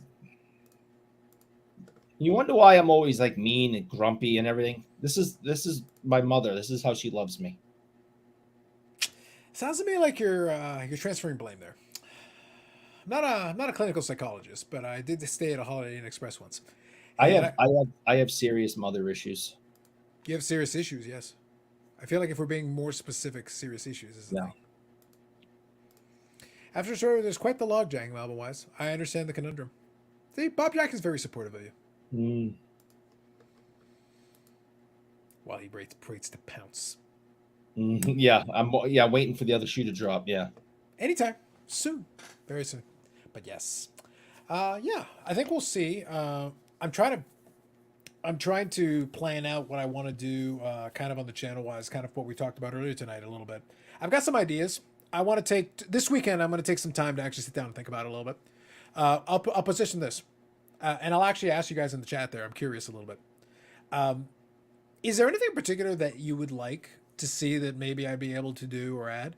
I said I'm going to only do videos that are going to interest me at the end of the day. I still get final say on that piece, but right now I feel like there's a bit of a lull, and we talked about it a little bit. From a collecting wise person, no. Like I showed you, like I'm finding little fun things for me to pick. I'm still having a good time with it, but I feel like I feel like a lot of the good stuff has already been talked out, or we have this format anyway, so we can kind of hash out certain pieces of it anyway. I don't feel like it'd be redundant to have a second video beyond that. I used to use the second video. It was a good way to be more specific, but a lot of this stuff is like, yeah, even the news stuff is not worth spending a lot of time discussing at great depth, and that's kind of a struggle that I'm finding right now. Stuke, rock and roll over tour was great. Good stuff. I agree with Eric's picks. Fair enough. Tour was a key word. Great concert. He set me up for something. He's full of crap. Oh, yes. Absolutely. Oh, no. He's going to hammer me at some point. I don't believe a word that man says. Well, the question is, are you going to be able to protect your neck? Because I think Bob at some point might fall over and might use his stick as a landing point. Well, you got to figure it's either going to be Bob or Name that's going to get me. Well, what's going to happen is probably Name's going to get you 3 in the morning. It's going to be, hello! He does. You guys think I'm joking? The problem is now at 3 in the morning, I'm the one who's going to send you a text message going to say hello. It's like, I will wait. It's like literally 2:59. Not yet. Not yet. Not yet. And I completely believe you because you're a freaking night owl. So Not I yet. totally see it coming. Yeah. Hit send. Right at that moment. Perfect time to strike. Yeah. And people think I'm kidding. I'm not kidding. Ah, you brought this into the world. You spoke it into existence. I'd name a Vinnie Vincent era Kiss album, but I can't think of one. Look it up, baby. Yeah, that's he wrote that song, so there you go. But yeah. So anything else, guys? Anything else you want to finalize on, like last topics? We won't get into the whole food and mayo thing. We already did that last time for an hour. No. We already did it. No. We did it. We went we went on for it. He was on Creatures. There you go. I got nothing. I can't add anything to it. I'm not familiar with Kiss's work. So I know probably a couple of songs, but that's about all I know as far as that band is concerned. Oh, and I know I saw the Gene Simmons reality series with his family. Very strange. Very strange. Actually, can I quickly take it aside? So I've deactivated Netflix because I watched the stuff I wanted to watch. So I usually, and then they give you until the end of the cycle, the 30-day cycle. So it's coming up here a couple of days. So I'm scanning through some other stuff, and I watched the they did, I think it was an 8-part or 6-part series on PGA Tour. It's called Full Swing, where they talked about Live Tour and a little bit of it. And Brooks Koepka, who went to the Live Tour infamously, one of the guys there, he won the PGA Championship this year.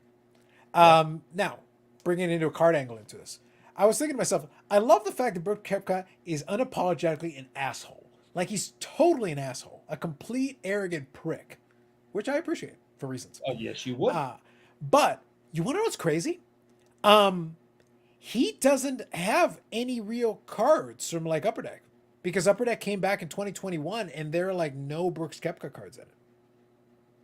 And I don't think he had any cards in 2014. Like Rory McIlroy and those guys had that. But like, and I was like, actually, that's kind of surprising. Serious question: Has Leaf put out golf cards of these guys? I believe Leaf has put out some golf cards, but that's what I'm saying. Like, as far as I'm aware, there are a handful of Brooks Koepka cards in existence, but like it's like Sports Illustrated for kids. It's like random stuff. He's a 5-time major champion, and they're like no cards.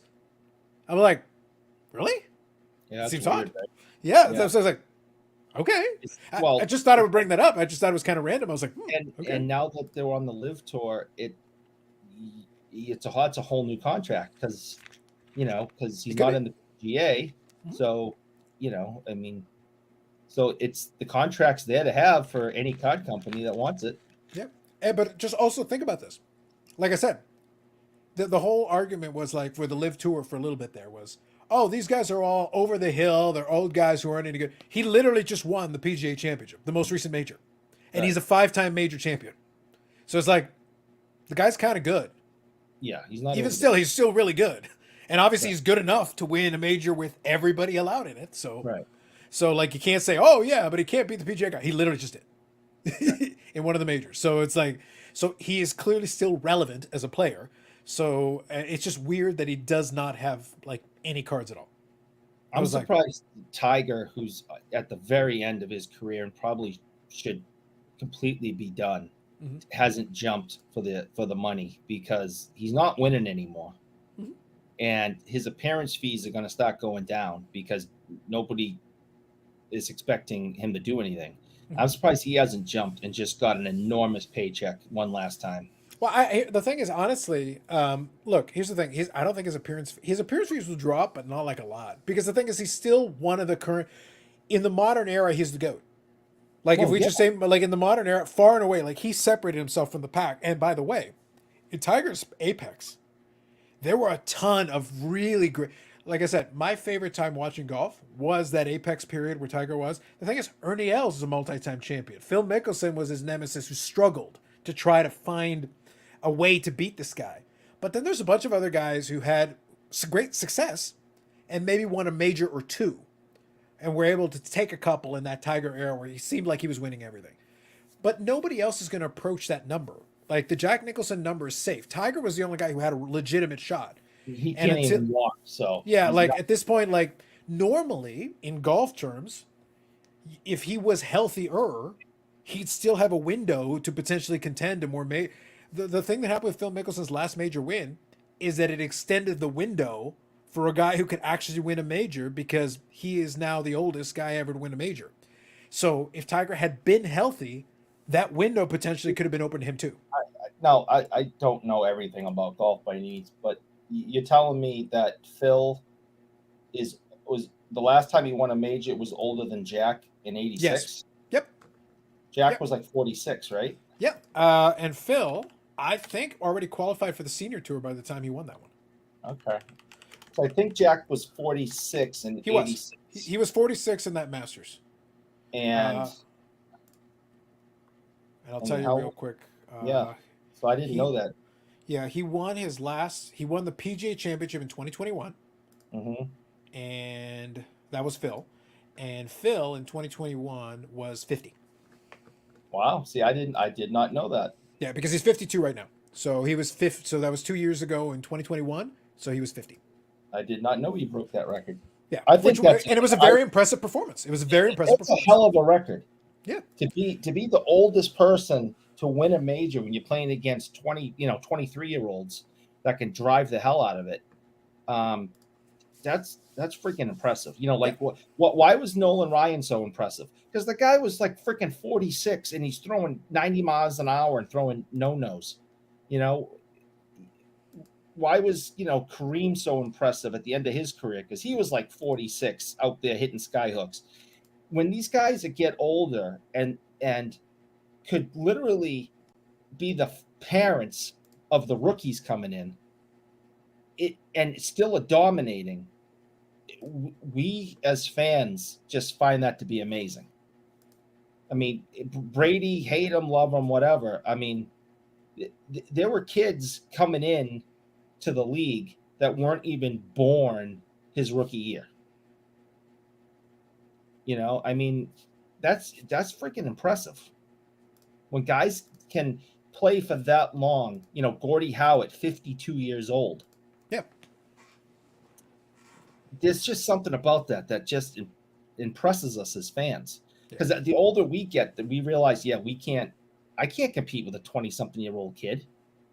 As much as my brain says I can, and my ego says that I can, I can't compete with a 20-something-year-old kid anymore. Mhm. And some of these people have somehow managed to do it in their late 40s and early 50s, and it's freaking amazing. Yeah. The key with that specific situation is that in golf you do have a longer window, because Vijay Singh was one of the most famous ones for having the most wins after 40. Like he was a guy who basically built the majority of his Hall of Fame career being able to put everything together. He was able to figure out the course management. Phil can still drive the ball a long way. It helps. He's got a good short game still. What happens with a lot of the older guys is they lose the consistency. They'll have guys like they'll have guys that can have a couple of good rounds because they still have the skills to be able to do that, but they can't sustain it for 4 rounds. And that's where they run into the problem where they'll have one round where they blow up. And they'll happen. It's like we'll see what happens with it, but when he put all the pieces together, and unfortunately, Phil Mickelson's biggest problem is that he lost a lot of majors he probably should have won because he blew up at the wrong time. And then winning that last one here at 50 was very impressive. But it's like, it almost makes you think, it's like, that means during that whole time in your 40s, basically, the majority of your 40s, Tiger was so injured he was completely out. If you could have just put it together a couple more times, you probably would have won a couple more majors. Now, I don't think he caught Tiger, but it's interesting because Phil could have been at like 10, which would have put him right up there at the top echelon of the top guys. As it is, he still has a great resume, but he just never put the pieces together. And he missed some real close misses as part of his time period doing it. Phil also had maybe the best hands ever in golf, yes. His short game is all-time good, very true. We start playing the U.S. or British Open, some of these shots needed, only Phil can attempt to hit. That is 100% true. I agree with Paul. Master experience goes further than slamming 340. Phil's short game is made for Augusta. It is. It is. Phil came in second in this past Masters too. Yeah, he was still competitive and this is past that win. That was at 51. That's 52, right? 52 right now. So this past Masters, yeah. So he's like, his birthday's in June, so he would have been 51. But even still, the point is like, second in the Masters at 51. At 50, he won a PGA championship. So like, Yeah. he can still compete Yeah. in major championships and still be in the game. And that's unbelievably impressive because Tiger's in his late 40s, mid to late 40s, and he's done. He's his body, even before the car accident, his body was trash. So to be able to keep your body healthy enough to be able to perform at the highest level in your late 40s, early 50s is remarkable. Absolutely. So Paul says, talking Phil, short game pisses me off. Could have been 400 to 600 today, but my short game failed me. You, sir, that is the lament of a lot of people playing the game of golf. It's the worst because you'll have something working for you. Now, what separates the really good players from the mediocre or the average player is that you can have something working for you, but something else isn't quite clicking. It becomes a struggle. If you got the short game going, though, sometimes you can it makes up for a lot of mistakes. You can screw up a couple of times, but maybe you can bail your way out of it. And that was Phil Mickelson's game. Sometimes he'd have a wayward shot, but he'd find a way to shoot himself back into it with a miraculous shot or two, get himself in there and go, all right, you saved it. You had no business getting a par on this hole. It should have been a disaster, but you got out of it, and now you can do something else elsewhere. We'll see. The key, though, the point that I was making with the live thing is, with these guys that are going there, obviously that takes a little bit of attention away from them, but the point was they weren't supposed to be competitive, and when Brooks Koepka won that, it obviously threw that on its face. It's like, well, the problem is this guy's still really good, so now you can't use that argument. So if these guys are going to be competitive in majors, well, that means they're probably they have the chance to win a couple.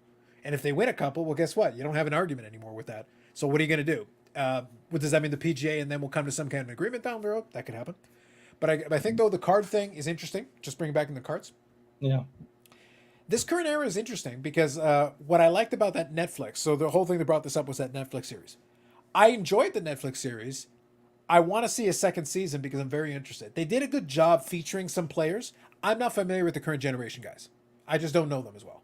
But the early 2000s, late 90s period, and even the 2010s almost, I followed golf quite a bit. I watched quite a bit. But when Tiger was at his apex, there were so many good players. That was a lot of fun to watch for me. I can still enjoy watching a little bit here and there, but I just don't pay attention to it anymore. Not to the same degree. Even though there's some good young players, like they're very clearly very good. So we'll have to see. We'll have to see if any of that translates. But I don't think. I just think Upper Deck did their set for 2021, and I don't know if they're going to release a 2022 set or whatever. And it's like I'm wondering now if it's just But the problem is the market was so niche. There was a moment in time where they tried it, had a couple of years where it worked, and then it's like maybe people just aren't as interested. But that means there's a lot of those cards out there. There's the Tiger Woods like autograph, shirt patch cards and stuff, and those ones are going for a pretty penny. Oh, I bet they're not cheap. No. Yeah, they're not cheap. But it's one of those things. I have too many projects, but I was scanning through. It's like I wouldn't mind if I didn't have all the other stuff going on. I wouldn't mind going back through some of the back catalog and looking at it, going like, oh, let me go get an autograph patch card of David Duval and Mike Weir and some of the major champions during that era. Yeah. They were able to win a couple or one or two or whatever. Because I got the Future Watch with Tief Goosen. He won 2 U.S. Opens. So there were a couple of guys that were able to sneak a couple of championships in there. And I remember those guys because I was watching all the time on those when those guys were playing. And obviously they're not around anymore. But it's just kind of fun. I want John Daly's autograph on a card. I want a John Daly autograph card. He's one that people would enjoy, though. He's one that people would enjoy. He is a character, I tell you. You see him lately with the big beard and everything? He looks like a drunk Santa Claus. Well, outside of the Santa Claus part, that's always been John Daly. I mean, there's always something with him. Yes. But he's still golfing all the time. But he's just a broken human being. But I think he's having a lot more fun in his life now than he was in the past. Yes. He's embraced the fact that he's John Daly, and that's just the way it is, and he's loving life. Right. But he is a fruitcake. He's got some interesting deals in his situation. I love Phil, 74 and live tour today, pretty solid. Crushed Koepka, who shot 77. Koepka 47 to 48 in the field. Yeah, I think I'll be honest though, the impression that I got watching that full swing show, I don't think Koepka cares about anything basic except the majors. He really is only interested, like, he'll play just to play, but I think if it's a major championship, he's intrigued. Like, he can lock in and it's some of somewhat interest. Doesn't mean he's going to win per se, but I think he is more locked in and more engaged when it's like a bigger tournament. These live tournaments, even though they make a lot of money, and he's getting a lot of money, I just don't think the interest level is there for him. Aside from cashing a big, sweet cash Big prize. team. Yeah, Sweet big, cash big, prize. big. Yeah, I got a John Daly auto from PWCC a couple weeks ago, Eric. You'd love it. There you go. Good stuff. I like it. I'm curious to see what it looks like, and if it's a good auto or just a mess, or Well, you know what happens when he really gets drunk. The auto starts to degrade and it just starts saying Ken Golden. First Yeah. 3-pointer in NBA history. There Oh, you go. come on. That's not your inscription, John. Saw John Daly in Tulsa after he was cut last year. Huge stack of hundreds playing slots. I believe it. I believe it. John Daly is quite the character, we'll say. Quite the character.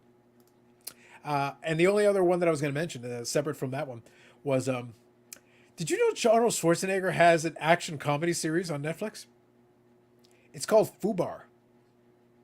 And I was like, heard something about it, but I have not seen I it. binge watched it last night. It's trash. Hilarious trash, but trash. I enjoy it for what it is because I'm like, all right, give me some Arnold. Let's go. I just in the movies he's done where they were comedies, that's not the Arnold Schwarzenegger I like. I like it when he's in a comedy action, maybe, or It's an he action says- comedy. The series is an action comedy. he says something funny during an action movie, but just to be like, okay, this is a comedy. We're looking for laughs throughout. That's not how I like my Schwarzenegger. I think it's going to be interesting because I saw some reviews on it and they really didn't like it. And I understood what they were getting at, but I'm sitting there like, I didn't go in with crazy expectations. I'm like, this is late era Arnold Schwarzenegger. Like, he's just doing stuff now. I thought it was fun for what it was. I didn't go in with crazy expectations of it. It's like, no, it was an easy watch for me. Some of the characters I liked. Some of the stuff that they were doing. Again, it was an action comedy. Synopsis. He plays a CIA agent who's going to retire. So he's retiring. He still has his family and everything, but he had divorced his wife years ago. And he goes home. He's going to retire now. He's going to go on his boat and live his life and do whatever. And his whole plan is to try to get his wife back now that he's out of the CIA and he doesn't have to deal with that anymore. He's done. Well, it turns out they drag him back in to do something to extract an agent. And the problem is the agent is his daughter, who has also joined the CIA. And neither one of them told each other because neither of them knew they were involved in it. And the rest of the series is basically them being forced to team up to do the mission and basically sniping at each other. So it's True Lies. Yes, but it's his daughter instead of his wife. Yes. Okay. And I think the funniest thing Schwarzenegger ever did in a movie was in True Lies when he was tied up and drugged. And Jamie Lee Curtis looked at him and said, "Have you ever killed anybody?" And he goes, "Yes, but they were all bad."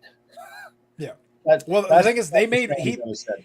the thing is in the show, because the writers know his backstory, they put in little in jokes, including I think he used that line on his wife in the TV show, Okay. like at one point, and also they make a reference to Danny DeVito, Oh, good Lord. and I don't- it's no, a quick throwaway that's joke at the not what end. I'm talking about. I don't. That's not for me. I'm good.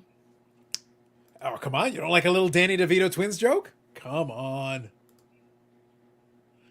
So here, Bob Jackson says, Eric, any good recent customer stories? We had to throw someone kind of out of the, encourage them to leave earlier today. A guy who's been in the shop for many years, and he's a handful, and he just drove people nuts today, and he was like, I think it's time for you to go. I'm not going to get into all the details or anything. It's just this. Not everybody is sane in the world, and when you're dealing with the public and that door opens and someone walks in, you just never know what you're going to get.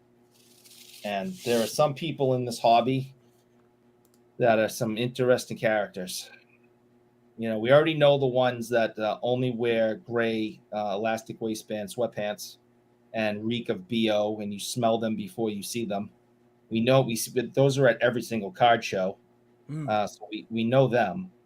But there's a lot of mentally unhealthy people in the world, and there are definitely some in the hobby, and they come to card shops.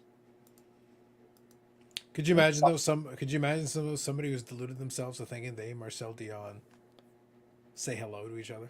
It's weird. It's weird. I know what delusional is because I had a little spout of it recently. Marcel Dion in all capitals. Dion said hello. All right. Dione. Wow. Marcel Dione. Celine's less talented brother. Very sad. Hello, all capitals. Lasad. To me. Thank you. Lasad. Thank you. Just think if card shows did the smell test like gaming competitions. Lord help us. There'd be less foot traffic. Foot traffic would be down 80%. Probably. It'd be pretty bad. Not gonna lie. So Lap just sent me a picture of the John Daly card. Uh-huh. Yeah, he has a nice auto. Well, I think if memory serves me, when he's actually taking his time with it, I recall it's decent. Yeah, I'm trying to, sometimes these things will stay open, other times they won't, but it's hard for me to show it. But I'll try to get in there. Yeah, that one's clean. That's a good auto, actually. Yeah, that's solid. Yeah, that is nice. That's from SP Authentic, so that's a good one. Yeah. So thank you for sending that. That's a good one. I like it. All right, I think that's a good spot to call in the evening. We had a little fun there at the tail end. So yeah, if you got some time to kill, you can watch Fubar or don't. But they've got a lot of documentaries anyway. Like I said, I would recommend the Full Swing one. I like that. If you like golf, I do recommend the Full Swing one. I thought that was well done. Like I said, they did mention the Live Tour thing since it was pertinent. Good timing on them getting a documentary crew out there to do during the time when Live was coming up and they were asking questions about all these players. And again, if you hate Brooks Koepka, you like Brooks Koepka, he was one of the featured players in it. So I have get a little background in it. Yeah, so it was kind of interesting, at least getting a little bit of understanding, a fair bit of Rory McIlroy. So that was kind of interesting, getting to see, and a couple of cameos. Tiger and Phil were around during a little bit of that as well. But they did feature some of the lesser, not necessarily the common guys that we're thinking of. So it was kind of interesting to get a different angle on some of these other players. Again, for the current tour, because I'm not up on the current young guys now as much as I once was when I was watching a lot more carefully. It's kind of interesting. Other than that, let's see here. Persons who neglect self-care to the point that they negatively impact the tournament may be asked to correct the issue to continue in the event. I like it. Well, I think there should be a smell test at the door of card shows. We're all in there on top of each other, shoulder to shoulder at tables, and some people just freaking reek. And well, you like the last line though, the summary last line. Yes, I like that very much actually. And that should be a sign at every entrance of every card show on the planet, because I don't understand why these members of our community don't understand what they're doing. It's just disgusting. You can see them before you smell them if you know what you're looking for. Just look for the larger individual with the gray sweatpants, elastic waistband, and sometimes a fanny pack. That's the guy. He stinks. Don't go near him. Yep. So Ty here is saying Carlos will love the National. I can't help you. I'm not gonna be there. I was one of those things. Like, I left a little bit of a door open if something crazy happened, but I'm probably not gonna be there. There's more than likely probably in the next couple of days, I'm probably gonna cancel the hotel reservation, and there'll be one more. There'll be one more hotel reservation open for folks. I just can't. It doesn't make any sense for me. I can't justify it, and honestly, it's not worth it for me to extend myself in any way, shape, or form to go. So that's like a no-go for me. You have no job. Even if I did right now and I had a bunch of cash, I kind of don't want to. The more time I've had to think about it, I kind of don't want to. I have no interest. I don't know if I'll ever go to a national. I have no interest. It would be to see people and hang out with people. It'd be a social event. I just don't have any interest in going And by the way, you're using the wrong terminology, sir. It's my test retirement. I am on sabbatical. Yes. Okay. I said that for 3 years. I told people I was on sabbatical for 3 years, and then it got Eric, if I could do, I'd have a 30-year sabbatical right now. Yeah. I'd be happy to do a 30-year sabbatical. Yeah. I don't. I no longer. I'm in the profession I was in for almost 20 years. I can't. People ask me what I do now. I'm like, I sell sports memorabilia. In fairness, though, when I was doing it before, I didn't have an answer for what do you do either. It's like nothing, nada. Yeah, really. I don't feel comfortable telling people, yeah, I'm a drug and alcohol counselor. I just don't feel comfortable saying that anymore after all these years. I'd go back to work tomorrow if I could. It just isn't in the cards right now. Well, you can still go over there and go over to the corner and counsel some drugs and alcohol. Oh, you mean the people? No, just counsel the drugs and alcohol. They need counseling. Well, that's a good Saturday night too. But yeah, that's what I'm saying. Yeah. Now what do you do for? I sell sports memorabilia. Much shavier, much shiftier business. Yeah. Eric, they don't want to be altered. They want to be PSA 10. No wash cards. SCR talked about selling the deodorant at the table next time. You could probably make good money on that. God. Everyone, you should just hit. And by that, just to be clear, I want to make a distinction. Body spray. You wouldn't sell it to the people that need it. You would sell it to people that would force it on people that need it. Yeah. I'm telling you, you should have to go through like a car wash, like mist or something of Axe body spray as you walk in. Something has to be done with these people. It's just disgusting. It's too bad the NHL didn't have someone to push proper autos on players the way Arnie pushed it to the PGA Tour kids. PGA's best autos by far. That's fair. All right, so I'll tell you. I'll try to make this story quick. Sure. So I spent a day with Andre Provino. He won some cups up in Montreal, and he played for the Bruins, and he's 80-something years old, and we had him in as an autograph guest. And to this day, he takes his time with every autograph, and it's very nice. He's old, it's a little shaky, but it's very nice, and he really takes his time. And I got him, and I complimented him, and told him, it's like, you guys from your generation do such a good job with this. And he went on and told me a long story, so I won't waste your time, but about how Maurice the Rocket Richard told him how important it was and to take pride in your autograph, and that the fans are the most important thing, because without them, you don't have a job. And if someone cares enough to ask you for your autograph, you should take the time and do it right. And to have, this older gentleman tell me this much more detailed, long story about what Maurice the Rocket Richard taught him, that was awesome. It was like, somehow I was connected to the Rocket, you know what I mean? Like I was getting Rocket information firsthand, and that's why a lot of those guys have these beautiful autographs, because that is how they were taught, and the importance of it, and the importance of the fans. And now you have these younger guys that, literally will just scribble something, and it's just complete garbage, and it's insulting, and it's just a shame that somehow that got lost. So I wanted to use this example here because this is a sign of the times. This is from 2021. Mm-hmm. That's Chichi Rodriguez. We call him Chai Ratchagweez. Yeah, but I'm saying, look at the autograph. Yep. And understand that in 2021, he's not a young man. No. He's extremely old at that time.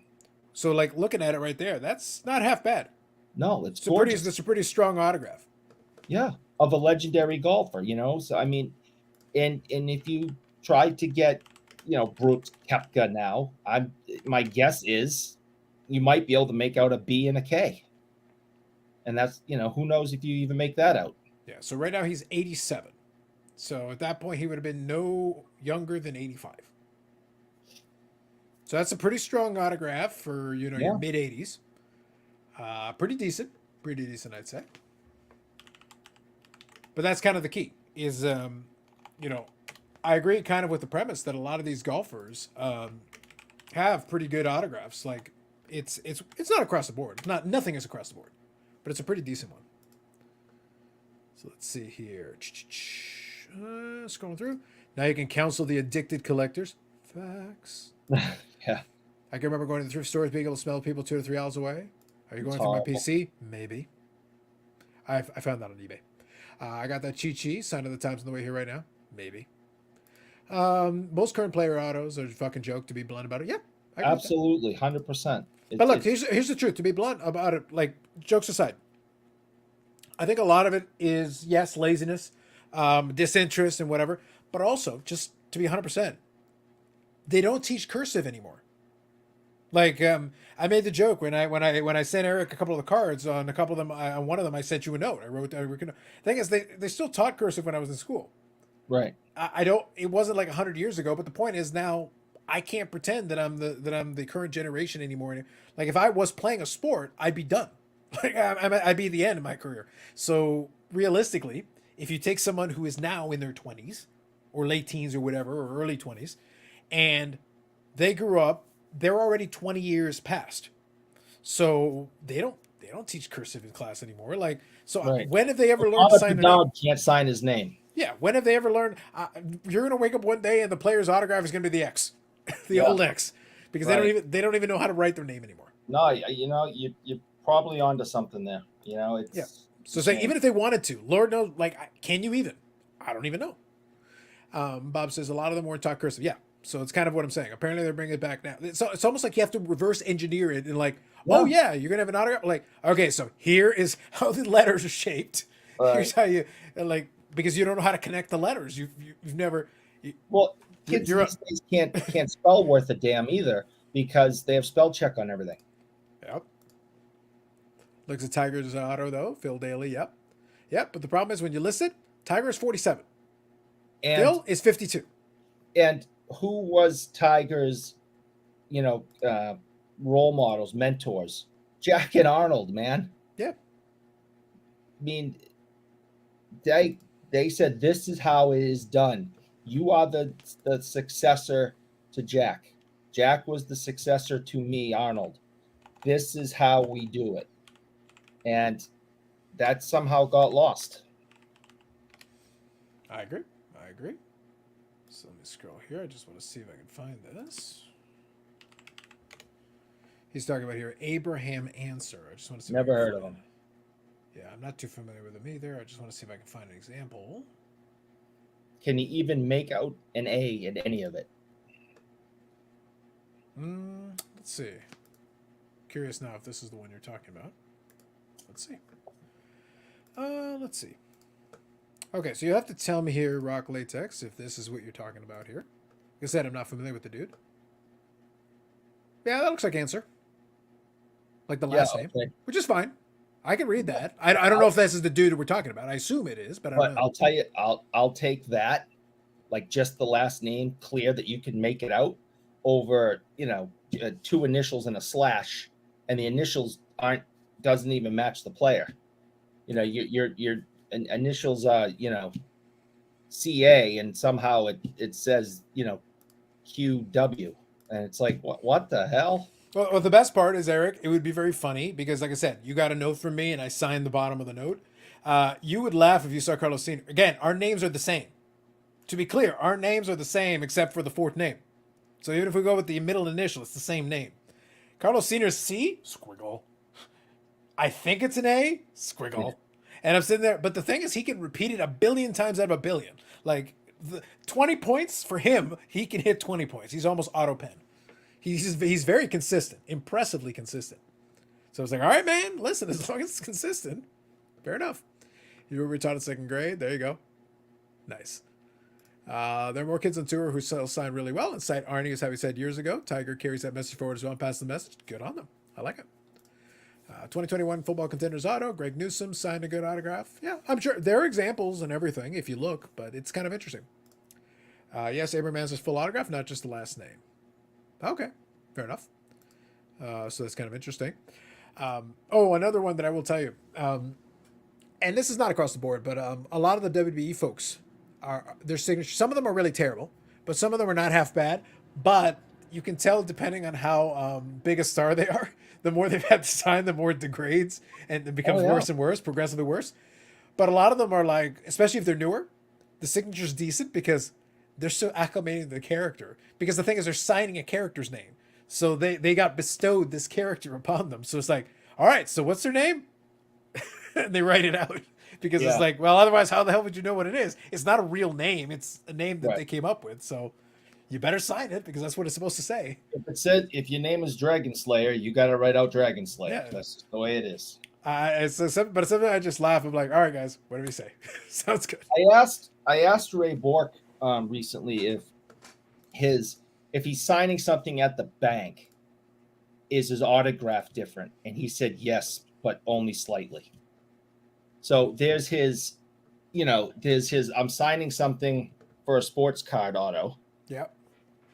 And then there's his auto for something official like a mortgage or something, or some kind of legal document, and it is different.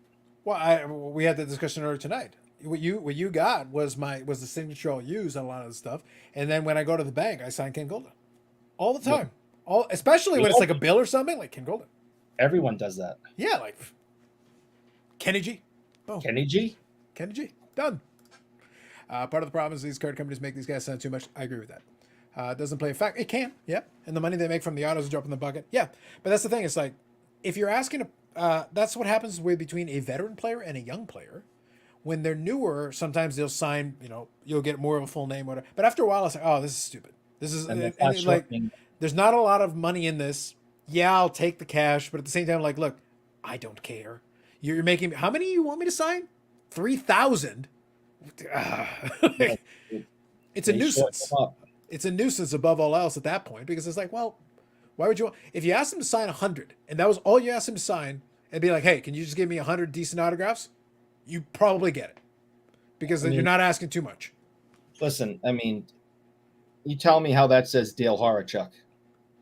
It says Horachuk. I thought we talked about that earlier tonight. Horachuk, yeah, okay. Yeah. But, so if you have a longer name like Horachuk, you got to write that out 3,000 times. In a day, maybe 2 at your kitchen table because Upper Deck sent 3,000 cards over. Or the stickers. I mean, it's a lot easier to sign your name on card in that big white box than a sticker that's this big. Yeah. That's why they run off the stickers a lot because it's like, okay, I'm on my 90th one in a row. Yeah. And it's just blah, blah, blah, blah. Yeah. So real quick, I'll write these here. Bob says it's part of the job. No, it's not. It's a contract they signed to do it potentially, and a lot of times it's the agent. Like again, every athlete's going to be different, but a lot of times it's the agent says, "Hey, it's a couple extra bucks," and they're like, "Okay, fine. How many you?" And then afterwards, like, "How many you want me to sign?" Oh, really? How much are we actually getting for this? That's it? Oh, fine. I would use the term. Maybe I do. Maybe I don't know what Bob is saying, but I would use the term. It comes with the job, not as part of the job. Not it's your job. It comes with your job. Having a 12-year-old boy or girl come up to you and say, hey, Mr., Miss, whatever, can I have your autograph? Comes with the job. Mm-hmm. And it always has. That's why people have Babe Ruth autos on baseballs. It always has. It always will. And you need to accept that. And as Maurice Rashad said, you need to take it seriously and you need to take your time with every single fan and write your name, out of respect and do it the right way. And that, I'll always remember, Andre telling me that. So, no, here's the thing. And like, I understand the point and I'll get through a couple of these comments here. And by the way, thank you guys again. Like we've had some really good comments tonight. So thank you for that. I'll quickly scroll through a couple of these here. My favorite sticker autos. I've seen some early releases. Sticker rookie autos, full nice auto. By the end of the season, it's laid with a squiggle. Yes. Yeah. Video Wade Boggs talking about signing stuff. He hates stickers. Yes. Wade Boggs fan. Actually, I interviewed him not long ago, and I think he talked about that a little bit. All players are retired. Nothing better to do. Sometimes, yeah. Professional athletes should be approached. So this is kind of talking about the same thing. Now, here's the thing, though. I'll be honest with you. I get the idea here, and this is a very interesting thing. It's not even a philosophical thing because it's not. Because it's like, when you're a professional athlete, your job is to be a professional athlete. Your job is not to sign autographs. Yes, Correct. you can, and yes, it makes a lot of sense for you to do that in honoring the relationship with the fan base and everything. But if I'm a professional athlete and I'm like, no, man, my job is to go on the field, I'll do my thing, and then I'm leaving. I don't care about any of y'all. Fuck y'all. and Leave me alone. and players have done that and have Yep. had that attitude, and those are the players that, for example, Jim Rice, for example, he was kind of a curmudgeon, and it took him forever to get into the Hall of Fame when he should have been first ballot, but he pissed everybody off.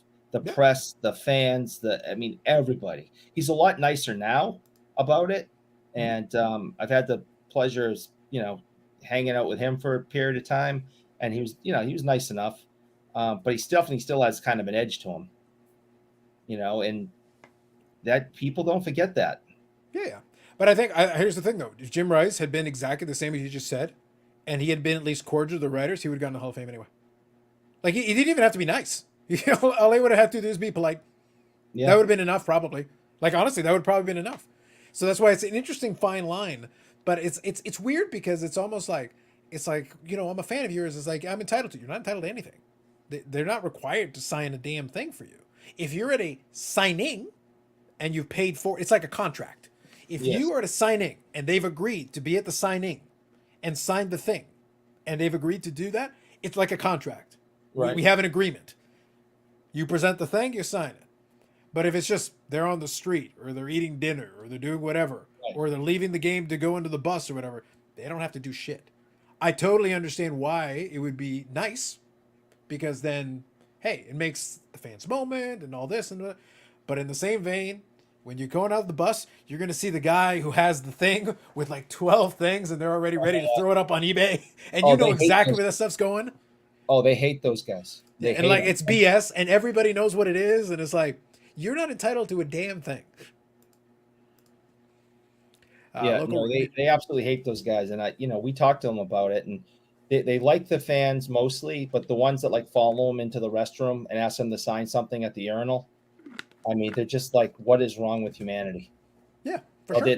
They're playing with their toddler in the park, and someone comes over and like steps in between the toddler and the athlete and says, "Can you sign this?" Yeah. It's like something ain't right with people. Yeah. And so that's what I say, like, I can see both sides of this conversation. In the grand scheme of things, it's a symbiotic relationship. Ideally, you'd like it to be a little bit of back and forth where everybody gets. You'd like people to at least respect their space a little bit, to be like, hey, come on.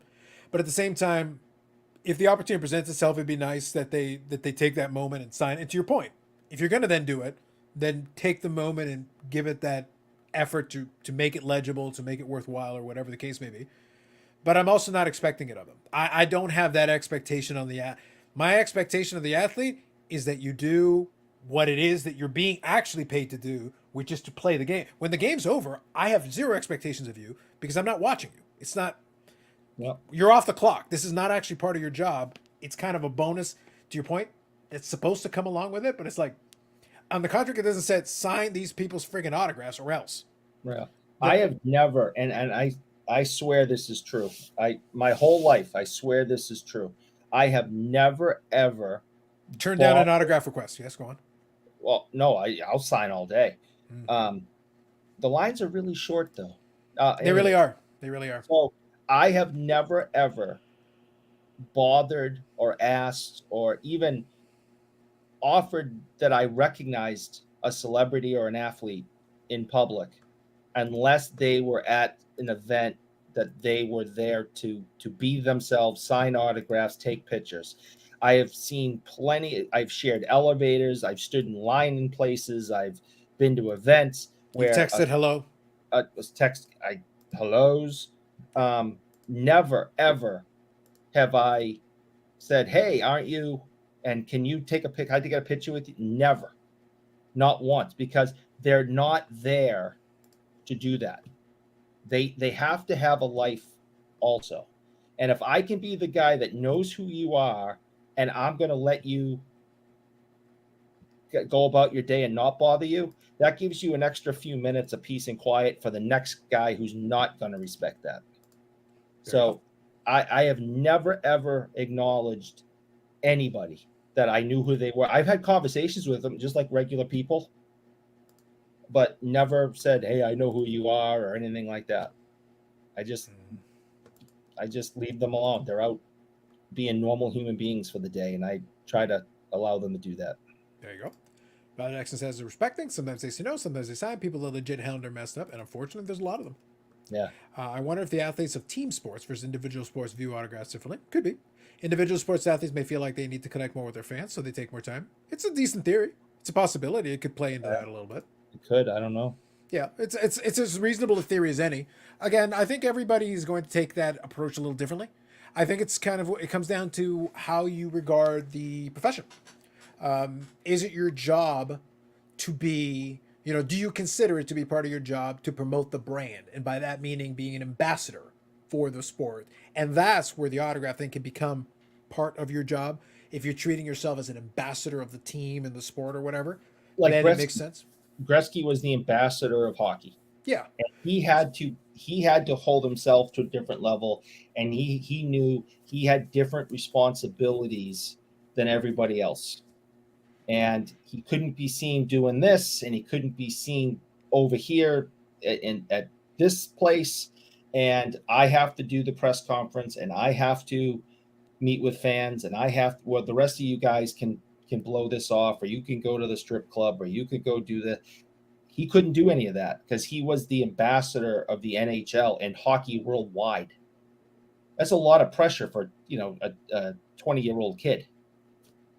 But that's how we all know about how important a role his father took in his life, and that's what his father taught him.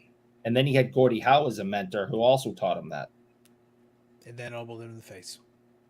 And then what? Elbowed him in the face. And then elbowed him in the face. It's Gordie Howe. It's like he says. Yeah. It's the way he says hello. He didn't text message hello. He'd elbow you in the face.